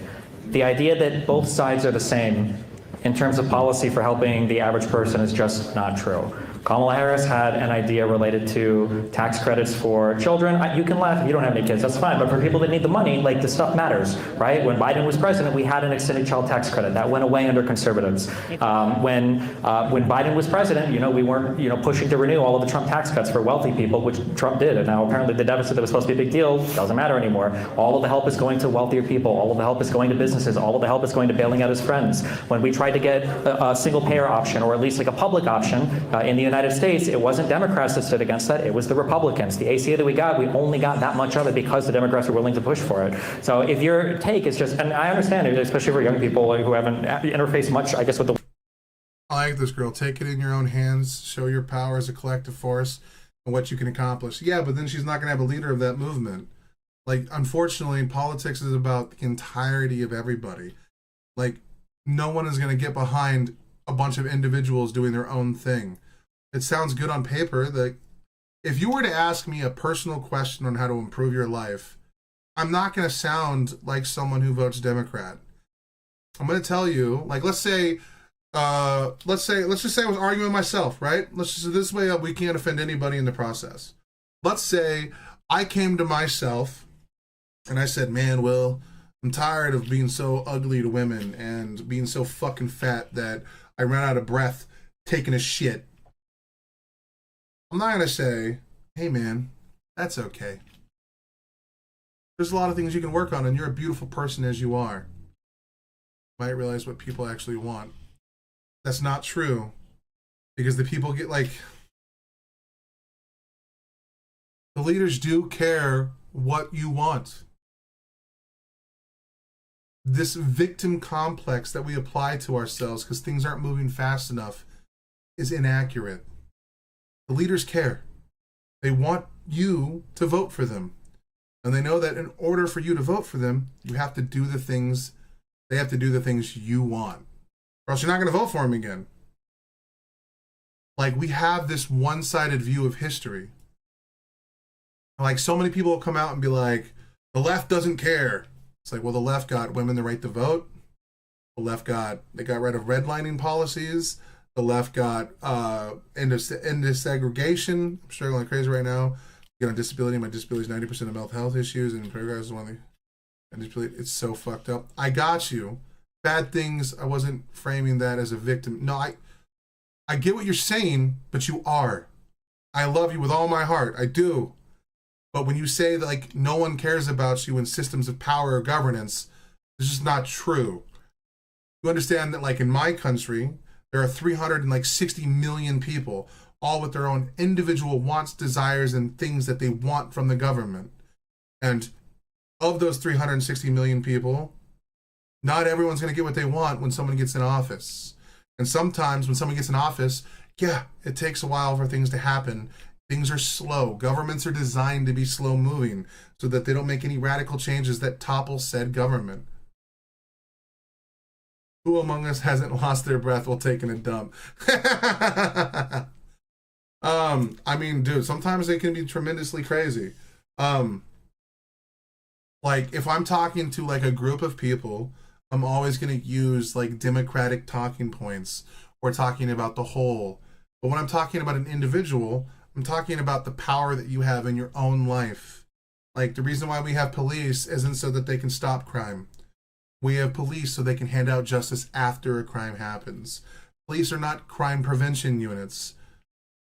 They enact justice after a crime has been handed out or has been committed, or they at least set the stage for justice to happen within the court system. Like, all of our lives would be dramatically improved if the governments could be better. But then you have to talk about that on a real tangible level of how they can do that. We already have, like, let's just use me as an example again so that I don't offend anybody. When I lost my job, I applied for food stamps. But the problem with that was my roommate made too much money for me to get food stamps. So I had no money to buy food. So I had to like switch to eating only ramen and water bottles for a very long time. Every once in a while I get chicken nuggets and shit, you know. I kind of took that her suggestion was collectively agree to be a movement for stopping violence. I was going to accept when my husband sends me money, although he won't speak to me. Also, I'm not looking for a big money, just nothing about what I want. Just what I understand. Yeah, Nikki, I understand what you're saying, and I agree with you that it would be way better if that like the system was working in your favor. That doesn't mean the entire system is broken just because like a handful of like thousands, if not millions, of people are struggling under that system. We need to find ways to improve those systems, and we can like work on those things. But to say the entire system is broken because like somebody's suffering in that system is not like it might be broken through your own perspective. But again, the hardest thing in the world is to pull yourself out of your perspective. People just really can't do that because it's unfathomable to them. But like, think about the systems that are helping people. I know people right now that are living quite fat off the system, and you know they're not having the best life, but they make enough money to like afford a lot of the things they need. Now, will they ever like have like a nice car or like a 60-inch flat screen TV? No, unless they really save for it. Like, these are the same people. How many cheeks must we turn? It's not about how many cheeks we like. You cannot make radical changes in the government overnight. You just can't do it. Governments that do that fail. They fall apart. And then the government, like, then everyone is lost. Like, if we just give everyone, like, fucking UBI tomorrow, the government will go bankrupt immediately, quickly. These things take time. You have to plan them out. And it sucks for those that are in positions that need this stuff now. That's why we need bigger safety nets. Like, but how do we do that? Where does the money come from? These are things that have to be debated on and talked about in real time. People have to be involved with politics. Like, if you really want to make a change in your environment, dude, you can get 20 people to make a change in a city tomorrow. All you have to do is go start a petition, show up at a door, and then, like, let's say you want to install a stop sign by a school. They're going to fucking do it if enough people sign the paper. The government can't read minds. People have to put boots on the ground. You have to have your fucking things heard. And you know how you do that is with a movement, with people. Like, it's not going to come down to an individual basis. You can't say fuck the leaders. You have to work with the leaders. Unless you're just going to kill them, but then you're going to replace them with someone else. And then someone else in that system is going to complain about that person. Like, you have to view these things from a system of governance that like is practical. Like, you can't just like turn around and pull the plug on everything. I'm just so fucking confused about who's actually politically wanting change for people who actually need help and not use food stamps for like, well, exactly. And then you also have people that abuse these systems. Like, isn't that what she's no, she's suggesting that the people in charge don't care. The people in charge want you to come to them. They like, if you approached like a governor with like 200 signatures on something that is like something they can fix in a tangible, real way very quickly, like, you know, adjusting like a, like, let's see here. Let's just use a counter example that I don't really like, but it works for this community. So in Ohio, they just legalized marijuana. Some people that are religious communities really don't like marijuana. So they got petitions and they went to their mayor of their city and they made drug-free zones. I disagree with this, but the way they did that was through ground game and talking with people and putting in that effort. But maybe I misheard her or missed part of her argument. We can go back a little bit. Maybe I misheard her. You know what I'm saying? In the United States of America, every individual. It's you on the right of America ranks third in trans feminine. I did see calls for more violence. I saw jokes, and I think that's wrong. I think that's also political violence, and it's polarizing. And I also have to admit the things that Charlie Kirk has said have hurt my community too. I mean, after he was shot, the first thought I had was, I'm scared for my trans community members. There's probably going to be backlash against them, and some of the stuff he has said has, I think, caused some backlash. There's a reason that the United States of America ranks third in trans feminicide, that's murders of trans women. There's a reason that our country accounts for 70% of feminicides in the most wealthy countries in our nation. That's the killing of women because they are women. There's a reason that we have a missing and murdered Indigenous women's crisis. Our Indigenous women are missing and murdered at alarming rates. There's a reason that Black people keep getting shot by our police again and again and again. There's a reason that we have homeless people dying on our streets. There's a reason that we have kids dying in our schools. This is political violence. What I also want to say is, it's not all political violence, and this is mostly moral grandstanding. I've heard you debate with these people, with our community members. All of us are members of this community, and all I've heard is just further polarization. Okay, so one, just because they're members of your community doesn't mean jack shit. If these people are members of your community and they're voting for Republican things, I'm not playing the victim card either. I'm coming from a real state of confusion. I'm not saying that you're playing the victim card, Nikki. I'm not saying that at all. Like, you are being victimized by the system. But the system is not designed to fuck you over. Like, it's designed because we have enough bad actors in the system that we have to put all these fucking, like, red tape bureaucratic bullshit in. Because we as a society don't call out those that abuse these things. Like, again, we place some responsibility in it. Like, the fact that you're having a hard time getting, what is it? Your disability is because we have a lot of people that want to con the disability system. And so Republicans are going to put safeguards into those systems, so it makes it harder and harder for these things to come about. And because we hear all the horror stories of people abusing disability, that could be working. And all it does is damage it and make it harder for those that are honestly needing of the disability checks, which is fucking insane. But when you try to call out some of these things, the left will come in and be like, how dare you? You don't know. And it's like, okay, dude. And then we do nothing, and then it just takes longer for things to happen. Like, we can't have honest conversations about it. Like, we can have a conversation about moving the pendulum as much as possible. But if we're not going to call out the bad actors that enter these places, then it's going to continue to get worse and worse until eventually we lose the right altogether because they can't find a way to regulate it. Because at the end of the day, a lot of these systems require some form of, like, good faith. And we live in a society where people just don't have that anymore. They're willing to steal to get what they want. They're willing to take what they believe is theirs. Like, the amount of people that I know during COVID that claimed the COVID money disgusted me. I know people that asked to be laid off so they can make more money sitting on their ass at home instead of fucking working. That was wrong. And it damaged our economy and increased our numbers, like inflation, down the road. That negatively impacted people's lives. And then I saw those same people turn around after inflation happened, complain about the inflation that they helped cause. I know people that refused to go back to work because the COVID money was so good. That's insane. Meanwhile, my hours got reduced down to 25 hours a week. I didn't fucking file for unemployment. I changed my spending habits and I bought less and I started buying groceries instead of eating fast food. I adjusted my personal life to accommodate the situation that everyone was suffering through. I didn't go ask for free money from the government. I adjusted something about me.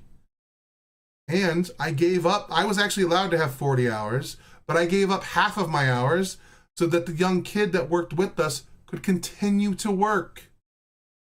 And then a month into it, he fucking quit on me on a dime. Like, I gave up my hours so someone else could at least make half the money. I didn't go to the government for handouts and ask for help. I've never received a single thing from the government other than those 3 checks that I couldn't deny. Like, could you imagine if more Americans were frugal like that? Could you imagine Americans that just didn't accidentally get a check from the government and say, I'm going to keep that? COVID was the best time to get a job. I work in IT. They hired a hairdresser with no IT experience. She did an awesome at the job. Yeah, dude. Like, I'm not saying that, like, people, so the government shouldn't give handouts then. Don't give people the option to be slackers. That's not at all what I said. I said that we as a society need to call out bad actors in these areas. If you have friends that you know that are stealing from the government, you should report them to the government. It's shitty to turn your back on your friends, but like, we're talking about our society. We shouldn't let people steal from the kitty. Like, we're all putting money into this thing, and if someone's stealing money from the government, they're stealing money from you. It's not that the government shouldn't do handouts. We should do handouts. But we should like only accept those handouts if it's needed. If you don't need the extra money from the government, honestly need it, you shouldn't take it. You should save that for somebody that might need it. Handouts equal bad. Should I help people to get out of a situation? That feels extreme to report them. Not at all. They're stealing from you. That money is not meant to fucking go to people that don't need it. The handouts that we do give out, or the help that we give people, is for those that need help, not people that can abuse the system. It's called theft. I don't think it's extreme to like report people that are stealing. I think that's called the ethical thing to do. I feel like people on food stamps should get mandatory free life coaching and planning. Yeah, and the goal is when you give out these kind of things is to help people get back on track. Like, you're supposed to help normalize people's lives that are going through like a pretty terrible situation. Like, we should give to those that need, and those that can give should give, and those that can do should do. All of that for those that can't. I agree, but to report friends feels like a very hard call to make. It depends on what you value. Like, my friendships, like if my friend comes to me and says I just killed somebody, I'd be like, you should not have told me that. I'm calling the police. Like, no friendship is worth doing the wrong thing. Life should be a class in school at all levels. Hell yeah, dude.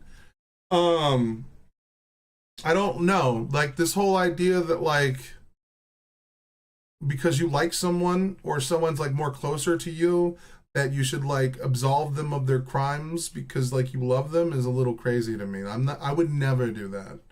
Like, if I caught my girlfriend, hopefully one day, I don't value government over friends. I value my morals over my friends. 100%. It's not about government. Yep, like my girlfriend went through college via Pell Grant, now has a legal career, paying taxes, making money. Not quite exactly, dude. Yeah, those Pell Grants can do like amazing things and get people through school. And then like, as long as you're not going to like some Ivy League school or an out-of-state school, sometimes they can cover everything. All people make decisions here and there. It's in their lives. Yes, but you know what's really good is if a person makes a shit decision, they learn from that. If you help someone run cover for a shit decision, what are they learning?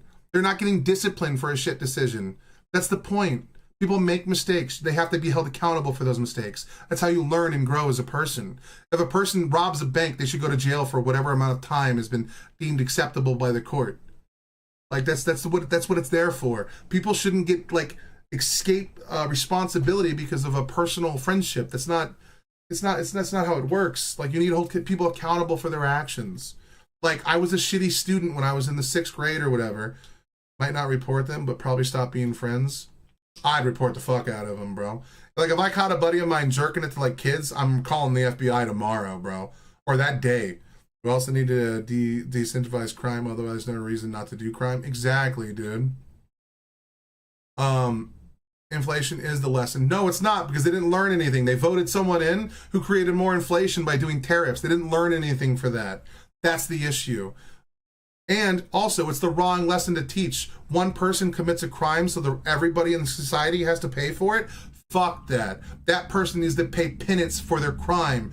Not the whole community. If people are stealing from the government, they should be held accountable. If people are stealing from me, I want them to be held accountable. If people are stealing from you, I want them to be held accountable. My personal relationship doesn't mean anything in this equation. That's called justice. That's called fairness. That's called equality. Changing your personal opinion about a situation because of how close you are to somebody is actually the opposite. That's called corruption. But where is the line in the sand? Should someone turn you in for jaywalking? Sure. And then you know what? They pay the appropriate price for that. And they'll probably get yelled at. Boom, problem solved. You know what I mean? Like, if you're turning in someone for jaywalking, they're going to pay the effective price of that. What's that price going to be? A fine? What, $20, $50? Would they even pursue it? No. But you know you did the right thing. Or going over the... Yes! I think that people should go over the not speed. You're talking to the one guy who follows the speed limit. I am a rules guy. Jaywalking does not have to be a burden on society. Well, not really. But also, yes, like there's a reason why these signs and like there's a reason why these things have been made into law. Like the type of people that see a curve at 35 miles an hour, Russian jet enters NATO airspace. Whoa! That's not good. Shoot him down. I'm just saying, if someone is committing a crime, and also you're taking like a logical extreme on this. I'm talking about crimes that actually affect and hurt people. I love speeding. I don't. I'm that guy that if you really, really want to, I'm having a real bad day, I'll go the speed limit in the left lane. But I'm an asshole. Like 100%, dude. No, dude. Fuck that, dude. I stand on my principles regardless of who it might affect. If that means like my dad fucking shot a pastor or something, I'll be like, Dad, I'm sorry, but we need to turn you in.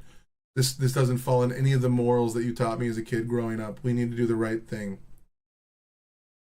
Yeah, dude, yeah, because I had a Challenger too, bro. Well, yeah. That surprises me that you're not a lead foot. That's a bar. Dennis Leary, hell yeah, dude. Dude, I had a 2021 Dodge Challenger 5.7 RT that had that fucking smoke show gray. Fuck, dude, I loved it. Still went the speed limit. I worked 6 days a week delivering mail as a rural carrier during COVID. Yeah, bro. You was out there earning that shit. They should have gave supplemental pay for those that were working because that shit was gangster. I didn't get shit from the government, bro. Of saying, no, it's you on the right causing this. It's your leader. I don't care who, our leaders are because they don't care about us. If they cared about us, we would not be having our women killed. We would not be having our community members dying on the street. We would not. Do you understand that like a leader in a political party can't stop all crime? You understand that like that's not the way the world works? Like your parents love you very much. Do you think your parents are going to stop every bad thing that happens to you in your life? No. That's not the way the world works. Bad things happen. Supplemental pay for working would have been nice, but also so many people not working, so much opportunity, even with work at home positions. Yeah. That shit was crazy though. I mean, I was making, I was only working 20 hours a week. And I still managed to find a way to make it. Dude, my paycheck, I have one of my old paychecks right here, actually. What was this? 05/02/20. Okay, I must have missed her saying that about the leaders not caring. I worked 54 hours of regular pay and 15 hours, so a total of 70 hours. Okay, this is when after I came back, right? I made $684. This is in 2020. I made $684 for 70 hours of work. A year later, I'd meet a guy that made $26 an hour and tell me he wasn't making enough money at the age of 20. That's fucking insane. I made that shit work. Not all be working our asses off and not able to pay our families to have food. We would not all be working our asses off and not be able to afford health care. No. Does she think that like all of these things were handled 50 years ago? She understands that like the working class was still incredibly poor 50 years ago, right? They lived in houses without AC. They lived in houses without TVs. Not all of them had a cell phone in their pocket that connected them to the internet. $9.77 an hour? No, I think I was making 12. Technically, I made $844, and then I had $160 withheld due to taxes. And I was the assistant manager of Monroe. I was an assistant manager, okay? Working on cars, helping customers. Like, nah, dude. I've been poor my entire life other than my first few years. Well, and when I was a child, when I lived with my parents, they were pretty well off. But nah, dude. I made the mistake of honoring blue collar boys and join them in their working class. Working class was less poor technically, though they could pay off a house with like 4 years of wages. Yeah, they were technically less poor, yeah, but they were still suffering, and like the quality of life is entirely different. Like nowadays, that is slave labor. That's what a majority of Americans make. I made a little bit more than this when I became the general manager, and I was in the top 15% of people in Ohio. Top 15%. When I was making $50,000 a year, I was in the top 15% of the entire state of Ohio on finances, okay? And then when you take into consideration, top 15%, I actually had to pay taxes because I made too much money for the bracket that I was in. Like at the end of the year, I'd have to pay taxes. It'd be like $200 or something like that. And I have maximum withholding. Yeah, that is slave labor. Bragging about being the top 15 doesn't mean, yeah, that's kind of my point. That's my point, right? It's not a brag, it's an insult. Like the fact that I'm making $50,000 a year, $50,000 or $55,000 a year, and I'm in the top 15%. What the fuck does that mean? That means the majority of the people that live in Ohio are poor as fuck. Which is crazy to me, because I'll drive by someone's house and there's so many mansions out there. I don't understand how I'm in the top 15% of a fucking state. What the fuck does that mean? Like, the average income for a man at the age of 35 in America is around $55,000. Between $48,000 and $55,000, depending on state and location. That is the average medium income for a man at the age of 35. It gets up into, like, the 70s when you hit 40, 45. Like, the amount of people in America that are fucking impoverished is through the roof. But the crazy thing is, they all have iPhones, they all have fucking Androids, they all have 60-inch flat screen TVs, they all have Xbox consoles, they all have like a gaming PC. It's fucking crazy. Like, you can live comfortably off of $50,000 a year. And I think they say once you make over like $70,000 or $80,000 a year, the extra money doesn't mean anything.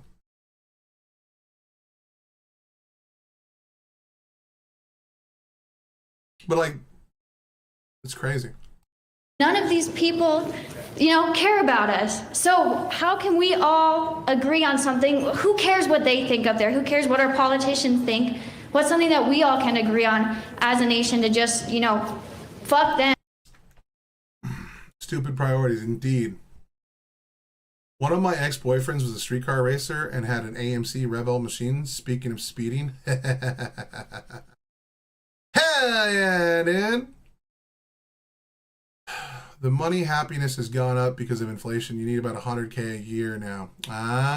So that's where the new, it used to be like 76,000, right? They said that after the number of 76,000, I remember my information can be outdated. Obviously, I haven't readjusted my numbers.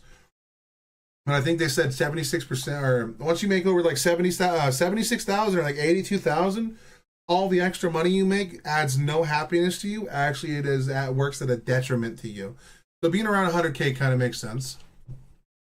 Let's get together and what can we work on together?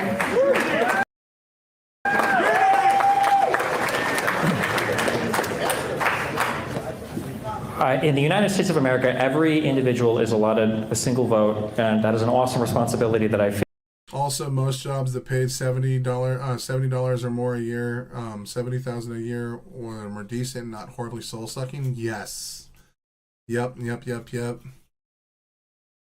like, for some reason, a lot of the country is neglected lately. The idea that both sides are the same in terms of policy for helping the average person is just not true. Kamala Harris had an idea related to tax credits for children. You can laugh if you don't have any kids, that's fine. But for people that need the money, like the stuff. Oh, yeah, dude. Common jobs like call centers, etc., don't pay $70,000 a year and will crush your soul. Yeah, dude. I've talked about it a few times in one of my music reacts. I used to work for Bank of Oklahoma Financial in the lost draft department. After I got let go from TA, I went to Bank of Oklahoma Financial. Actually, it was a company called Assurant that did the call center for a bunch of banks and run lost draft departments on their behalf. So we were like a third-party contractor. So I'd go to an office, work all day, and all I did all day is someone would call, and I'd be like, "Hi, thank you for calling Bank of Oklahoma Financial. My name is William Barry. How can I be of service today? My house is flooded. I lost everything." Fuck. Can I ask what your wage would have been in 2025 as comparison? It's a little hard for me to answer that question honestly, not because I don't want to tell you, but because I've been in management for the last few years that I worked, I was paid salary. But what I can tell you is that our technicians went making $9 an hour. Some of them were making up to 18. So they doubled their pay rate in that time. But their complaints still stay the same. Now, we were not competitive with the market over at Monroe. There's a reason why they've been sued multiple times. I'm currently in a lawsuit against them right now for not paying us, or for forcing out lunches and not paying us our full amount of work time because we didn't get time off the counter because they'd only hire one manager and one assistant. And 90% of the time, only one person was in the building at a time, so you didn't get to take a lunch, but our company would just take that from you anyway. So they are under a law. They're currently under lawsuit over this things right now. But so when I was an assistant manager, I was making $12 an hour at Monroe, and then I got a pay bump after COVID. After I left and came back, they bumped me up to $15 an hour. And then I went from $15 an hour to I left Monroe and I went to work for Freightliner. And while working at Freightliner, I became a foreman, and they hired me in as a service writer, making $50,000 a year. And then they asked me to be a foreman because the foreman quit like a week into me being there, and I had the experience to do it already because I've already been in management. And I was the DM for Cox or whatever. So I was like, cool, man, I'll do it. But then they didn't offer me any more for the new job. So I went from making $50,000 a year, working the counter, working 8 hours a day, going home on time, to then doing the exact same job, but out on the floor, running the entire show, handing out all the work orders to all the technicians, doing all the warranty work because it was second shift, working till midnight, being responsible for all the workflow in the building and being like the manager on duty essentially. And they didn't give me a pay increase because I was too new. So they told me they'd give me a 3% increase every 4 months until I hit the threshold of what the other people were making. My first job was 27 years ago, and I was paid $12 an hour. That's crazy. My first job in the automotive industry was with at TA. I was paid $9 an hour. and I had to work like at least 55 hours a week. And they made me wear a stupid working as a shop cashier. That's crazy, dude. I was running a service department. Matters, right? When Biden was president, we had an extended child tax credit that went away under conservatives. When Biden was president, we weren't, pushing to renew all of the Trump tax cuts for wealthy people, which Trump did. And now apparently the deficit that was supposed to be a big deal doesn't matter anymore. All of the help is going to wealthier people. All of the help is going to businesses. All of the help is going to bailing out his friends. When we tried to get a single payer option, or at least like a public option in the United States, it wasn't Democrats that stood against that. It was the Republicans. The ACA that we got. My first job was $5 an hour when MW was $4.25, I think. What? We only got that much of it. Medium wage, okay. Because the Democrats are willing to push for it. So if your take is just, and I understand it, especially for young people who haven't interfaced much, I guess. Well, that depends on the state. So if you're like I think you're in California, I think it's 15. Most of my life over there, $2 an hour. No. Most of my adult life in Ohio, I think the minimum wage was $7.25. I think after inflation, they bumped it up to $9.50 or $9.25. So they added $2 on the hour. So you kind of got it half right. Due to inflation, we're going to give you a $2 an hour raise. Now, I never worked at a place that ever gave me minimum wage. I don't know who gets paid minimum wage, but yeah. I don't know, like, it's fucking wild. With the world outside of school, but even for school loans and stuff, it's not like Democrats are the ones trying to get rid of those. It's Republicans that are trying to fight against higher education. No, it's both, man. It's both. And okay. I asked about what something. It's not both. No. Okay, this woman's insane. This whole, I can't believe people like Hassan has managed to radicalize and completely destroy any critical thinking of people on the left as well. You cannot continually demonize the Democratic Party, who has continually worked to get people their rights. Now, we can complain about how slow it's moving. I got you. I'll be right there with you. I got the pom-poms let's go faster. Let's go faster. Let's go. You know what I mean? Fuck yeah. I'm on it, but I'm not going to sit here and demonize the party that has continuously helped prop up unions, that's continuously helped pull people from poverty, that's continuously worked a tremendous amount of ground game to get people the help they need. They have done so much good for so many people, and there's still a lot of work to do, but we're not going to get there by sitting there complaining about how shitty they are, because all you're going to do is dissuade people from continuing to support them and push them away, and then you're going to get the Republicans in that want to fucking completely null and void all of it. That we can agree on. You talked about politicians, so I'll answer myself. Something that we all can agree on together is that we love our nation. You gotta love something before you can fix it. We love these beautiful mountains out here in Colorado, our rivers, everything. We love it, so whatever. He's not gonna answer, but I'll answer. You didn't say anything.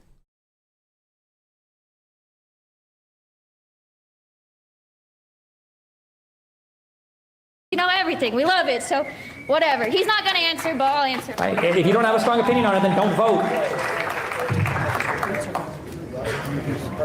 If you don't have an opinion on things, don't vote. Fuck yeah. Everything she said was vapid and just, there's no desire for political power there. Jesus Christ. How would you support cities that I voted 10 times for Biden.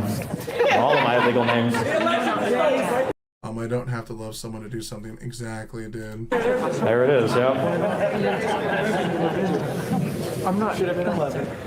Hi, Destiny.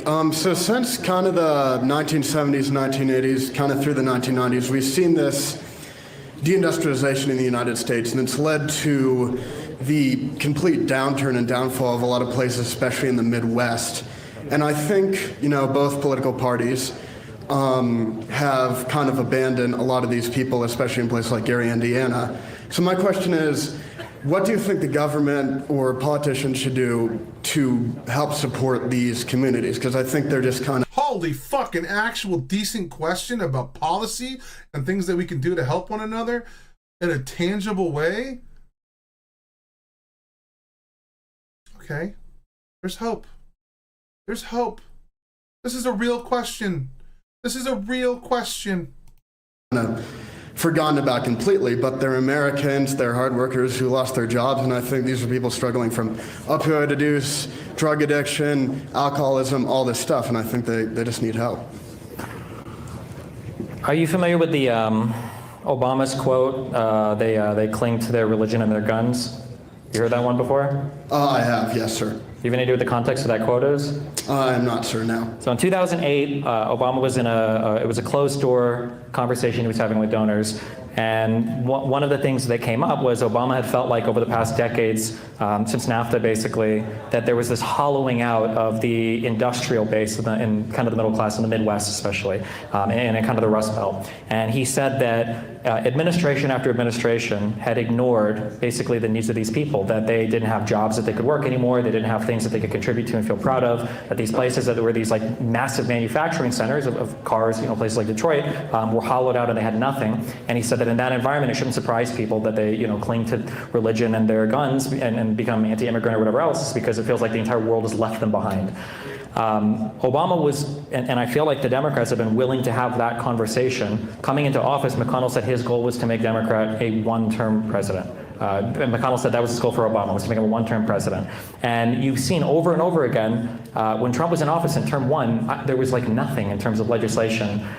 There was like I think they got the tax cuts, and then I think some first step back for crime, but nothing really. They wanted to do an infrastructure bill, they couldn't do it. They talked about repeal and replace the Affordable Care Act, they couldn't do it. There was just nothing. Biden comes in, and aside from the American Rescue Plan, which fills the coffers of every single state and local government budget, we had the Infrastructure Act, we had the Inflation Reduction Act, we had so much legislation that poured so much money into so many different projects. And now that Trump is back, we have nothing again. He's trying to defund some of the investments that were made for that. He's trying to take credit for other parts, and now he's tariffed, every single country in the world, which is just going to hurt, again, like the middle class. It's causing a rise in inflation, an increase in unemployment at the same time, and a decrease in our GDP, the overall amount of stuff we're making. All I'm trying to say is, I know it's like boring numbers, but this problem, making progress in our country from the governmental front, will never be fixed when it feels like one side treats politics as a reality TV show that's just here to get clicks over and over again for. Like, I feel like the Democratic Party, I can point to legislation, I can point to policies, I can point to positions, I can point to things they've done to measurably improve what's going on in this country. And then on the Republican side, it's all just like a big joke. It's just like executive orders renaming the Department of Defense the Department of War, videos of Noam Christie in front of immigration cages. Like, how is Alligator Alcatraz supposed to help manufacturing in the Rust Belt?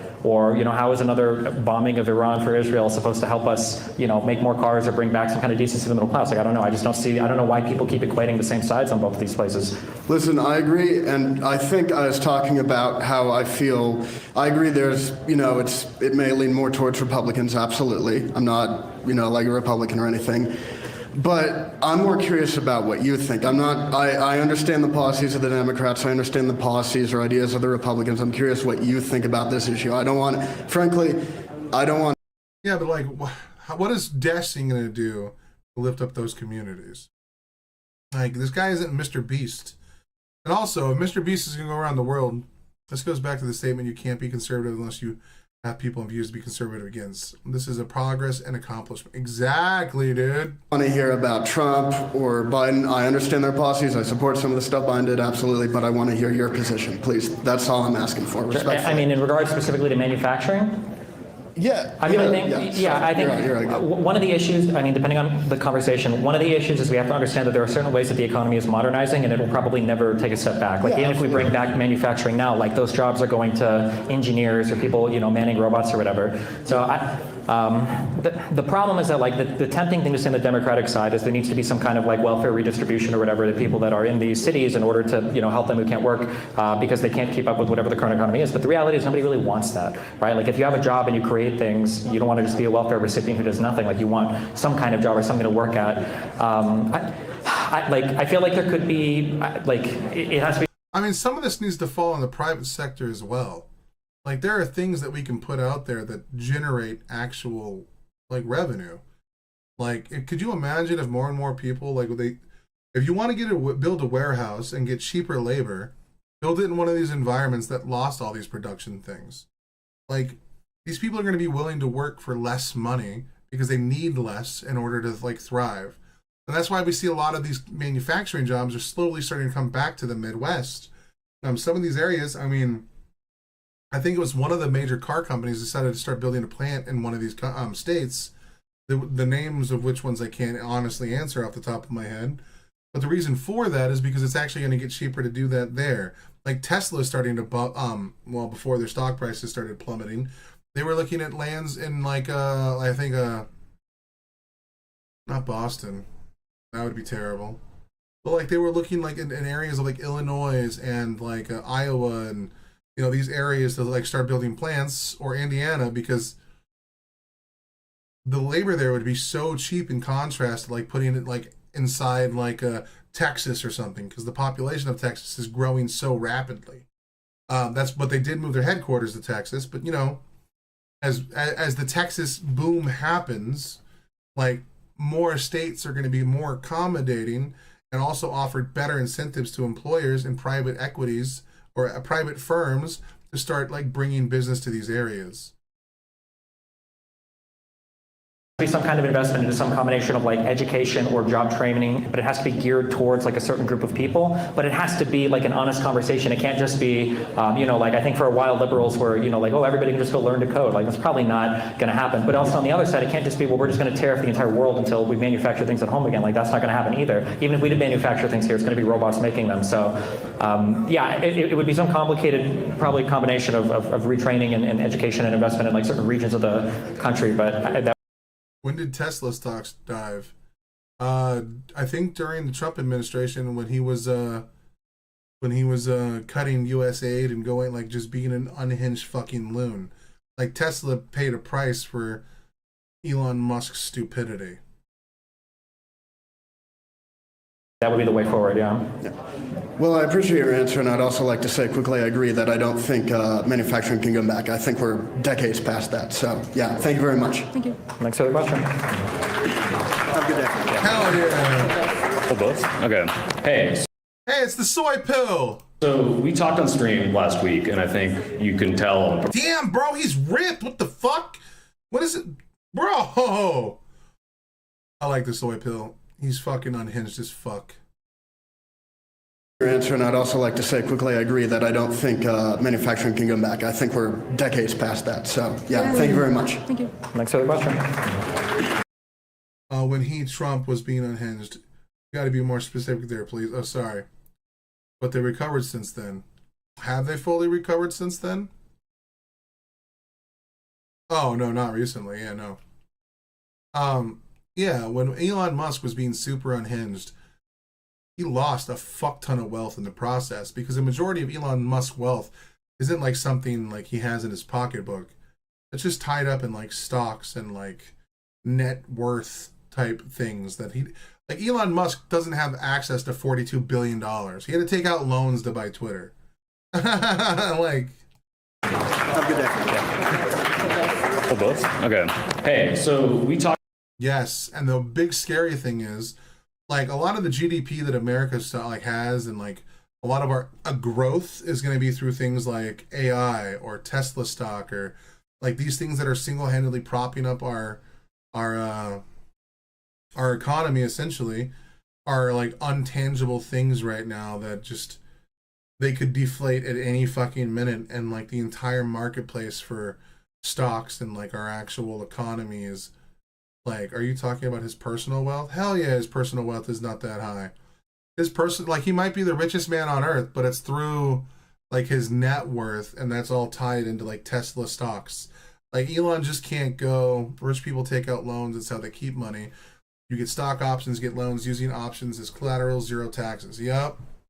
I saw some Asian guy doing that on TikTok, like, 4 years ago, and it blew my mind. Like, they'll use credit or loans or whatever to pay things instead of actually paying out of pocket. Like, if Elon Musk wanted to pull money out, he would have to, like, jump through hoops. Like, if someone kidnapped one of Elon Musk's kids or something and held him at ransom for $50 million, it would take him a bit of time to get that $50 million. And there's probably a lot of red tape around that because if Elon Musk started selling stocks, the value of those stocks would plummet immediately. Talked on stream last week, and I think you can tell I'm progressive. Anything you're about to say about Trump, like we both agree on that, you're preaching to the choir. So I don't think that your disavowal is going to change his rhetoric. That's very obvious. What I'm curious is what your end goal is if you're trying to hold up a mirror to the Trump administration. Most of his wealth he cannot sell. It's tied to Tesla stock, which is overvalued. If he wanted to liquidate his wealth, he'd have to create, And I think that if he did that, he could probably be hit with like massive fines and like to some extent even face like, what is that, the FEC that can come after him because like how much of like he needs Tesla stock to be rich. You know what I mean? Like his wealth isn't like Bill Gates' wealth. Like Bill Gates' wealth is like way more accessible to him, mainly because he's usually pulling a lot of that money out to like pour into like his philanthropy. Administration? Are you trying to advocate that our politicians have the same rhetoric of not disavowing violence? Because the way I see this, you have a very influential position. You've got an audience of people who are willing to hear you. And when we were on stream together, it sounded to me like you said Republicans should be more afraid. You can tell these people it was out of context. Maybe I misinterpreted you. But if I'm charitable to you and I hear that, what do you think the millions of people who hear you are going to see? Because I see that just as dangerous as Hassan promoting a Houthi who you rail against. Yeah, I don't think it's a serious question. I think that because I don't believe that you can have that feeling and then watch Donald Trump go on air over and over. So the stock is safe then? Well, not really safe. It might be doing better now than it was while he was like running his mouth and being fucking evil. But I wouldn't say the stock is necessarily safe. Like everyone knows that Tesla stock is massively overvalued and that like a few bad moves could like completely destroy our economy. Elon has more power than people think he has, but like inadvertent power. You're preaching to the choir. Please, can you do it without talking about Donald Trump? I think everything you're about to say about Trump is true. I think I've made my position clear a million times. I think I've disavowed violence a million fucking times. Okay, but why are you not doing it now? What? Why not? I have before. I have in the past. Okay. I will not going to. What's your goal? Is it for clicks? My Is it goal is I would to rather hold up fight a about mirror? this and have some semblance of sanity carved out than allow conservatives to hijack another shooting that if it turns out they don't get the bulgy trans manifesto that they really want, that they're just going to memory hole this one into non-existence like have every other instance of conservative violence. Okay, so why not just do that? I would rather fight here. Yeah, Tesla's a bubble that could burst overnight. Facts. Belief or no, there's a significant anomalies with aftermarket trading valuation with the stock. The stock is way overvalued for the company's revenue. Yep. I am woefully unequipped to have a conversation about that, and I even know that. Like, that's a little scary. Like, I have never traded in the stock market. The stock market scares the fuck out of me. But even I know that it's overvalued. That one's dangerous, bro. It's dangerous that it's also one of the pillars of our economy right now, along with AI. And all of these can just go belly up tomorrow. Here, and I would rather have, for the few people that are left. Also, Europeans hate Elon. People are embarrassed to buy Teslas. Yeah, it's true. With some semblance of sanity, watch a bunch of people come up to me and say, Destiny, you YouTube influencer, I care more about your opinion on political violence. I'm not saying you understand. If we survive MAGA, the market is safe in general over long term. I'm not saying that. I care about your influence. I care about your influence. All right, I'm done. I cannot do this shit with the soy pills getting on my fucking nerves. All right, we gave him 51 minutes. We made a 5-hour fucking video for YouTube that's going to be like 20 goddamn gigs. Crypto, I forgot about fucking crypto. Destiny is a real one for doing this. I don't know why the soy is being so soy. He needs to shut the fuck up. All right. Let's just do 2 videos here that are songs, and then I will jump off to do Illest of Our Time, and then start my Saturday or Friday afternoon and getting things ready for my stream tomorrow. Well, not my stream, but my video for tomorrow. Holy fuck, man. Hell yeah, brother. Rowan Reeds. That's what I'm talking about. Quitter. Yay, a new video. I just can't. I don't think the market will be safe due to current economic stuff. Yeah, dude. Quitter indeed. Can't do it, man. My soul, I got 5 hours, dude. Bro, can't do it. Can't do it. All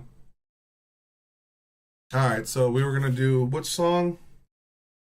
I'm scared if I do this one, it's gonna hit me with a copyright. So I'm gonna do this one. It might hit me with a copyright. If it does, I'm gonna individually do this Token song. Actually, you know what? We're gonna risk it for Token first. And if I do not get copyright, we'll do that video. Token, it's called Not Supposed to Be Here. Whoops. Not supposed to be here. Boom. It was a solid effort, Mr. Berry. Bro, my brain, it's like my brains are leaking out of my head right now. All right. So I'm writing an essay. Let's click off of that so I don't get fucking a copyright strike for that video playing. Holy shit. All right, so let's take a look at the Token speaking from the heart on this one. Oh shit. Token is cool because of Ren. Hold on, bro. You tried Barry hard. Barry hard. Oh. There's no way. Vosh defends and glazes Destiny on Pierce Morgan. Oh, that's gonna be something I watch on Monday. How long is this fucking ad, bro? Or is it still the same? Nah, I'm sorry, Token. I'm sorry. We can't. But I'll say that like Token had some good tracks even before Ren, dude. What's that one? He's got Code Red. I fucking love Code Red, dude. That fucking video goes so goddamn hard. Never too different.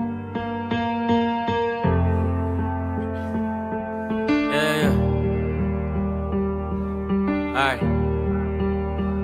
Yeah. At 13, I joined Cyphers in Boston. I took the train. My first time out the North Shore before touring to fame. Yeah, the Token's been rapping for a long fucking time. Ren's got a long story, but Token's got one too, dog. His is not as copyright. Oh, okay, I see what you're saying. Now that he's done stuff with, yeah. But Token's been doing this a long time, bro. He grew up in the rap game, which is fucking awesome. In Cyphers in Boston, I took the train. My first time out the North Shore before touring to fame. Surrounded by these black and Spanish dudes, mid or late 20s. They could tell I lived a sheltered life, they still chose to respect me. I was timid, they were braver. I was spit, but they were better. Talking about much realer things, dead friends and gang pressure. I would just rap about rapping, but they still were never haters. Hugging my mom when they met her, told her son's gonna be major. Could you imagine that, man? Being like a young kid, trying to step into the game, the rap game, and then you see like your peers or your like a contemporaries, like the adults that are already doing it, or the older generation, and instead of them like saying, "What the fuck you doing here, white boy?" or "Get the fuck out," or like they were like, "Hell yeah, dog, get in here and fucking make this music." Even if your music ain't deep yet, spit your bars, man, spit your fire. That's gangster. I love that shit, bro. And it's good that he got that positive feedback loop, because he kept going and he kept doing and he kept building his skills up. And now he's probably like in the top 10 rappers like in the industry, bro. Like skill wise, Token don't fuck around, dude. Haters, hugging my mom when they met her, told her son's gonna be major. My dad wasn't the bravest, so I looked up to those dudes as real men, my motivation. We're more talented than me, they set the bar that I was chasing. Fast forward, I'm the only one who made it. Now I'm not supposed to be here. The only one who made it. Dude. And it's crazy too. Like, this is one of the criticisms I give myself all the time. A lot of the damage that I've done in my personal life, or on my YouTube or my professional life, even if I thought I was standing up for the right thing, was self-imposed, man. Like, I had a blow-up moment on YouTube once already, dude, and it was doing League of Legends content. Like, still to this day, my most viewed video is a Pentakill song, bro. And then, like, my third most viewed one is the one that blew me the fuck up the first time.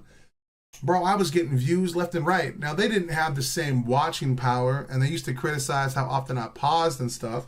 They didn't see me for like the way that like the Renegades see me. But I blew that shit, dog. I got a new job at Cox Automotive, and I poured everything into that. I quit uploading content, and I disappeared from the internet. And so many of them people, like I went from 100 subscribers to 1,000 almost overnight. It was a world-shattering experience that I got to experience one more time with Ren. When I did High Ren, that shit was crazy. But like, that's why I'm being serious about this shit now. That's why I'm like, I'm not going to do that shit again, bro. I have self-sabotaged my growth. Sorry, but this pause right here reminds me of Sick Boy figurine. Hell yeah, brother. Like, those that make it, maybe some of it's luck, but usually it's the people that hit the grindstone the hardest. I remember I used to get, like, my buddies used to get really mad at League of Legends. Because for those of you that don't know, I love me some League of Legends, okay? That's like my main thing. We have a League of Legends video to watch right after this one if I don't get copyright striked. You know what I mean? Or content ID striked or whatever the fuck it is.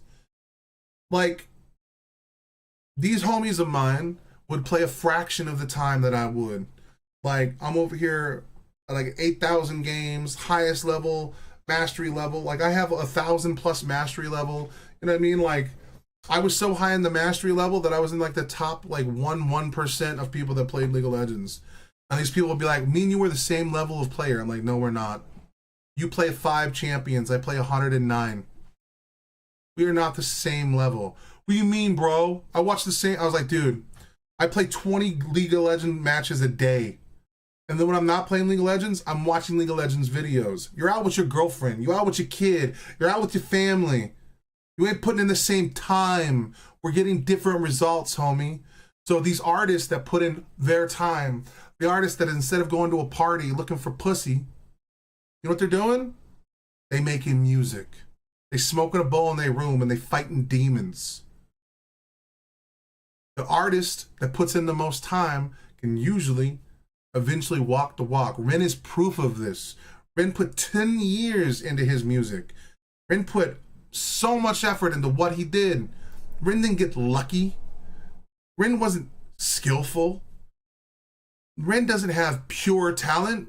It is hard-earned, hard-fought talent. Every subscriber Ren has, he earned. Every subscriber token has, he earned. Through effort, through time, through work. Fuck, dude. And the people will always, like, jealous people will point the finger and be like, he got lucky. You know what I mean? Nah, dog. Motherfucker put in work. Get the fuck out of here with that shit. Respect. People's lives. There's a reason why they say at some point you need to grow up, man. That's quitter talk. You gotta keep fucking fighting for what you believe in. And eventually, that shit comes true, dog. It's crazy. Mostly. There is a little luck involved, but the luck is like not necessarily, because like we all have lucky moments in our day, bro. I say the universe provides and I roll the dice all the time. Like that's left up to God. That's left up to the divine. That's left up to fate, whatever the fuck you want to call it. But it doesn't mean anything if you don't do the fucking groundwork to put it like luck. If it does exist, it's a small part of the equation, bro. This just isn't talent. This just isn't skill. This is like hard-earned shit. Busk bang on the streets of Brighton when people just walking by accept the dog. Exactly, bro. Exactly, dude. Playing music that no one gave a fuck about. Putting your fucking, bleeding your fingers out. Learning an instrument. Fucking learning like 9 instruments. It doesn't fucking matter, bro. Self-taught through YouTube. Through like... When I hear people say, I just can't do this. I've never wanted to strangle a person more in my fucking life, dude. I got a buddy of mine. We actually have a song here on this Discord or on YouTube Me and him are on it. I'm not going to tell you who does what. I'm going to let you decide. But I have a song on here called Believe in Me or something like that. And I have a Dark Souls 3 montage to it. My buddy made this song, and I helped them out a little bit. So I put a music video into it. And I kept telling him, I was like, dude, you want to be a producer? You want to make music? Fuck yeah, dude. He's got the gift. He's got the talent. You know, start uploading shit to YouTube. He'd be like, well, I don't want to do that. He'd always put up like these barriers to like start the process. I'm like, dude, you can record it on your cell phone, upload it. That's all you gotta do. It doesn't have to have the best quality. You think every person scrolling YouTube is gonna look for like the best designed fucking video? No, bro. If it's real and authentic and something someone can relate to, they're gonna like it. He'd be like, no, I can't do that. Like, what if I use recording equipment that's stolen, or I don't have my amps set up right? Like, everything was just like an excuse to get in his way.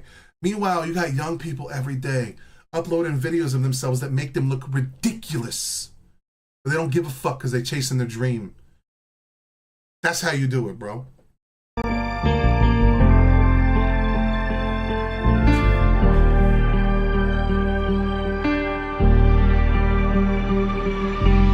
My neighbors drive a Tesla, young daughter in the backseat. Get mad when I whip fast down the cul-de-sac, happy. My other neighbors are an older couple, maybe 60s. Probably worked their whole life to get the house and drive that Bentley.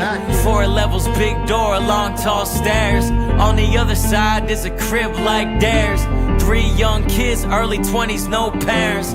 Every Friday night, 8 other cars are next to theirs. And I wonder what they think. Do they even know there's just that one kid paying for it? The 2 others are his bros getting used to a lifestyle they may never reach alone. Oh, dude, he's talking about individual responsibility here. And I swear to God, that's a message we need to put back into the world, bro. In a perfect world, we don't need system of governance to help people. Because in a perfect world, we would take it upon ourselves to do the things that are required. Like if we saw a neighbor struggling, we would go help them. If we saw someone falling behind, we would help them. We would stop asking about what the government's going to do to fix my life. We would find ways to help and heal one another. But people suck so much ass that we have to have a government to do this shit for us. Like, holy fuck, dude. In a perfect world, this shit would all be solved, bro. Bros getting used to a lifestyle they may never reach alone. They think that I'm doing them a favor, but I don't know what happens when I wanna move or wanna be alone. Am I selfish? Do I trick my friends with life that ain't their own? 5-star meals, cleaning ladies are their norm. I love my fucking dogs, I do anything for them. I wanna take them with me everywhere, that's what I do it for. But all they gon' resent me if one day I cannot do it no more. Feel like I'm tricking fate and all these blessings might. Fuck, dude. So, early on in my life when I became a truck driver, I had 2 people that were my best friends, Andy and Maria. Now, I'm not going to go into their story or nothing like that, but I'm going to tell you what I did for them. Bro, I paid for Maria's schooling that she ultimately didn't finish. I gave her my first car so she could go to said schooling. When I moved out to Ohio the first time, when I was a truck driver making really good money, like $3,000 a week, like making, well, that was how much I brought home. Like on paper, I was like making $9,000 a week, dude, at the age of 21 to the age of 25. I was living the fucking high life, dude. I didn't care about money. I remember I did everything I could to help everyone around me. And that doesn't mean that I deserve any flowers for that shit. Because, I mean, I was still a selfish asshole in my own right. I was egotistical and I thought I was always correct when I spoke. I had the wrong outlook on life. When I used to throw my money around, I heard the ass smack and stuff. Hell yeah, dude. So these 2 people, I moved them in with me in Ohio because they wanted to get the fuck out of California for a little bit, see the world. We get an apartment. I buy us a 3-bedroom a month apartment, or yeah, it was a 3-bedroom apartment that was $900 a month in London, Ohio. I paid all of the rent. I then went down to the Rent-A-Center. I bought them all a bed. I bought us a TV, and then I went out and bought a brand new Chevy Silverado black truck. I think it was like it wasn't lifted or nothing. It was just a basic ass black truck. I never got to drive the truck but one time. I bought them the truck, essentially. Made payments on it. My payments were like $400 a month, while I was paying $900 a month for our rent. And then I was paying our rent-a-center bill for all of the shit that they had in the house. I paid for the groceries. I paid for fucking damn near everything. I remember I came home after being on the road for an entire month. The house was destroyed. I came home, I was like, what the fuck is this? There was bags and bags of trash built up to the door. I went out to my truck that I'm paying an arm and a leg for back in like 2012. Like if you add for inflation now, it's like $1,000. It was filled with like Taco Bell trash, and it was fucking disgusting. It was so bad that my girlfriend who moved in with me never went to our apartment because it was constantly fucking destroyed. And then, after I made complaints about it, they abandoned me out there. After I had lost my job, or I got out of trucking to be at home more with my girlfriend, and I got a job making $9 an hour. I still managed to pay everything. But it was not fucking easy. And then after 7 months of doing that, me and my girlfriend eventually separated and went different ways, and I decided to go back home to California. So I took one paycheck, loaded what little things I could fit into my car, cleaned the entire apartment, and I fucking moved. And then when I got to California, even though those two people abandoned me, I got both of them a job with me at TA. Unfortunately, Maria didn't last very long because she can't stand authority, and she got fired. But my best friend Andy still works there. And then Maria started dating some guy, and then she like literally started talking shit about me to like all the people. And like she turned her back. What the fuck? You still going on? I survived skating with no injuries. Did, however, realize how old and unfit I am. Fucking fuck. Yeah. Well, my stream is almost over. I try to usually, ooh, it's getting real close. Fuck, I need to hurry up. Anyway, all that to say, even when I was a truck driver, by the way, I used to, like, every student I had, I would buy them at the end of, like, their 1 month course with me, a Rand McNally GPS that was, like, $600. And then one of my buddies, who was my phase 2 trainer, who I told a story about the, like, the butt plug thing or whatever in one of my music reactions. I remember, like, when he was like, dude, I got to get back into trucking. I tried to work at AutoZone, and I can't make any money. Bro, I was like, all right, dude, how about we just split the profits in my truck? You can come work with me. I paid him 50% of whatever the truck made. So he started making like $1,000 to $2,000 a month. He worked with me for like 6 months, and then he went and got his own truck. Because if he worked with me any longer, I would have lost the ability to be a trainer. Like, I can speak to a lot of the good things I've done in my life. But like, what do you do when all you do is lift up other people, and then when it's time for them to lift you up, they vanish? They disappear. I hear my childhood best friend makes the rounds and does a lot of shit talking these days. I could only imagine what he says. That's crazy. That's crazy. And I must have paid some kind of price for my egotistical ways, because fuck, man. I'm left with little to nothing. And yet I'm still the happiest man I know. It's crazy. Feel like I'm tricking fate, and all these blessings might disguise a spoiled kid with homies. I gotta remind that we not supposed to be here. Ooh, did you hear that little musical effect, bro? What the fuck? That was gangster. Might disguise a spoiled kid with homies. I gotta remind that we not supposed to be here. Yeah. Yo, what the fuck was that? I know that's a synth, but like, what the fuck, man? That sounds gangster. Oh, right here.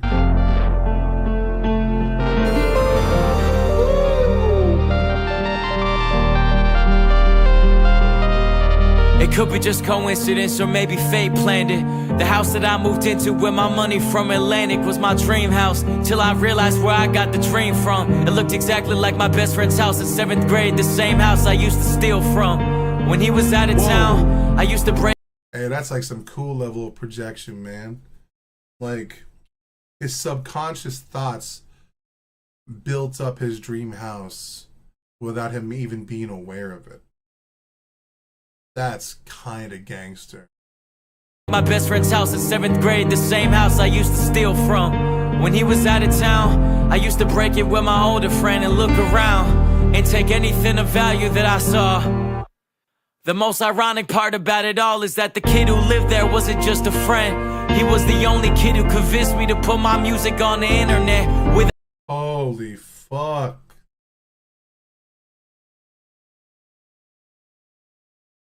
The one person that's in your corner you were stealing from. Yeah, that'll cause you a little bit of emotional fucking damage. Little survivor's guilt type shit going on. What if he knew though, you know? And he didn't care because he knew that you were poor.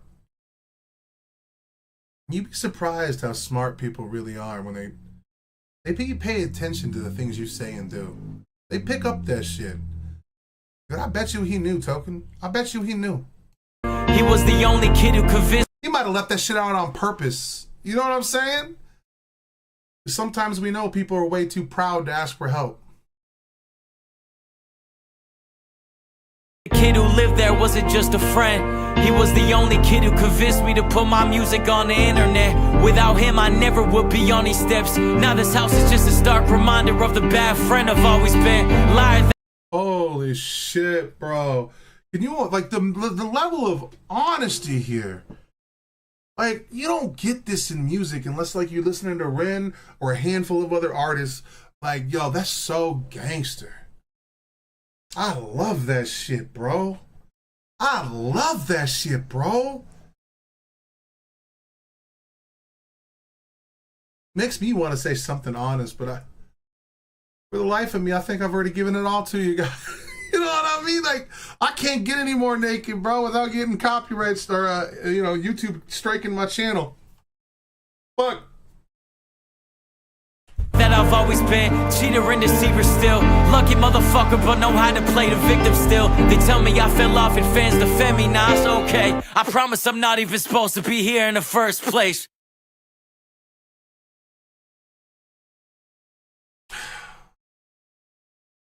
Sure, you can. That's awesome, bro. You didn't fall off, Token. The internet switched, bro. We quit caring about creative things, and then we just used it to, like, create our own echo chambers to war with the world. You didn't fall off, homie. Yeah, dude. Code Red, gangsta-ass track. We did. People did. The market fell off, dog. People started sucking. That's crazy, dude.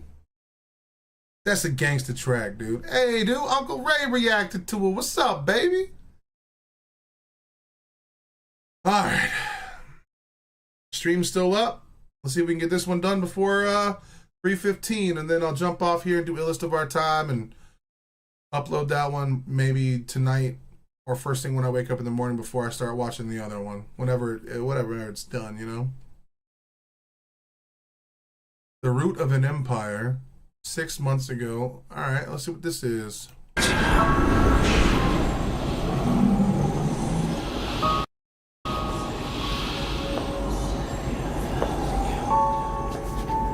Noxus. A name whispered in fear and awe. It stands on a legacy of strength, rooted in its people and their hardships. We are the tribes that broke the Iron Revenant. You were also led by that Revenant, my girl. And the way that you broke him, you say Illest of Our Time? Yeah, I'll be doing a Ren React tonight. Like, LeBlanc only could overpower the Iron Revenant, one, because he wanted to be taken out, and two, by betraying him. You don't get to claim that you broke the Iron Revenant when you stabbed the motherfucker in the back, you deceitful bitch. What the fuck? We are the tribes that broke the Iron Revenant, survived the Rune Wars. You caused the Rune doing wars. What the fuck? And built an empire united in purpose and glory. Yeah, by fucking enslaving anyone and killing everyone that doesn't want to work for you and taking resources from other people. I fucking hate Noxus, okay? These people are fucking vile, disgusting people. Holy fuck, they're imperialist as you fucking get. Their entire thing is they invade countries, take the resources because they're so fucking dumb that they destroyed their own goddamn country and they can't grow anything anymore. Ugh! They also, like, have slaves still. Nah, fuck y'all.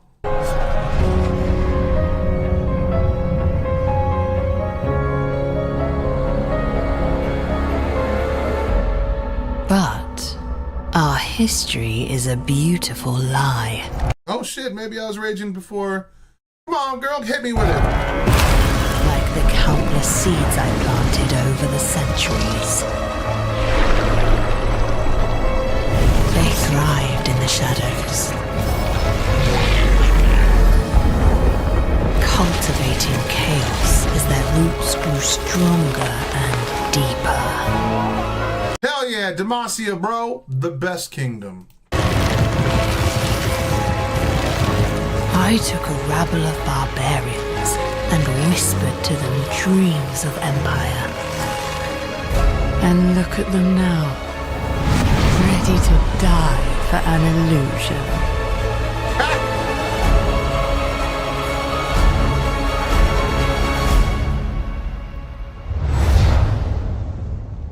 Alright, that was sick as fuck. Fuck Noxus, dude. Alright, man. I'm gonna end the stream here. I'm gonna start doing the list of our time. Well, I'm gonna end the stream, probably use the restroom for the first time in almost 6 hours. And then I'm gonna do a list of our time, and then I'll try to upload it tonight. I will be cutting and cropping stuff from yesterday's stream. And if I can work it in tonight, also start cutting and cropping stuff from this stream and set it to come out over the next couple days so that even while I'm not here, there's still content coming out for you guys. So I will be doing a list of our time, and then I will be doing the dead wax tomorrow morning when I wake up. So there could be like a 10-hour fucking video hitting your guys' timelines. Have yourself a wonderful day. Stay safe. Be beautiful. And thank you guys so much for joining me on this, what was essentially one gigantic fucking political video in 2 videos. Holy fuck. Stay the fucking safe out there, guys. Shit's getting crazy. Protect yourself.